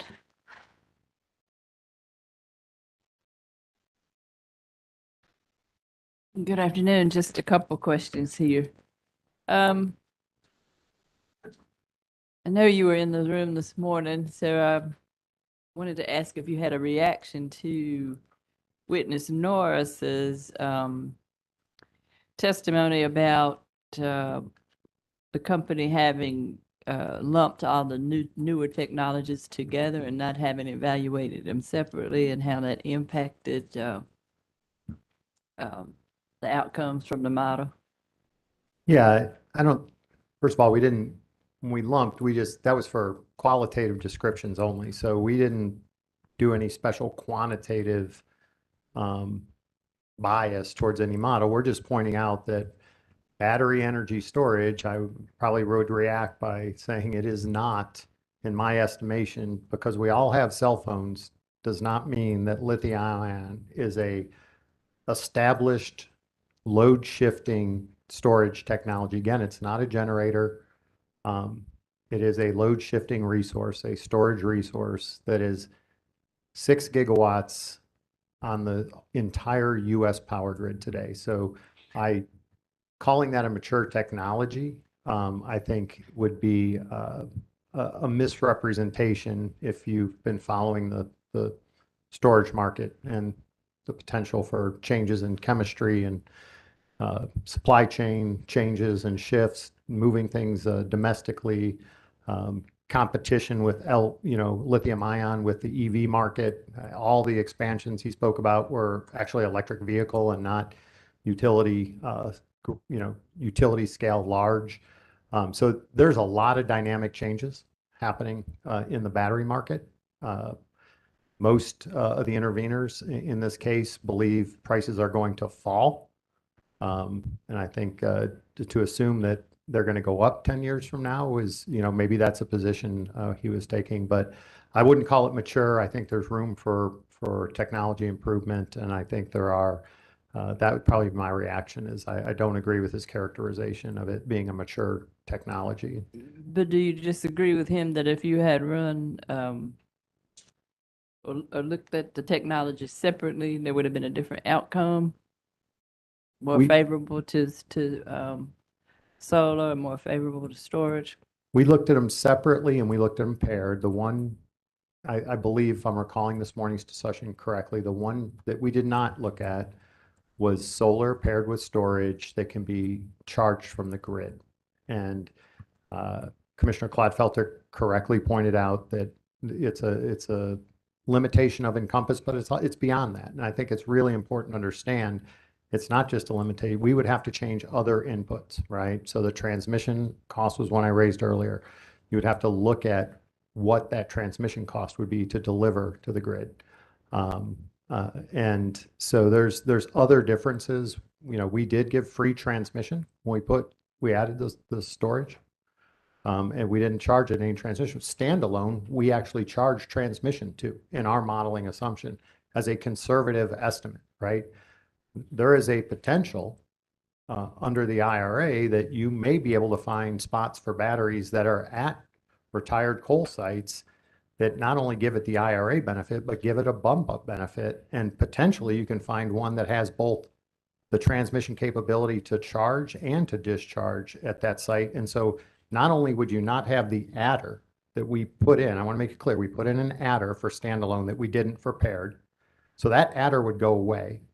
And you would be able to potentially get a bump up in the way that you won't, there was some discussion, you're not going to be able to put solar and storage at coal sites, right? You can put storage there. You might be able to put SMR. I don't want to speak for the long lead time. That's a siting issue beyond my pay grade for the long lead time folks. But solar takes thousands and thousands of acres.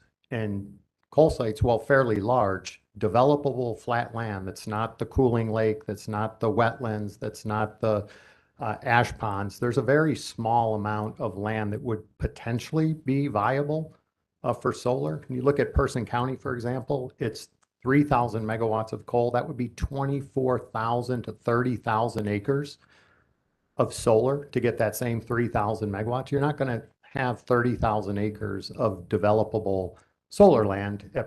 And that assumes Person County lifts their current moratorium on large scale solar. So this is the point I'm saying is that standalone right now, we're disadvantaging in the model relative to solar paired plus storage. And we're going to have to be careful not to put too much weight on one P5 analysis to say that should determine all the configurations for the next 3 years. We should let the marketplace play out, build flexibility into our procurements that allow us to get the lowest cost storage for the customer, whether it's paired, and there are some benefits to paired, I'm not disagreeing with them, or whether it's standalone. We need to do that in a manner. And I think our near-term action plan has a nice mix of the two. Another question I have for you, and I was trying to recall the witness, but you'll remember the argument anyway. Do you agree with the double counting issue that was raised with regard to the battery depth to discharge constraint that was used in the modeling? Frankly, don't recall it being spoken about here, but I recall testimony, in testimony. Right. Regarding that. So when we develop our storage costs in the carbon plan, we do like a bottoms up type of build. So we're adding in whatever the costs are for the storage cells and all the other aspects that go into storage. But so when we do that, we're accounting for this depth of discharge amount that we have to overbuild the battery for. And I think what the testimony was referring to is that other like NREL and other public sources, it's not to me, it's not clear if they're including that depth of discharge, and if they are, what, how that impacts the prices. But we do, when we build our battery costs for the carbon plan, we do a bottoms up, and so we're adding in this extra amount of battery cells that are required to keep you, to maintain that depth of discharge. So is the testimony correct that if it were in the initial pricing, that then your adder is a double counting? No, it's in our pricing. It's I don't in know it. what the adder is. I mean, the full price that we have for the battery storage includes the depth of discharge. So I think that the confusion is also that when we're doing like our bottoms up building, we're building the DC battery. But when we talk about what we put to the grid, let's say it's a 100 megawatt battery that we can discharge, a 100 megawatt 4-hour battery, 400 megawatt hours. If we're putting 100 megawatts to the grid, that's the AC side, but that battery really needs to be, 110 megawatts or so to account for that depth of discharge. So you're actually putting out 100 megawatts, but you've got this buffer on the battery to keep you from going beyond this depth of discharge. And so it's all, the full cost of the battery is in there. And it's not in there twice. No, ma'am. And my last question concerns when a coal plant is converted to run on gas, can it be converted again to later run on hydrogen? Or is it restricted because of the first conversion? I'm going to turn that over to Mr. McMurray, or I'm. Sure, and then Mike, Mr. Quinto, feel free to chime in. But as Mr. Snyder said earlier, is the heat rate. Can you please describe the heat rate of the unit? The heat rate of Blues Creek, for example, is close to 10,000 BTUs per kilowatt hour. One thing with hydrogen, as you look forward, as you plan to 2050 and hydrogen becomes more of your resource, you really won't burn hydrogen either in real small quantities at a peaking plant that has more flexibility than Blues Creek, like a CT, or if it's going to be a little bit more, then you'd like to burn that at your remaining combined cycles. Just that from a heat, they burns a CT compared to Blues Creek. From a hydrogen standpoint, it's 10% more efficient than Blues Creek. It's a little bit, but it's designed to burn hydrogen. Now that I'm thinking about it as I speak, I don't know. I have not seen a study to combust hydrogen in a boiler. I'm not aware of one either. I would say probably doesn't, there's probably not a restriction on it by converting the first time to natural gas. There's probably not a restriction to further converting it, but again, it's using that scarce resource that you have in a most efficient way, and using it in a old coal unit is probably not the most efficient use of the energy conversions that you get to converting to green hydrogen or clean hydrogen, and then converting again back in a gas boiler back to electricity. It's probably not the most cost-effective way to do it. Thank you. All right, Commissioner Gladfelter, and we'll take our afternoon break at 3:15. So can you get one question in before then? I can probably get in one. I'm going to ask you a transmission question, but if it's probably for Mr. Roberts. But if I find out later that it was for you and you guys have been excused, I've missed the boat. So I got to ask it. You can defer it to him if you want to. I'll take a swing or defer. All right, that's great. The transmission upgrade that's necessary in order to retire Marshall 1 and 2 has not been initiated. Is that correct? That project has not been initiated. I'm going to pass that to Mr. Roberts. Okay. So anything else I might ask you about that project, it goes to Mr. Roberts, and if he can't answer it, I don't have an answer, right? That's right. Okay. I've got some other questions, but they will take more than a minute. All right. We'll take our afternoon break, then we'll come back on the record at 3:30. Let's go off the record.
Commissioner Claude.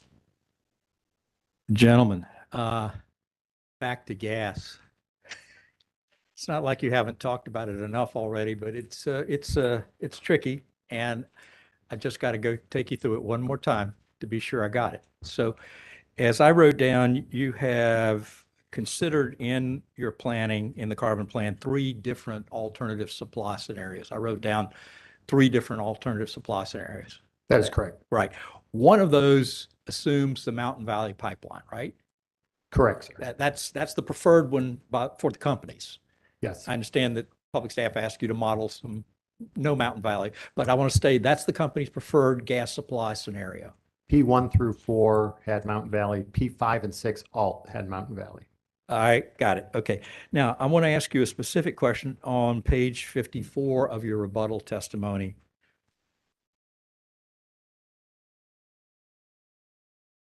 And there's a paragraph beginning on line 14. As further evidence of the ability to obtain Appalachian gas. And I think Mr. Snyder or Mr. Quinto, one of you referred to this confidential contract in one of your answers to the questions. As I read the written testimony, that confidential agreement would supply additional firm gas supply for your existing combined cycle units. That is correct. Is there any similar arrangement, or do you have any similar arrangement for proposed new combined cycles? Yeah, I think it's been explained to me again. Mr. Snyder, just to make sure before you answer the question that we're not in confidential session, I just want you to be cognizant. Yeah, of that. I don't want you to tell me any of the detail. Well, you have to decide. I'm going to keep you all safe. Okay, all right. How's that? Good. I want to stay safe. We, as I understand it, and I will not give any details, is once this goes into service, then you're not looking at a brand new greenfield, that there will be expansion opportunities through increased compression, through looping. You're not looking at going back through new national forests. And so the thought would be is, well, we're not at that point, because it's really important to say we have to have that demonstrated need, which this carbon plan would give us, that gas is a small part. And again, I keep saying it's a limited part of our overall plan. That demonstrated need would then be the impetus to say, let's go look for that expansion. It's not currently at the level that the first for the existing is, to be clear, but the need has to come first, and then you could do it without going through like MVP2. So that's not what we're looking at here. Well, without going through MVP2, what does that mean? Does that mean that MVP is sized and has sufficient transportation capacity to sell you additional firm transportation capacity for future CCs that are for which the need is established? It's my understanding, and again, subject to check, and that it is expandable without new greenfield right away. It would need It would need compression or additional looping on existing right of way, for example, that could be considered without going through the entire process that we have just spent time talking about and the risks attendant with that. You would need to first identify the need for your combined cycles. And then you would go to Mountain Valley Pipeline and say, I'm interested in buying additional, I've got a seller who will sell me. I've got a price established, but I need to buy some more transportation capacity from you. And that would trigger the need for an upgrade. That is correct. And who would finance that upgrade? I think once you have an agreement in place, then the pipeline, and again, I want to be careful not to go past my expertise here, but the pipeline in the past, as I've understood it, is your agreement with the pipeline is security enough for the pipeline to move forward. If you think about past projects that have happened, your definitive agreement becomes something that they can use to then go out and obtain financing for the expansion. You would commit to the additional infrastructure, capacity that the additional infrastructure would enable, and they would use that as a project financing. You would have for a contractual obligation in place, subject to all the normal, regulatory outs and force majeures and all of that. which, as I understand it, from your testimony and the testimony that we got last week from the public staff, that's essentially the model that Piedmont used with Transco on the South Side Reliability Project. Is that? Yes, That is correct. That is correct. So Piedmont made the commitment. Piedmont says, we've got the need for the gas. We need the additional transportation capacity. We'll commit to it. And then Transco goes builds it. That is correct, is my understanding. Just a second.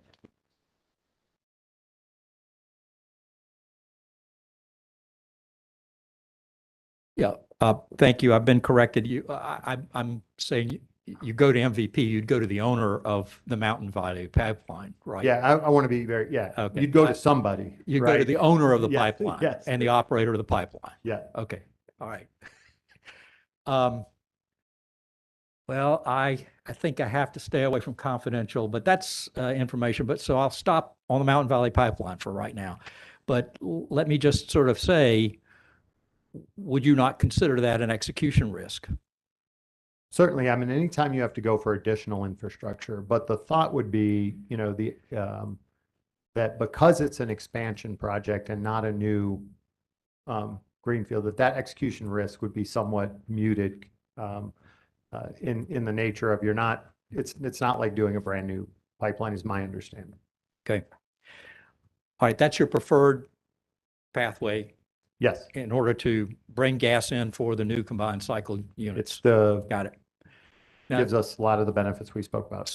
Diversity of supply, lower cost, different price zones. And I think in response to a question Mr. Shower asked you, he said, if that's not available, what will you do? And you said, we'll look to alternate sources. And I suppose that's the other two scenarios that you modeled, right? Yes. Those are the other two scenarios. And did I understand your testimony that in very generic, high-level terms, those two scenarios are one, backhaul on the existing Transco main line from the north? That is one, but it's not one that we modeled. So what did you model for bringing gas from the north? The only one from the north was the MVP.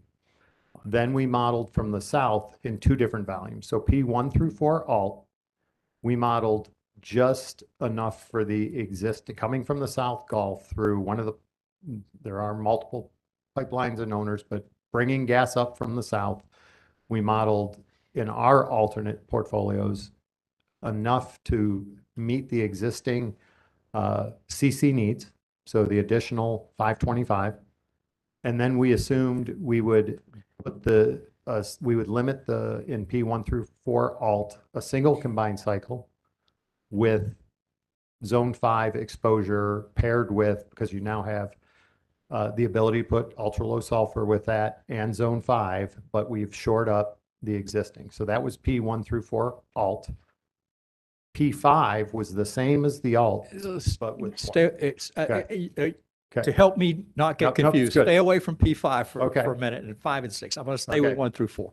So walk me back again. Your assumption was that you would buy additional zone 4 or zone 3 if you could get gas and bring it up from the south to give you full firm supply for your existing combined cycle fleet. And then you'd have the new CCs be on zone 5 pricing.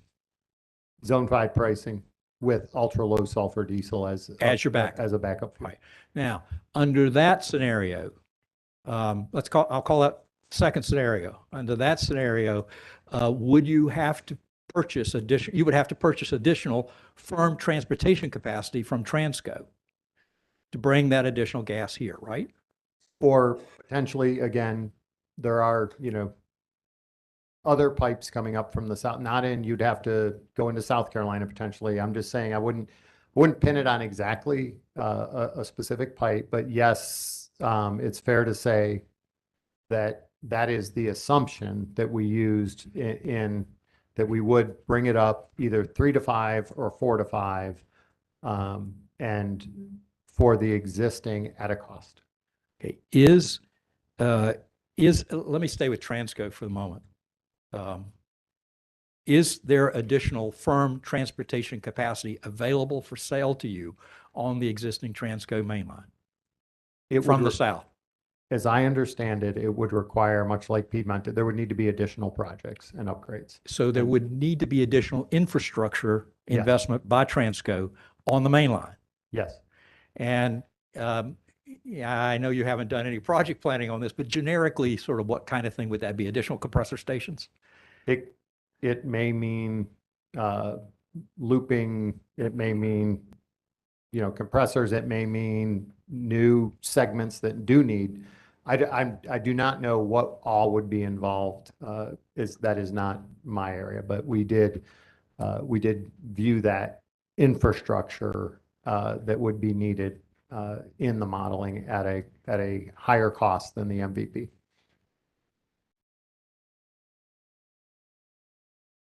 Would it be fair for me to assume that the company hasn't really taken any steps to execute on that plan, on that fuel supply scenario? You're still waiting on Mountain Valley Pipeline.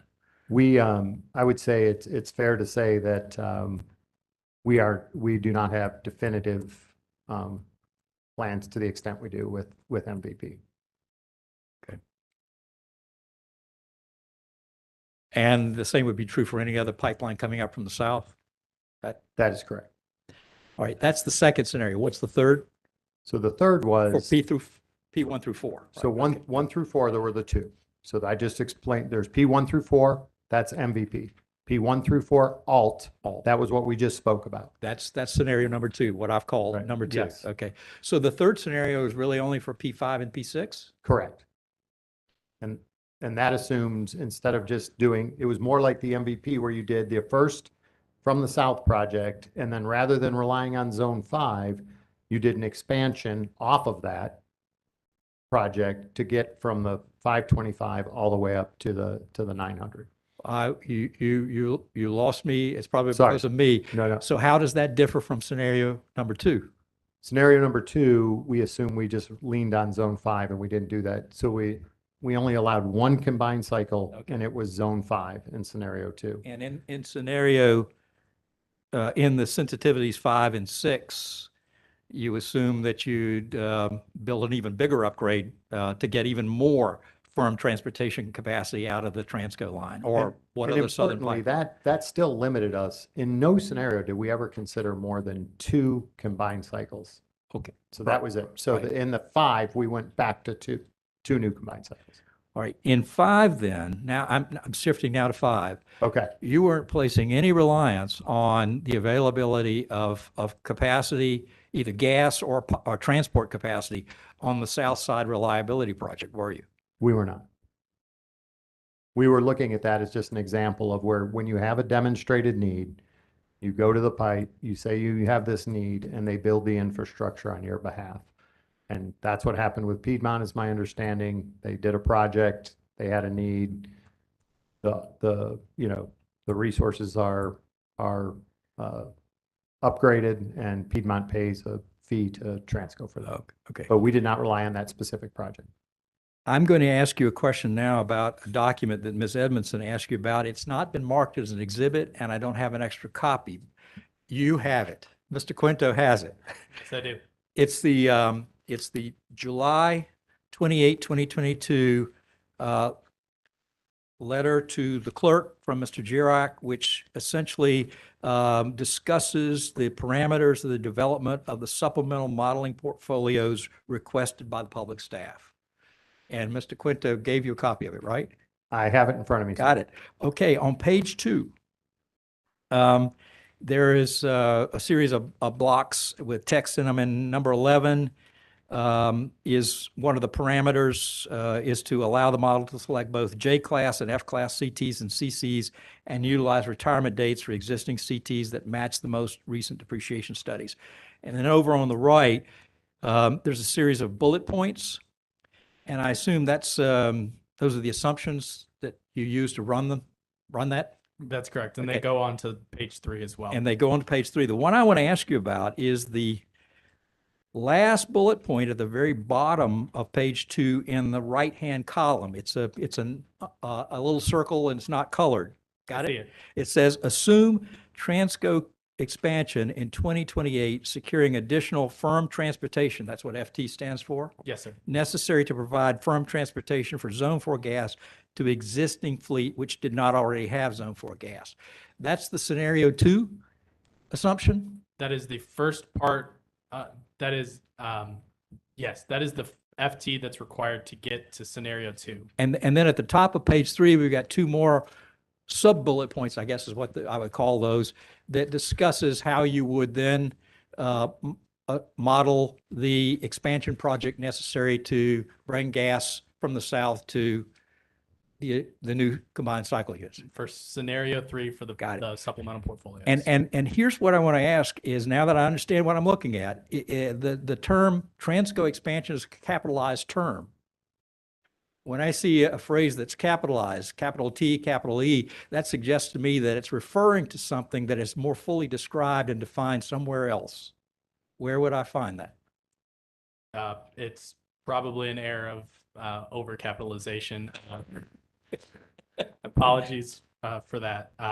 That is not a reference to some other document, some study, some project report. It's not a reference to anything else. No, it is not. It is generically, as Mr. Schneider discussed, demonstrating a need that would be fulfilled by a pipeline helping you meet your need. And that would be a physical infrastructure upgrade by Transco that you would commit to take the transportation capacity and use it. And that would be the basis on which they would proceed with the project. That's correct. Right.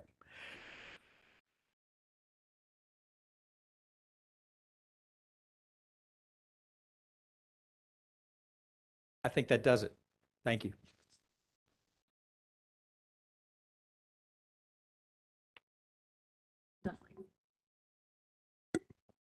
Hey, Mr. Snyder, you anticipated a lot of my questions, so and others have been asked. So I do have some cats and dogs out here, though. The first is, did you hear my exchange with Mr. Ragsdale today? I did. Okay, and I'd really just like to get Duke's opinion. You heard me talking with him about coordination between NCEMC and ISOP, and I heard the redirect questions, but I just kind of want to get a feel from Duke. Are you working with them through the ISOP process to have this site into their distribution system? And what's the status of your communication with NCEMC? And are you open to this further communication with them on the benefits that they can provide to reliability? No, I mean, they're an important part of the state. As he says, they're one of our largest wholesale customers. They serve many of our rural communities through contracts where we provide most of their bulk generation power, right? But they do have, we meet with them from a generation side and talk about our resource plans, 2, 3, 4 times a year, officially and then unofficially from times to times. And I know they're engaged. I'm not on the T&D side. I know they're engaged there as well. That's more Mr. Ragsdale's area now. He used to be on the generation side, so I used to see him in our generation coordination planning. And they do have, some designs for some grid edge programs. I think there's, in the state, there is learnings. What's working for you in the rural communities? What's working for us? And how do we coordinate those? I think, they take many forms that are probably beyond my level of expertise. And when you start talking about like priority, emergency, that's what would we do prior to having an organized load shed, and whose role is what in providing those last, resources. That's sort of maybe a Mr. Roberts question. But in terms of them being able to utilize their grid edge sort of day in, day out, where I think we can gain alignment is ensuring that we're both equally incented, such that they're using it, right now probably to lower costs for their customers. Maybe what lowers costs to their customers isn't the exact hour that lowers cost to the total grid. So how do we, through maybe some contractual structures, do some better alignment in terms of, aligning incentives, if you will, between their FERC jurisdictional wholesale contracts and our system needs. Might be something we can look at down the road, but certainly, and then just more, on a more fundamental level, what programs are working for you, what incentive mechanisms, what marketing mechanisms, what are your customers responding to, what are they not, and then sharing that same perspective from our grid edge group and trying to learn, because we're in the same region serving essentially the same customer base. So I think there's a lot of levels that we can engage NCEMC on, and we are doing that. Okay, so you are in discussions with them and you are working with them on these issues and learning from each other is Yeah. what I've heard you testify to. Yes. Okay, thank you. Then there was something that I heard you state that I wanted to follow up and make sure I heard you correctly, and then ask you a follow-up. I heard you just testify before the break. There are billions of dollars of investment that have a lot of risk attached to them that have not been spoken about in the past couple of weeks. Did I hear you correctly? You did. Okay. And so can you just not an hour-long colloquy, but can you just give me the highlights of what you're talking about? Yeah, fair admonition, well deserved on my part. But if I just go through the the alternate portfolios that others are providing, in this case, we've spent 3 weeks talking about gas price risk. A $1 billion, $1.3 billion investment. Yes, it has fuel supply. Yes, there's pipeline. There's commodity price risk. And we're worried about 20 years from now, in 2050, if hydrogen doesn't come around, if there's no offset market, I could strand a few $100 million potentially. If all those stars align perfectly and conspired against me, there's a few $100 million of risk in stranded assets. And we've had no discussion of every other intervener is recommending between $4 and $6 billion in battery investments in the next few years. So just do $1.20 a watt. There, some people say they're going to go up, some say they're going to go down, with or without the IRA. It's in the multi-billion dollars, and they're suggesting ranges from 3,000 or 4,000, whether it's paired or standalone. It's 3,000 or 4,000 to 6,000 megawatts of batteries. The total cost of those would be in the $4 to $7 billion range. You would lock into these technology, in some cases where they're paired, 25-year contracts on this nascent technology. And you're going to assume that they've been around for 2 years in the industry. 3 years ago, there wasn't 1 gigawatt on the system. So they have been at commercial scale, small commercial scale, for 2 years. But we're going to lock into 25-year contracts for $6 billion of a nascent technology. And we've had no discussion of, is there any risk in that? What happens if prices go really low? Do customers see the benefit? What if they go really high? What happens then, right? All that was just, we had, that's my early, sort of admonition 2 weeks ago, is we need to take a holistic view of what risks we're asking and have a broad all of the above approach that puts those risks into real buckets and spreads them out. And when you get away from gas, you're just consolidating that risk either into staying into coal longer or going really heavy into batteries. And, we're talking levels of batteries that sort of rival what's in the country today in our utility. So I just think that has, I think Commissioner Clodfelter said I get worried about what's not being talked about. That hasn't been talked about for 3 weeks, but it's just been assumed that that's risk-free. Okay, thank you. And I was not admonishing you. I really appreciate your testimony and your education. So I just wanted to not leave a wide open door for you. Are there any other risks but wait, before you move on though, I did want to talk to you about that and if you could put it in context for me. So I was just reading an article the other day about Public Service of New Mexico and how, they they have been struggling and having some issues, and they had a retirement date for their one of their coal-fired power plants. And they've had to push that out, as well as they've lost reliability for the next 2 summers. It was indicated, Public Service of New Mexico stated that there were going to be potential load shed events. I don't think it happened this summer, but they still are under that watch for next summer. And so that is a question for me as to how do we as a commission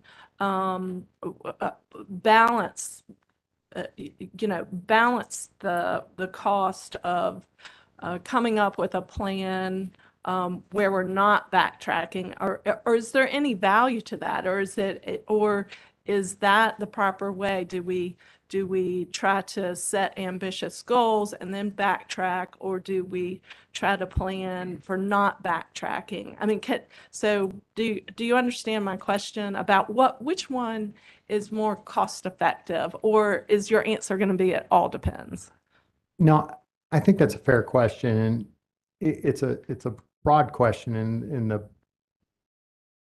There was some discussion earlier about like path dependency, right? So once you set wheels in motion, there is cost of backpedaling. Like if you say, I'm going to have, for example, these batteries or this gas or these solar, and then they don't come to fruition, you're taking other actions, right? I'm planning to retire that coal unit, so I'm letting staff go. I'm, changing my maintenance schedule.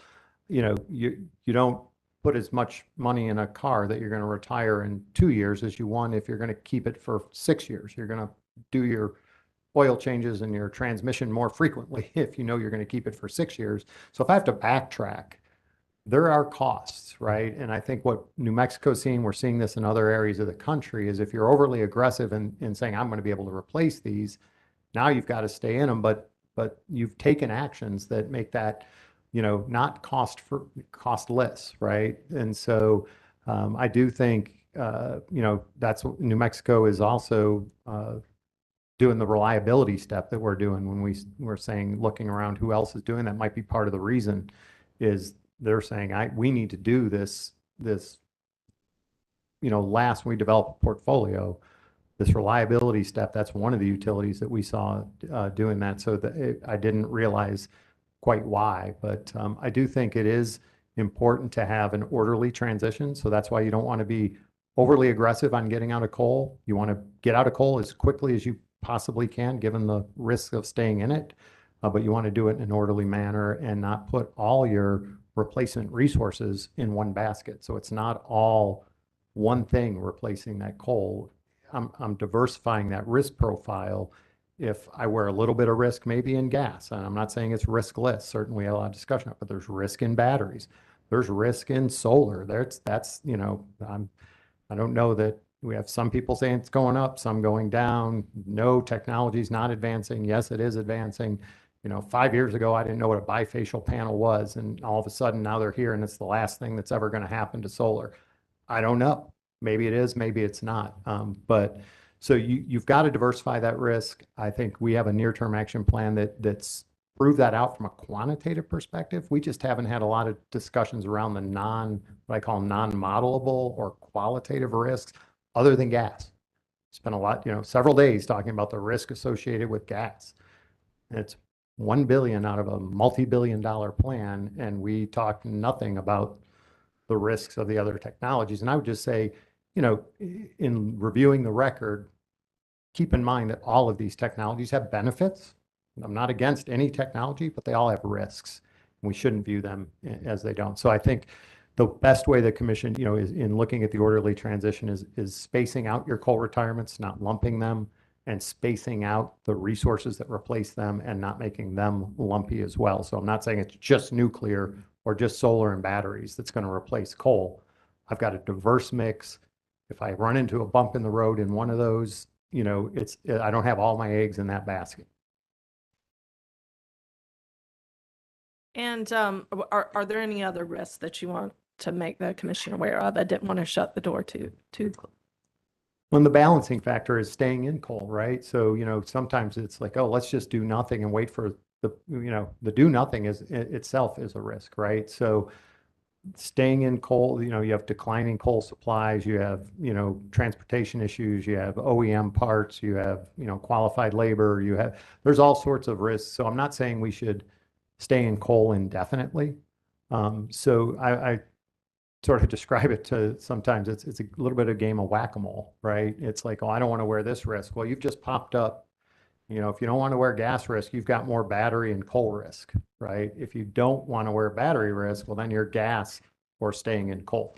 So, there is no risk-free, but staying in coal is not, I'm not by any way saying I'm just saying have an orderly exit out of coal because it carries its own risk, but that part of that should be a diverse mix of resources to replace those coal while meeting your carbon objectives outlined in 951. Okay, thank you. And I have a staff question for you. The question is, so can you have coal plants that are converted to run on gas? Can those later be converted to run on hydrogen? Yeah, we had I believe that was Commissioner Brown Bland's same question. She already asked that. Yeah. Okay, sorry. And there's a lot of, we can look into it. So one thing we weren't able to tell you is that whether it's technically possible. We're not the engineers that do the boiler modifications. That's probably the piece we didn't answer. I think from our perspective, we think hydrogen is going to be just like natural gas it's not going to be abundant and cheap. It is part of a solution, and if you're going to have a limited resource, it's probably, at least in the near term, going to be somewhat expensive. You want to point it towards its highest and best use. And a third time conversion of a 50-year-old by that point in time, or 40-year-old coal plant that's very inflexible is probably not the highest and best use of a limited amount of hydrogen. You would like that to go to these newer turbines that are designed for it and can be, use it quickly and efficiently and ramp up and ramp down and turn off so that you're, wasting as little hydrogen as possible. Okay, thank you, Mr. Snyder. Commissioner Hughes. Okay, some in the weeds modeling questions for you. Whoever can answer first. I got some weedy guys to my right. Yeah. Okay. So start with one. I want to understand a little bit about the present value analysis that goes on. And I also want to make sure I understand all the different modeling and which model is shooting out the present value, because that's, at the end of the day, there's a lot of focus on that number. And that's what's getting in the papers. That's what is coming to it. So which model produces that? Now, I know it's not the reliability model, but where does that bottom line 100, 120 come out of? So I'm going to start and I'm going to kick it to the guys in the weeds. I'm going to try and get real high level. Each model we try and get the most important parts out of. So you start with your screening model. You have all of your capital costs that go into that. But your detailed production cost tells you how much the fuel of operating that system is going to be. And some of those costs are better articulated outside of those models even. So like your transmission, how do you really represent your transmission or maybe your existing coal in your retirement? So we take from those models the total cost, the fuel, the variable O&M, the fixed O&M, and the CapEx, capital, excuse me. And we pull it into a spreadsheet that Mr. Quinto creates to say, here's all the costs coming from the appropriate model so that you can, and I've heard it described earlier as this behemoth, but a spreadsheet is much more traceable and, hey, there's where that cost is on that line item with that formula. Here's where production costs are on that. So there is a lot of transparency in a spreadsheet model that is much more difficult to find in one of these big linear programming models where you're saying, now which output file of those 1,000 index ones do I go to for each of these different line items? So I disagreed earlier with somebody characterizing it as just sort of this black box spreadsheet. I think the spreadsheet actually provides a lot more clarity where you can go and see where every line item is and what every cost is. A lot more people are familiar with spreadsheets than trying to dig into the bowels of of any of these various models. So I would say that's my big picture, and I'm going to let Mr. Quinto, who develops that spreadsheet, give you any more detail. Yeah. And that was a great answer, but keep going if you'd like. But Absolutely. that was what I was looking for, but. And just after you go back and listen, or after you've heard this, it might be helpful to go back and look at page 81 of Appendix C. That's got some high level discussions of the, how we do discount rate and where different costs are coming from. But high level, as Mr. Snyder discussed, the capacity expansion model weighs transmission and generation and simulated a simplified simulated system to pick the resources. So we use those same capital costs for the generation and transmission that are consistent with the costs that are evaluated in that model. We then do the production cost, which is that detailed 8,760 every hour of the year throughout the entire planning horizon. How does the model dispatch the system and look at what the total cost of operating the system is. We take some of the costs out of that model so we can more clearly see, okay, what's the variable O&M component? What is the fuel component? What is, fixed, all these different components that we can see more closely, QA the system, make sure it's running correctly. And then we take that production cost out, we pair it with the EE and DSM that don't really impact the operations of the system. Those are factored in after the fact. And then as we discussed, it was probably on our direct testimony that some of the outputs of the production cost model have to go through another model to see how much do we continue to have to invest in our coal units over the projected lives of those assets and how that changes from one portfolio to the next. So there's reasons that we utilize different outputs from different models to get the most accurate and holistic comparative analytic for cost for these portfolios. So hope that helps. Yeah, no, that helps a lot. And you mentioned transparency. Given that model is so important and it has so many moving parts, back to Mr. Snyder, we haven't talked about that part of the model in the last 3 weeks. We've been talking about more the other parts of the model. Has that part of the model been revealed in discovery and shared around that, that big spreadsheet? Yeah, you're discussing the analysis that we did to take all those costs, put them together. The final thing, the thing that I could understand as opposed to not understanding the Encompass model. Yes, yes. The PVRR model is subject to discovery. It has been shared through discovery confidentially. It contains some confidential information in it doing the calculations, but yes, that is shared in the discovery process. Okay, and as I recall, none of the, at least in this hearing, no one's really made a big point of debating any of the assumptions in that quote model as opposed to others. So that not that I'm aware of. Right. Well, so when I hear that, I think Mr. Snyder put it this way, is that this modeling involves a lot of trading off between capital and operating. Some of the big capital for the solar and then low on the operating, and some, with the hydrogen maybe the opposite. So in my experience, that the discount factor and the models do those financial assumptions do matter when you are doing a lot of trading off capital versus operating. So I just, did you do any sensitivity with, I think you used the weighted average cost of capital for your discount factor. Did you go in and do a discount factor of 5 and see what happens when you hit return on your model? I'll start. We have not done any sensitivities that look at the discount rate. We do use an after-tax weighted average cost of capital. Those costs are projected out for what we think future assets are going to cost. Certainly, there could be risk around that or changes in how that cost gets developed, but those are the best inputs at the time we have to project what future costs will be that would drive a different discount rate. Okay, well, to my friends, the attorneys, if we replaced all the attorneys in the room with economists, we probably would have spent a lot more time, but probably very in disagreement about the discount factor, because that is something that is heavily debated.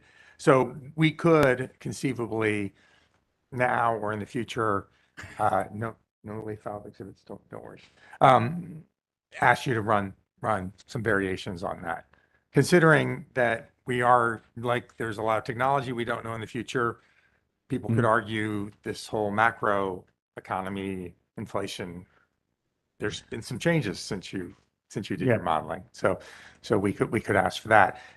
So, and the inflation, I think, same thing. You put in, I think you got that from Moody's or from one of your. We have a general inflation rate that we use, and then for technology specific resources, we project that they change differently. So one resource may decline in cost faster than another based off it's maturing or not, or if it's already a mature technology.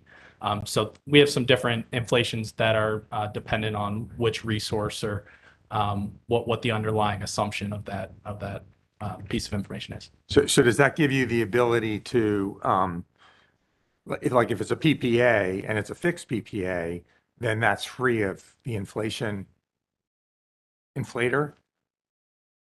Yeah, if Yeah, I it's mean- structured that way, it's flat in the model. Okay. I mean, because that has come up, I think some of the interveners and have said, this is a hedging where we fix that, everything else is going up, whatever it is, 2.5, 4, what are we at now? 8.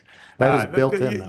Yeah, there it's going up, but that PPA, so that's where in your model, the PPA, if I found that, row for PPA costs, I guess for the 45%, that would just be flat. That would not be, if it's a PPA that is flat. We don't. I was just going to say, I was conferring with Mr. Columbia here. All of ours are based on capital costs, so we don't put in an explicit PPA cost. If we did have a PPA cost, it would, even though it's what we call levelized, it would have an inflation factor built in, and then it would get levelized to a flat. So the PPA itself would maybe, depending on the structure. I mean, I've seen commercial structures that have increasing PPAs but we modeled everything based on capital cost assumptions. Okay. And not PPAs. I know there's a lot of disagreement about back to Encompass about different ways that you did things, and some of which I understood, some of which I'm still trying to understand. But one of the things that seemed to be a big deal, and you can confirm whether it is or not, is whether you use typical day versus typical week.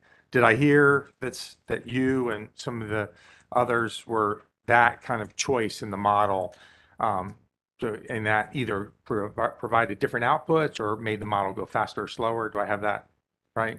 You absolutely do. And in our rebuttal, it's page 3 of Exhibit 1. We show that picture, and that's a pretty critical picture that we went through in direct that shows that the first phase capacity expansion, and I think Chair Mitchell had this question of one of the earlier interveners, is using a capacity expansion, a typical day. They have an on-peak and an off-peak day each month. So in capacity expansion, you're using that very top blocky looking. Find it then. You tell me again. It's page 3 of Exhibit 3. And so that's a typical day in capacity expansion. And I talked about in our direct testimony why that tends to bias things a little bit more towards batteries. Because if you look at a battery, it doesn't provide energy. It moves it from off-peak to on-peak. So if that off-peak to on-peak is a bigger trough to peak, the battery is more valuable, right? If I had really low lows every day, every single day, and really high highs, I want a lot of batteries. That is the simplification that gets used in capacity expansion that tends to overvalue a storage device. So that portfolio verification takes you to the second row, which is in production cost. We used, not everybody used, the full 8760. That's more representative of what day in, day out looks like. And there are peaks and troughs, but they're much smaller than in capacity expansion. So the value of the battery is not as great in production cost as it is in capacity expansion. Hence, when you The reason we took that out and did that verification step, this wasn't the reliability step. This was just to say, is it really as economic as we think to be investing in batteries? We know we need storage, but let's test it against a CT that can give me similar reliability and say, I'm going to lose the energy shifting with the CT, but is it worth losing it? And for some amount it did. And so that's why we use that portfolio verification step and and we're going to work on that. I mean, the models, as I've said, the model's got to develop. It's got to have the bi-directional. We've got to figure out better ways in CapEx to get the load shape more representative of what we're seeing in the production cost so that it doesn't have this inherent bias. So that's why I'm saying you just can't take portfolio 5 in CapEx says this, therefore just go do. You need to use the right tool, the right model for the right resource. And for storage, you're much better off looking at it in a production cost model than you are in a capacity expansion, because you're looking at every hour of every day for the next 28 years and saying on a weather normal basis, how much value does that storage provide, as opposed to CapEx, which produces a load shape that never exists in reality. And it tends to overvalue storage. And it's an inherent issue that the simplification, all SO used to have it, all the other ones, Plexos, all of the different softwares out there have this simplification. And as batteries become more prevalent in the industry, they're all going to have to figure out how to do a better job with battery optimization, battery selection compared to what they're doing today. And that's why we do that verification step and say, let's do a check on it. Let's look in this 8760 model and see that. And the problem with doing that 8760 model in the capacity part of the modeling is that we'll be here for It a would long never time. solve. We would still be running yet. I mean, just you've got to figure out simple, because you're testing thousands of iterations of resources to see which gives you the lowest capital and operating combination. So you're looking at lots and lots of thousands and thousands of alternatives, and you can't look at 8760 when you're in that mode. Once you have narrowed in, again, it's my big funnel, right? That's the highest level screening model. Most the people that are software geeks call that a screening model, not a definitive final model. You get a more representative portfolio that then you can look at in more detail on that 8760 production cost to get a more realistic production cost value of that energy shifting that you don't get quite as good of a resolution in when you're at the first step in the capacity expansion model. And those, whether it's typical day, typical week, or 8760, that's based on, did you say 41 years of data, or Yeah. that is churning out and running kind of sensitivity analysis to?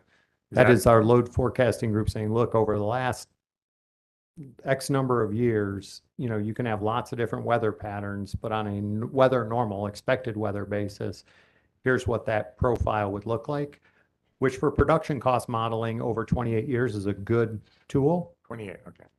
Where I'm just saying 22 through 50. And then the last step is reliability. When you know you're not going to have normal weather, that's where we do that last step, that SERVM model that does the stochastic analysis on the different weather years to say, can I serve load under all sorts of weather conditions?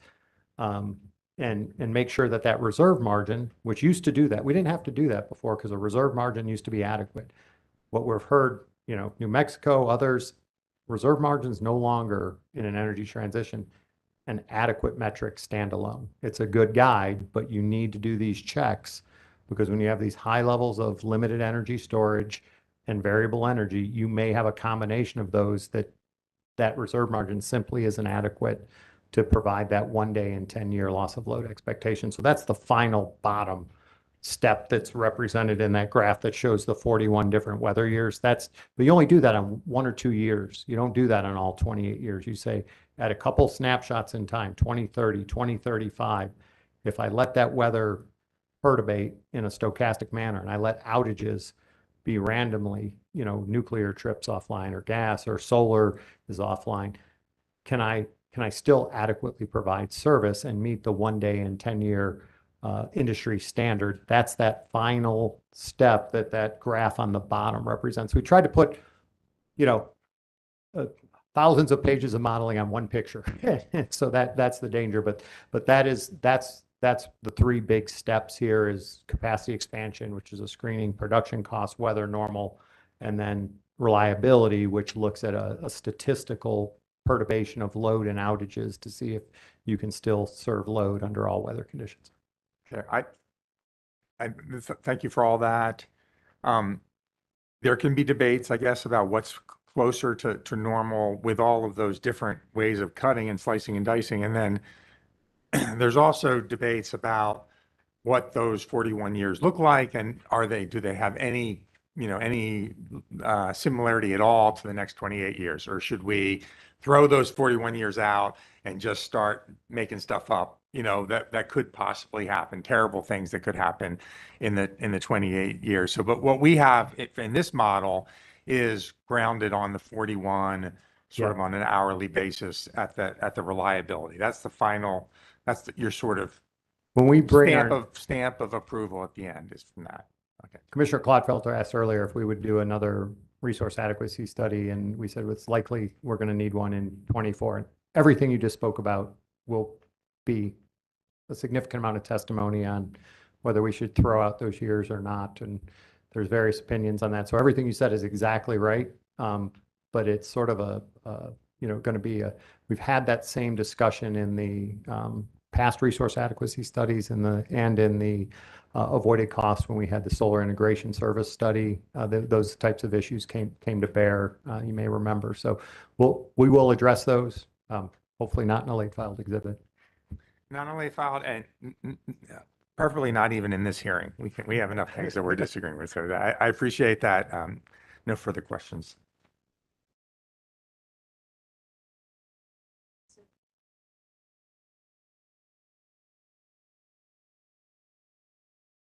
I want to first state that as a panel, you've answered basically all the questions that were in the back of my mind going into this session. So I want to thank you for the excellent job that you've done in articulating responses to a variety of questions, particularly ones dealing with batteries and gas and things of that sort.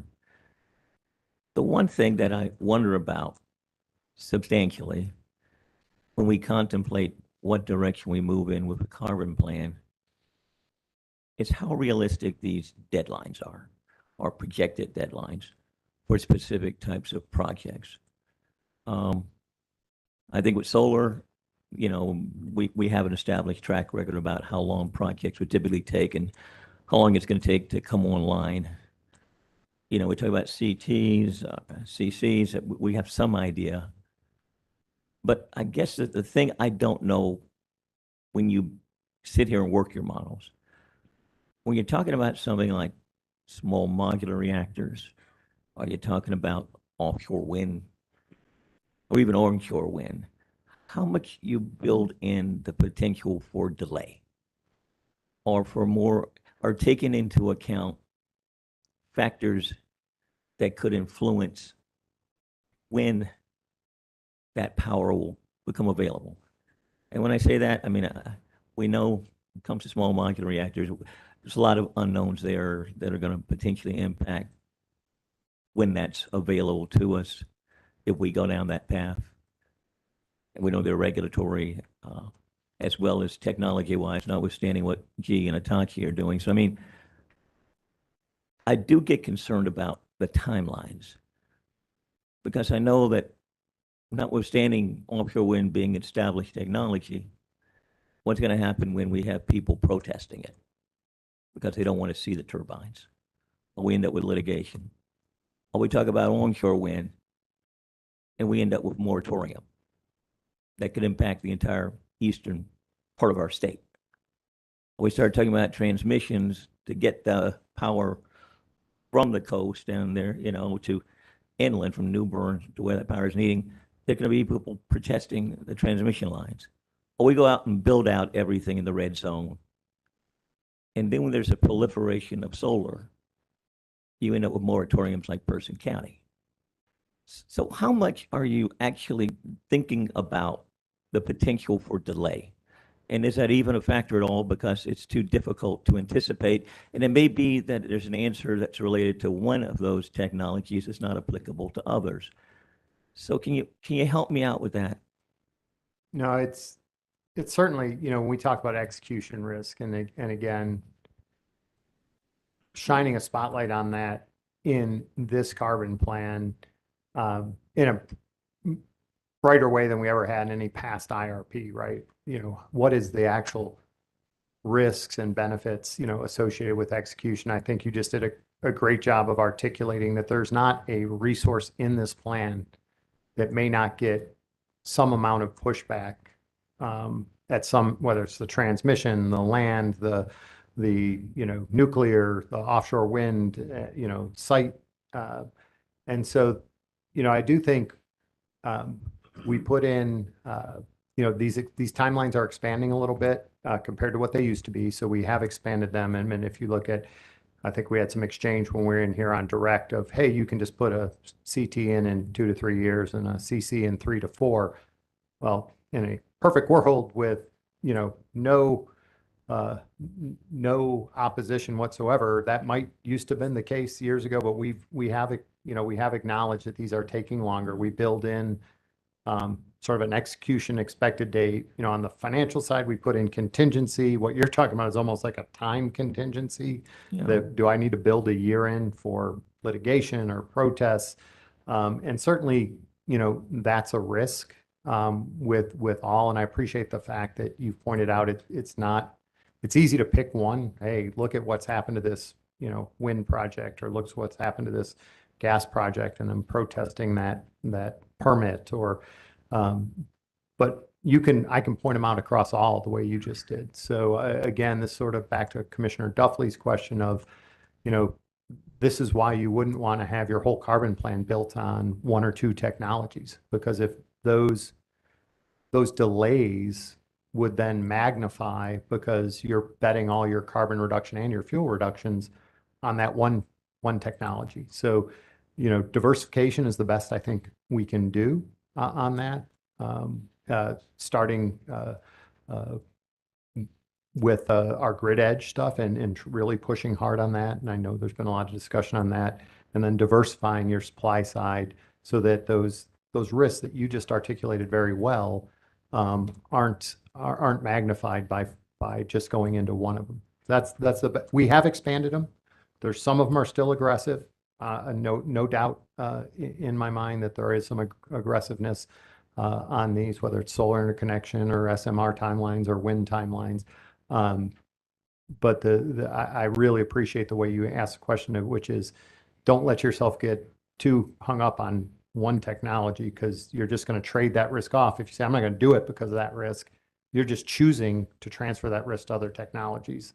And so I think the model showed it from a quantitative, and I've said this a couple of times, but from a qualitative, I think you get the same benefits that the quantitative model said, is you're diversifying those types of risks that are very difficult to put into a production cost model. And just to add to it, I mean, you're thinking exactly what we were thinking when we were developing the plan. I mean, that's the reason you have P1 2030, P2 2032, P3 and 4 and 34 is, we'll push to try to get things, completed earlier, but there's risk across the board on every technology. And that's the reason we provided you a suite of options to get there. It wasn't like we were trying to pick one over another. It was try to identify many of the risks that you just brought up. So I don't know. That's a good point. Thank you, Bobby. Yeah, I mean, it certainly speaks to the value of optionality. And the more I study these materials, I understand the potential merit in that approach. You say you've expanded the timelines out on some of these projects. When you expanded the timelines, that you also taken those factors into consideration as it related to cost?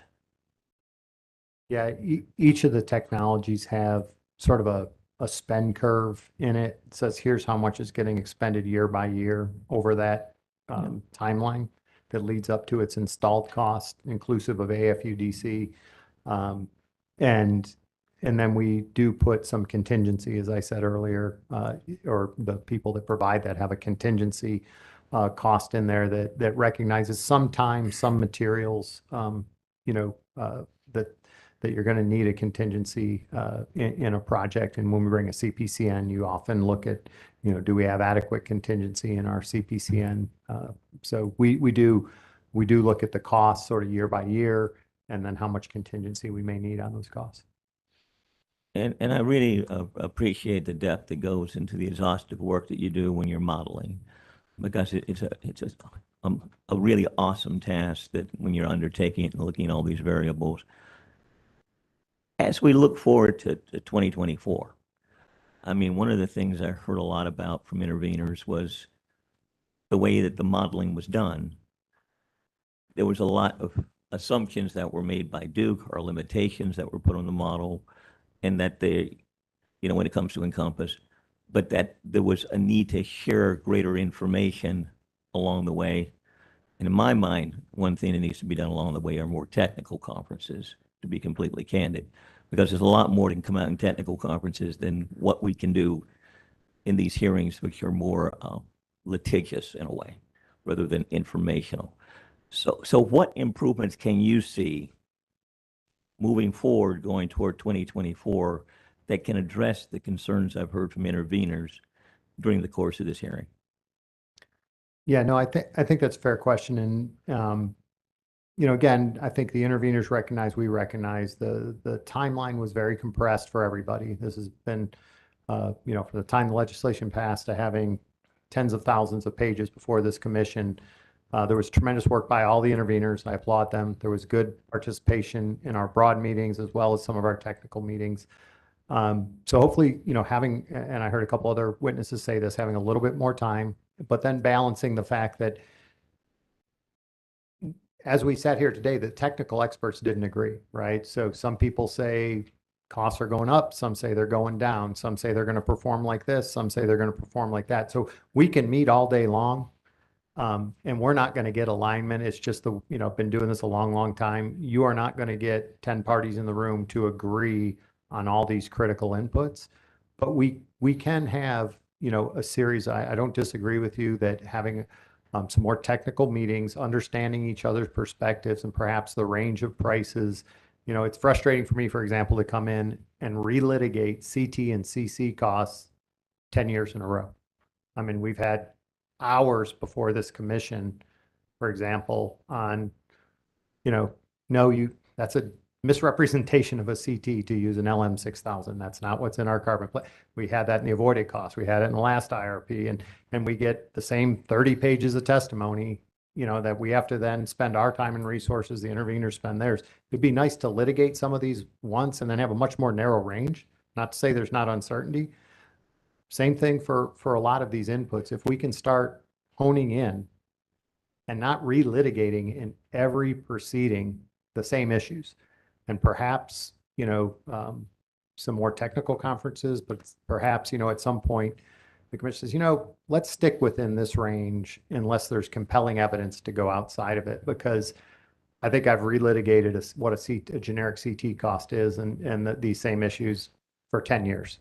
And we get a decision out of the commission says, we've had these finding of facts and we agree with you here, we disagree with you here, economies of scope, economies of scale, use a 4-unit.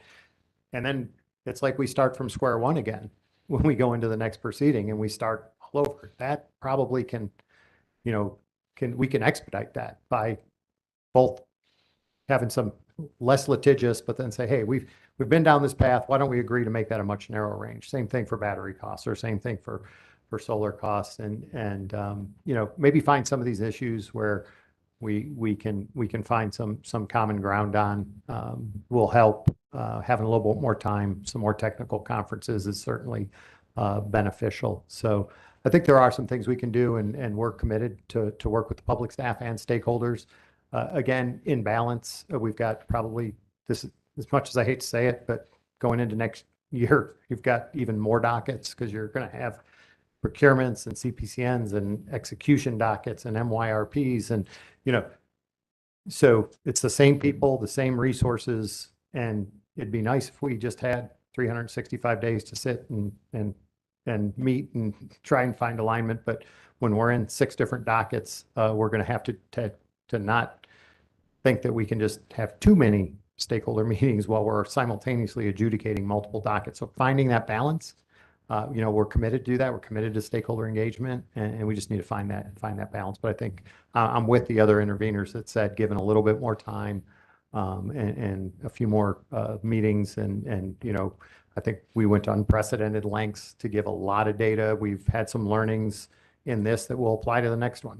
If a couple more meetings on modeling up front to explain some of the parameters to make sure we're all on the same version and we're all looking at the data and testing it together. There are things we can do on the modeling process that we learned from this one. So maybe that helps as well. So I'm hopeful that we can start to hone in on some of these with a little bit more time and learnings. It would be my answer. Sure, and I appreciate that. I mean, I think that's the type of attitude you really have to have moving into 2024, because I'm seeing this as just, really the first step in us going down this pathway that we're going to continue doing as a commission, not necessarily this group of commissioners, but the commission doing for quite some time to come, every 2 years.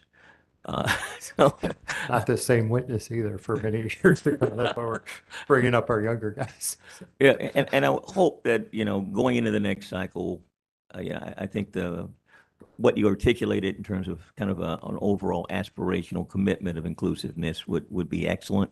And I think the extent to which, the limitations in the model before it's shared, so that people can duplicate it and see how close they get the same outcomes, whatever assumptions there are, before people find it's just not working, would be extraordinarily helpful.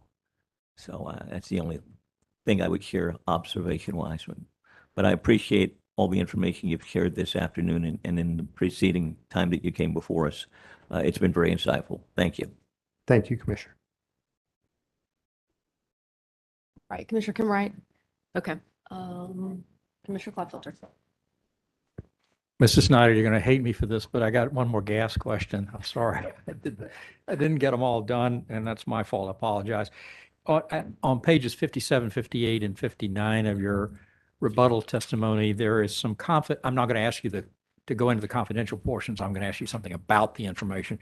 You've got some confidential data in there about the assumptions you used about firm transportation cost assumptions in your modeling.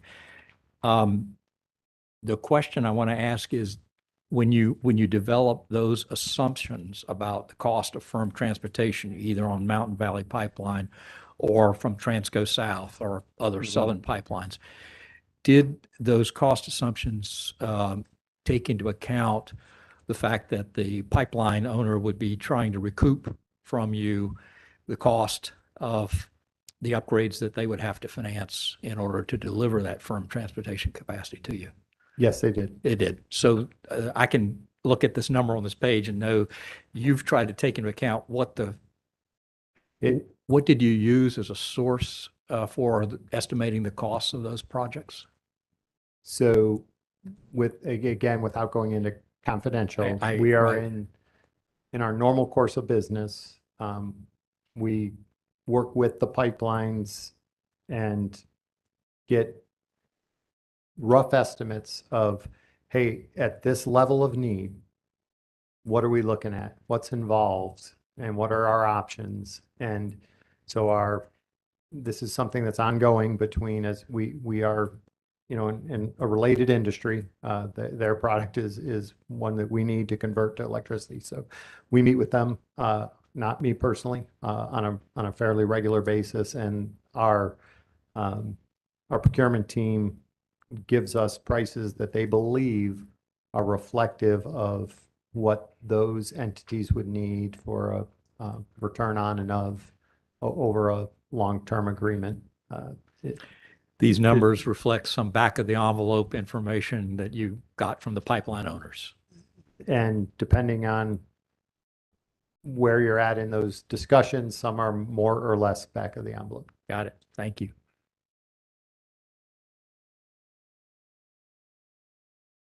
Any additional questions for the panel? Mr. Snyder, just a couple, or really the panel.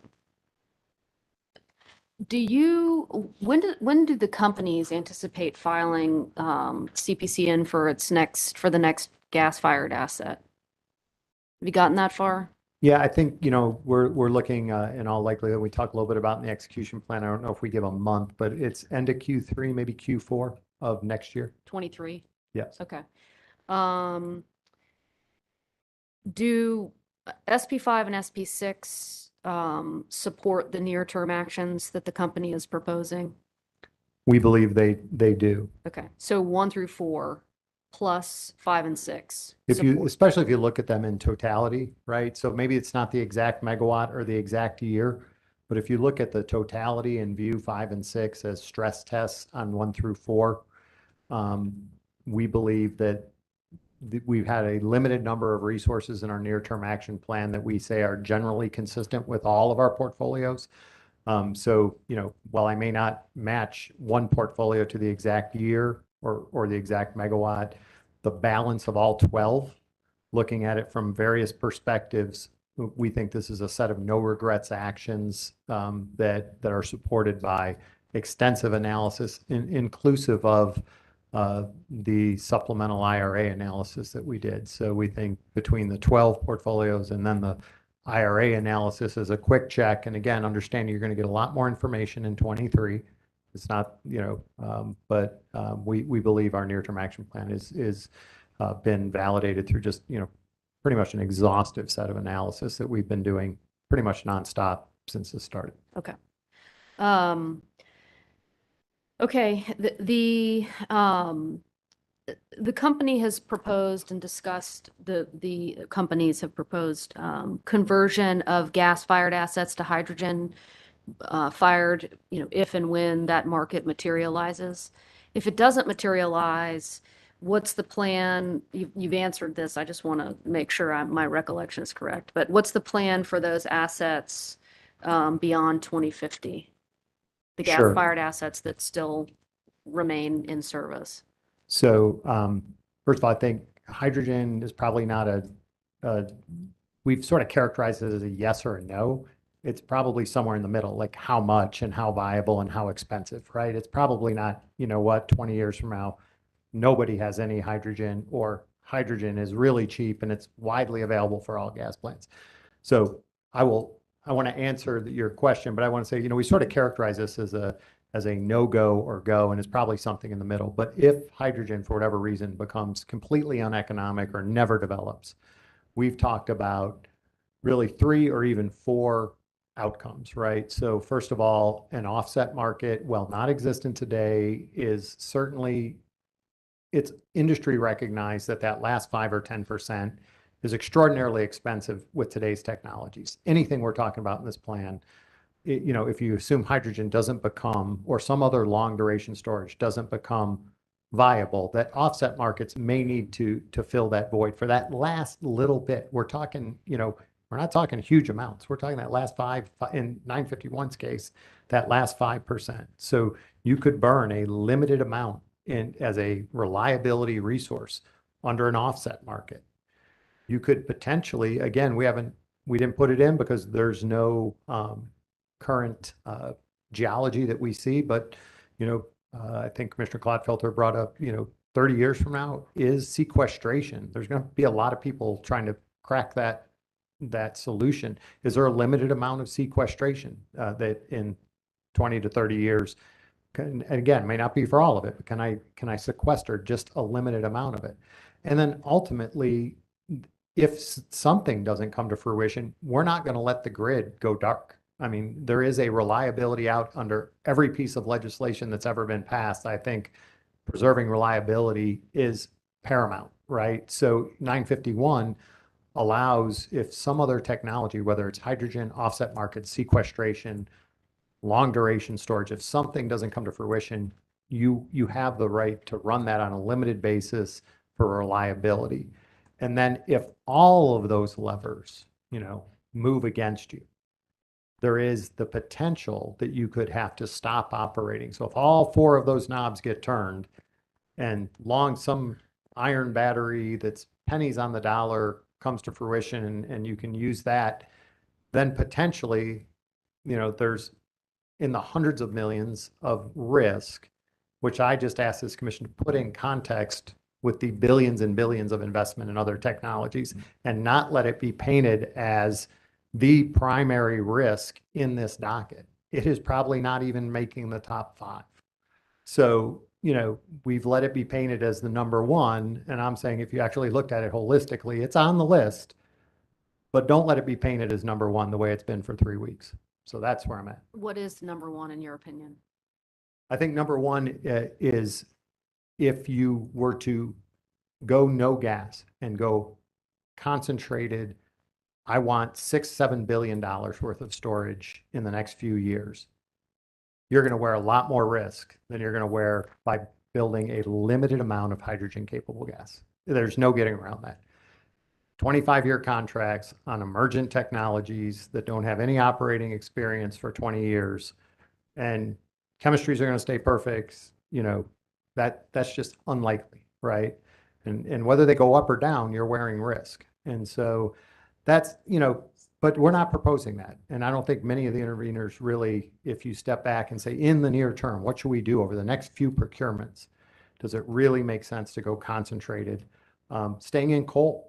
If I stay in coal and don't do something to get out of coal, I don't have a diverse. That in and of itself, given the supply constraints that we're seeing on fuel supply and the lack of OEM, OEM manufacturers, skilled labor, that's going to dwindle over the next decade, right? So staying in coal is not an option. So I do think, the number 1 risk depends on where we try and consolidate. And if we consolidate everything into just a handful of resources, then that's going to be your number 1 risk. Okay. The CapEx, to the extent there is one difference between a hydrogen capable gas asset versus one that wouldn't be, is there a way for you all to determine that at this point? I'm going to let Does my Mr. question make Quinto, sense? the OEMs Quinto. have given us quotes on this, Okay. and where they think they're going to be over time. But in terms of CapEx differences for hydrogen, did you want to? Yeah, I'll say a couple things, and Mr. McMurray can add. Right now, all of the main OEMs are moving towards the direction of making their CTs, combustion turbines, whether they're simple cycle or combined cycle, hydrogen capable. They understand that that's a recognition in the industry that that's going to be important for the viability of their assets long term. That's being factored into the price that they're projecting out into the future. The cost that we've assumed, maybe on the scale of 30 to 50% when put into service, but by 2030 that could be 100%. Now the cost that we've factored in look at conversion costs, but late in the period. So that would be plenty of time to continue to see how is the best way to retrofit these assets going forward to make them 100% hydrogen capable, or to not do those conversions. Okay, so you your percentages were percentage run hydrogen. That's correct. Okay. And so you said early on you're looking at 30, is that right? 30 to 50? Yeah, I think I'm not a combustion turbine expert, but I believe the existing fleet, some of the units can even run up to 30% today. Okay. The ones that we Okay. have on the system. Okay.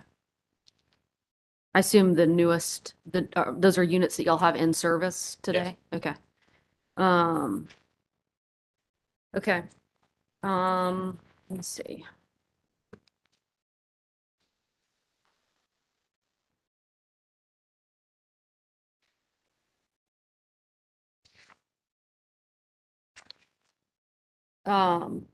You all have been in the room for a couple of days now, and I assume you've been listening or you've been briefed about the testimony that's been given in this hearing room over the past couple of weeks.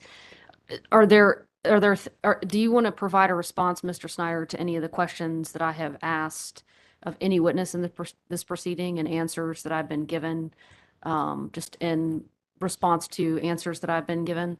Just kind of opening it up to you to respond to any questions I've asked of any other witness.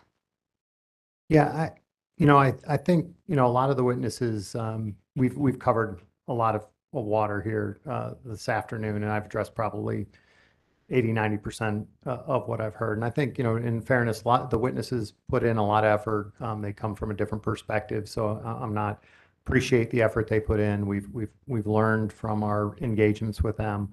So it's just different perspectives, I think, on, you know, when you highlight some of the, like I said, some of the risks on, you know, the one thing I would say most witnesses are saying is you just take the capacity expansion model, and when you don't have Mr. Holman, Mr. Roberts sitting around you every day, or, you know, watching the load on the screen every day, it can become a little bit academic in nature. Like, hey, this model is the answer, right? Like I just put things in P5 or in CapEx, and if P5 says this is what we do. And, you know, so a lot of the witnesses answered from sort of that, you know, academic perspective. I do modeling. I've done modeling for 10 years. You know, we're doing modeling, but we're sitting amongst the people responsible for operating the system. So as Mr. Holman always tells me, you know, please try your best to model the system as we operate it, so that when you deliver us a plan, I can operate the plan you delivered. And some of those realities, you know, we paint as, you know, out of model adjustments, or Duke has its thumb on the scale. And, you know, as I've told this commission in our direct, is this case is the first time ever it's so obvious that we don't have our thumb on the scale. I wish there was cheap long duration storage and I didn't have to build a new gas plant. I will, you know, if I was out just saying maximize revenues, I'll make more in battery as a company, in battery and solar and transmission, than a gas plant. I am not trying to build a gas plant for profits for the company. This is for Mr. Holman and Mr. Roberts saying, give me a diverse set of resources that diversify risk so that I can orderly work through this energy transition. And, you know, I think the one thing that I probably disagree with all the witnesses, where they say we somehow had our thumb on the model, or we've done things out of model. We tried to use the best tools that were available, whether it was a model, whether it was an input to the model, to reflect the realities that we face day in, day out, and use the best tools to evaluate those analytically. So some of the questions you asked interveners, you know, when they characterize us as doing things with a bit of a thumb on the scale or a profit motive, I can promise you the engineers that sit here and run these models don't have an ounce of that in them. They are really trying to take what Mr. Holman and Mr. Roberts said and say, how do I specify these models in a way that, to the best of our ability, you know, tries to capture how the system's going to run. And so all that said, I appreciate the input of the interveners, appreciate them participating, the effort they put into it. We did take a lot of their input. We didn't even talk a lot about that in the proceeding, but some of the inputs throughout the stakeholder processes, how we specified certain technologies like bifacial with the tracking, you know, trying to find middle ground on interconnection, even though we're not there, probably not as far apart as maybe is painted out in this. So there was a lot of good back and forth that I applaud the interveners on, but that's probably my biggest one that I'd end with. All right. Well, thank you for that response.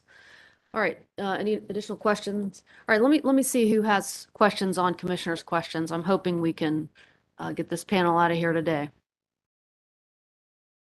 Raise your hands up high so I can see. I'm sorry. If you would do or do not. If you do. Oh, okay.